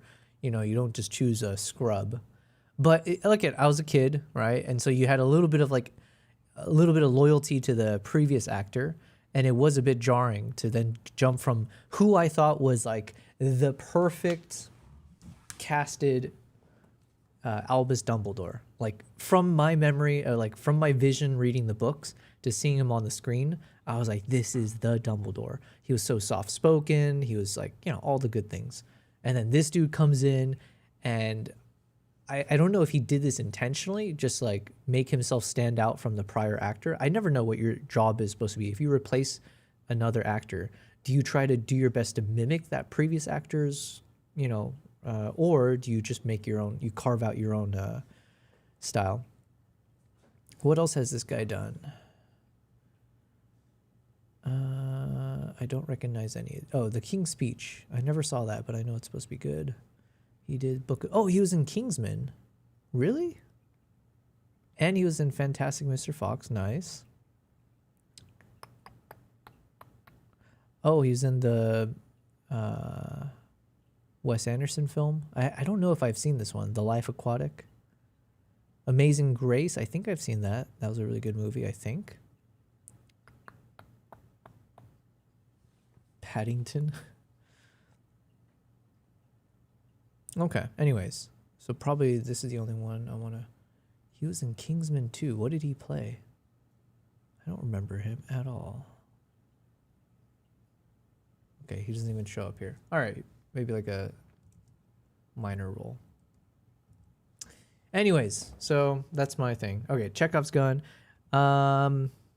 Despite never having seen Harry Potter, it's chock full of incredible actors, often legendary even. Yeah, I mean, listen, it's freaking Harry Potter. So obviously everyone wants to be in that. That's like for an entire generation, every freaking millennial. It's like Pokemon and Harry Potter. You had no way to escape that. And most likely you loved it. And you can't just like you can't like Harry Potter. You can't like Pokemon. You love Harry Potter. You love Pokemon. I remember every year when the book was coming out, we would go to the Barnes and Nobles or the Borders, I forget the name of it, but basically the local bookstore. And every one of these Barnes and Nobles or Borders bookstores, there was like a midnight opening or something.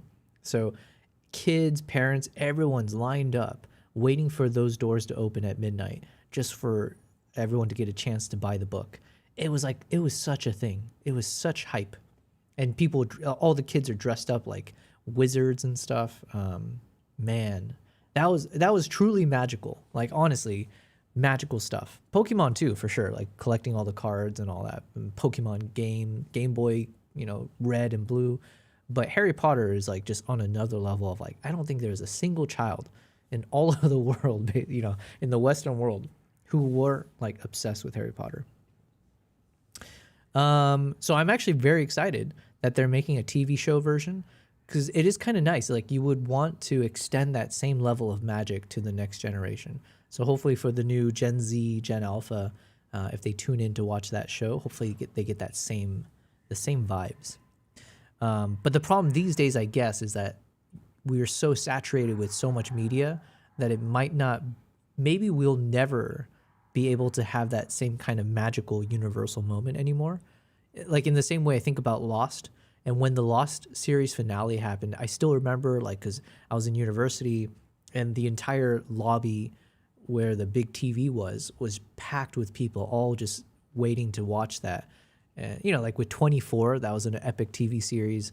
And, it's just like there's all these shows back in the day where there was no other show to watch, or it's not like we had all the streaming subscription channels. So if something was big, everyone watched it. I think the last one to do that was probably Game of Thrones, right? That's got to be like the last type of show where you had such a viral and like almost universal people waiting with bated breath for each episode. I'm sure it'll happen again, but I don't know. I remember Gambon was in a lot of movies when I was growing up. I was 21 or something when the first Harry Potter came out, a bit late for me to be interested. Yeah, that's what I'm saying. It's definitely I didn't just make it, but I guess when it came out, when the book came out, I think I read it in like the third grade, second, third, or fourth grade, somewhere in that ballpark. And then I forget when the movies came out, but I must have been in like middle school, high school, something like that. But by then you're already obsessed, right? Because you were stuck on the books at that point. So fingers crossed. But man, the concept of Harry Potter is such a magical one in terms of like escaping the universe into like a world where, anyways, okay, we're going too long. Let's watch this. I gotta edit this photo. Martin McDonagh. I was not aware of Harry Potter before the film came out, actually. Yeah. It's like, that is why he learned it was my to generation use this thing for sure. long before his first feature film. That means that every shot we see as the audience is a gun.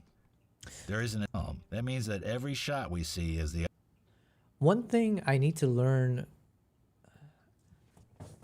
like, I know to like someone in Hollywood, this is such a, what do you call it? It's like a default, obvious type of a thing. But I think I still need to make sure I learn the technique of lighting like this. Like, to get such nice soft lighting across half his face or so. And then, yeah, it just feels like, I guess people would say it's standard in Hollywood. But to me, ideally, I can learn how to make this kind of lighting super easy to do, like without a second thought. It's like, okay, here's how I would do that. Boom, I need this light at this temperature, blah, blah, blah. Yeah, this looks great. The audience is a gun. There isn't a single unnecessary scene. Each sequence is like a puzzle piece that will eventually fit into the big picture. Let's start with a simple example. While Ken is at the bell tower, Ray begins arguing with three full-figured Americans, and despite the advice he gives them, they head for the observation deck. Guys, I wouldn't go up there. It's really narrow. Screw you, motherfucker! Near the end of the movie, a guard informs the main characters that the staircase is closed because of a tourist from the United States. Yesterday, an American had a heart attack up the tower. Today, the tower is closed. A minute before the conflict, Ken is 10 cents short for a €5 ticket, so he puts the loose change back in his pockets. In the final sequence, he uses the coins to clear the area before jumping. In the previous scene, the guard pays a price for not keeping his fingers to himself. Understand, Englishman? So again, as in all of Martin's work, there's nothing simple about it. Next, a meeting with a mysterious stranger who secretly sells dope to local filmmakers while on set. Ken warns Ray that going to a restaurant on a date is a bad idea. A restaurant? That's a bad move. And he's right. First, Ray beats up a nosy... Isn't that just called foreshadowing? Is that really Chekhov's gun? I feel, I mean, maybe I'm mixing up the concepts, but some of this just feels like just foreshadowing, no? In a way, I was, because there's a wizard boy in the film Troll, I've never seen that, whose name is Harry Potter Jr., and his dad is Harry Potter Sr. Well, I know, I don't know, who am I to judge, really? But I know people sometimes make fun of J.K. Rowling in how she names all the characters, or if it was like a Chinese, I forget the Chinese girl's name, but it'd be like, you know, Chinny China. Not to, obviously that wasn't it, but it was like she would use the most stereotypical, most like unoriginal names to represent each of the people based on like their ethnicity or gender. I don't know, something like that. So maybe she did just copy from that film. The couple sitting at the next table who get upset that his date is smoking. He punches the woman because she swings a bottle at him, which he considers to be a deadly weapon, something he had revealed to Ken a couple of hours before. Someone comes at you with a bottle.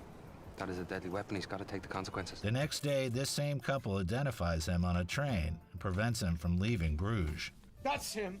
That's the motherfucker. Ooh, I like Back that to the update. date. Ray goes home with Chloe, as the stranger is called.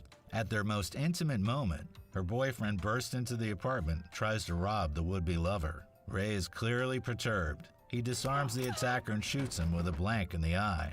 The next day, the robber meets Harry, tells him his story. And that night, he sees his accomplice and the guy who hurt him in a cafe. He immediately reports this to Harry. The guy, Ray. He's downstairs at the bar. Well, these turns of events are all closely interwoven. Even in the final scene when Jimmy becomes a casualty, it closes a half-dozen story arcs. Firstly, Harry stays true to the code of honor that he mentions earlier in the film. And secondly, he mistakes Jimmy for a child because of the explosive rounds he got from the gun dealer. The bullets that make the head explode? Dum-dums, yeah. He also reloads the magazine right before the final scene. Thirdly, we find out much earlier that Jimmy will be wearing a school uniform. He meets the main characters in the same cafe, where they are later spotted by the one-eyed robber. And finally, Jimmy is struck by a stray bullet, only because he knows Ray spent a weird night with him and sincerely wants to help his wounded comrade. And that's all because of me. Yeah, it's a little sordid, and it proves just one thing. A good movie doesn't need extra shots and sequences. Each scene should move the story along in the final cut. Every charming shot and hilarious joke is worthless if it doesn't advance the plot. Understand? And now on to the actors. Let's first take a look at what makes a character complete. In drama, there's a conflict underlying each character. Ray longs to bring an end to the guilt he feels, but doesn't dare go through with it because of his love for life. Ken is Harry's faithful dog, but out of compassion for his comrade, he's prepared to betray his ideals. Harry is loyal to his principles and code of honor, but even he wants to forgive his friend. Even the secondary characters are endowed with conflicts, albeit simpler ones. Cunning Chloe is willing to give up a life of crime for love, and Jimmy hides his pleasant and sincere personality behind a tough exterior and drugs. Even the gunsmith from Eastern Europe likes to talk about architecture. Was he going on to you about the alcoves? The imposing hijacker turns out to be a mumbler, and the cute pregnant hotel hostess is able to tame two seasoned criminals. Why don't you both put your guns down? Go home. The inner experiences of the characters make them similar to us, because we live in constant contradictions and relate to these feelings when we see them on screen.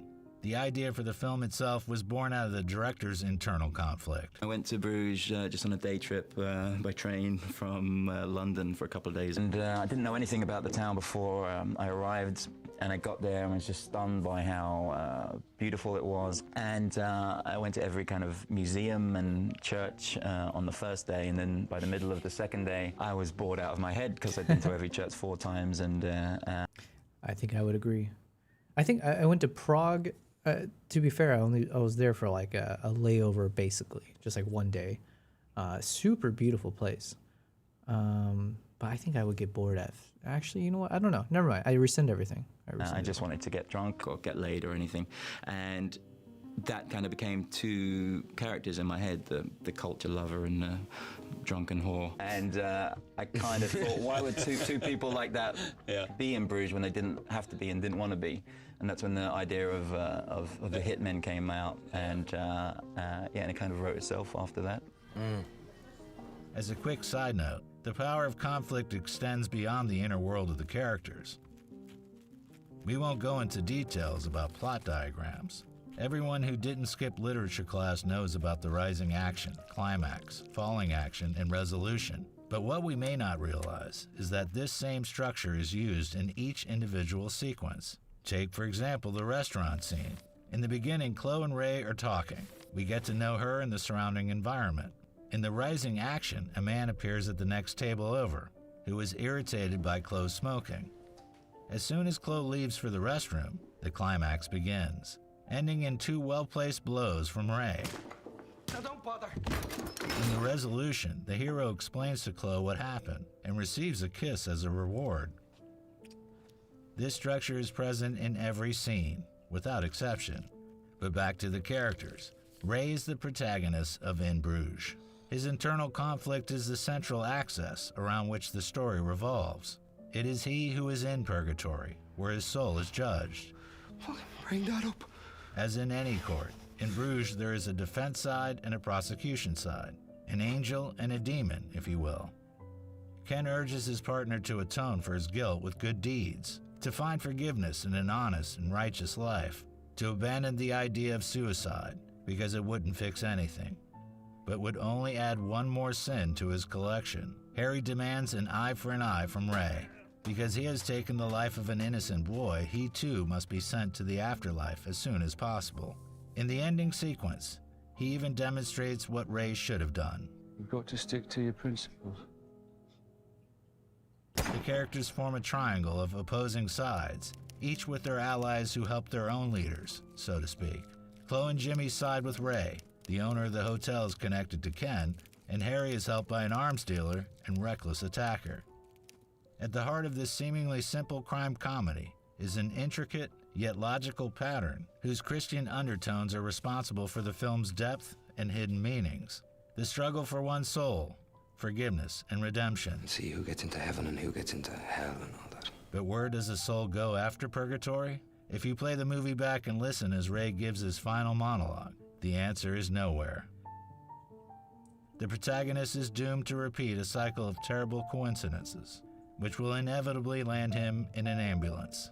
There's a reason we hear Ray's voice in the opening and closing scenes. Maybe that's what hell is. The entire rest of eternity spent in fucking Bruges. I didn't even know where Bruges fucking was. It's in Belgium. Well, that's the darkest version of the answer. The second version is happier. Ken wins and Ray redeems himself because he comes up with a punishment and desperately fights for life. His last words, "I really hoped I wouldn't die," symbolize his desire to atone for his sins and not be lost to oblivion. The third version is my personal favorite. Who was an impartial witness to all the main character's misfortunes? Who could see his true intentions and the level of his remorse? It was only the viewer, the most incorruptible and honest judge, who could deliver the verdict as soon as the end credits begin to roll. Will Ray remain forever trapped in this limbo? Will he ascend to heaven or go down to hell? You decide. The final chord of In Bruges turns the picture into something more. A story where you get to write the last lines of the script. I don't know if I like those types of endings. I'm not sure if I like that. I like the open-ended ones where it's like, hey, it's up to you. It's you fill in the gap. It's like mother effer, you know? Like, you're the one who made the freaking story. Give us an ending. You tell us what you wanted. Yeah, anyways. In a way, it's interesting. Is the actor who plays Atreyu in Neverending Story. Oh, that was a good movie. Who plays Harry Potter Jr., which of course is a huge fantasy movie too. So maybe Rowling did see it. Who knows? Seems like a strange coincidence if she didn't, but really the name and him becoming a wizard like his dad. Yeah, that makes sense. But I guess no one ever talked about that, or I've never heard anyone break it down like that. So I appreciate you telling me. I didn't know the backstory. That's got to be the backstory. Otherwise, that's like a way too much of a coincidence. Okay. Movie to watch tonight is Kingdom of Heaven, director's cut.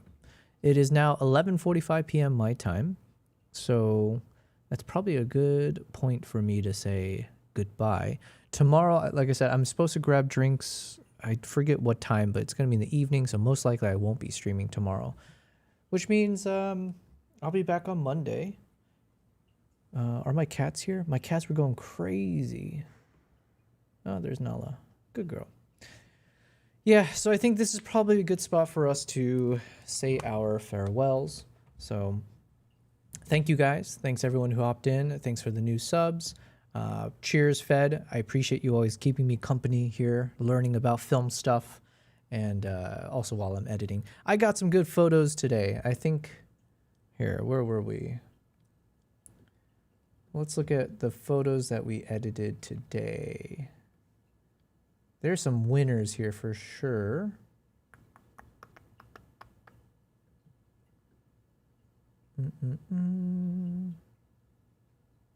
Oh yeah, we did a decent amount of editing today. Damn. Okay, hold on. Okay, so we edited these guys, made it a bit grainier. I don't think I actually edited this one, so let me... This one we'd already edited, so this was not from today. That's not from today. This one was today.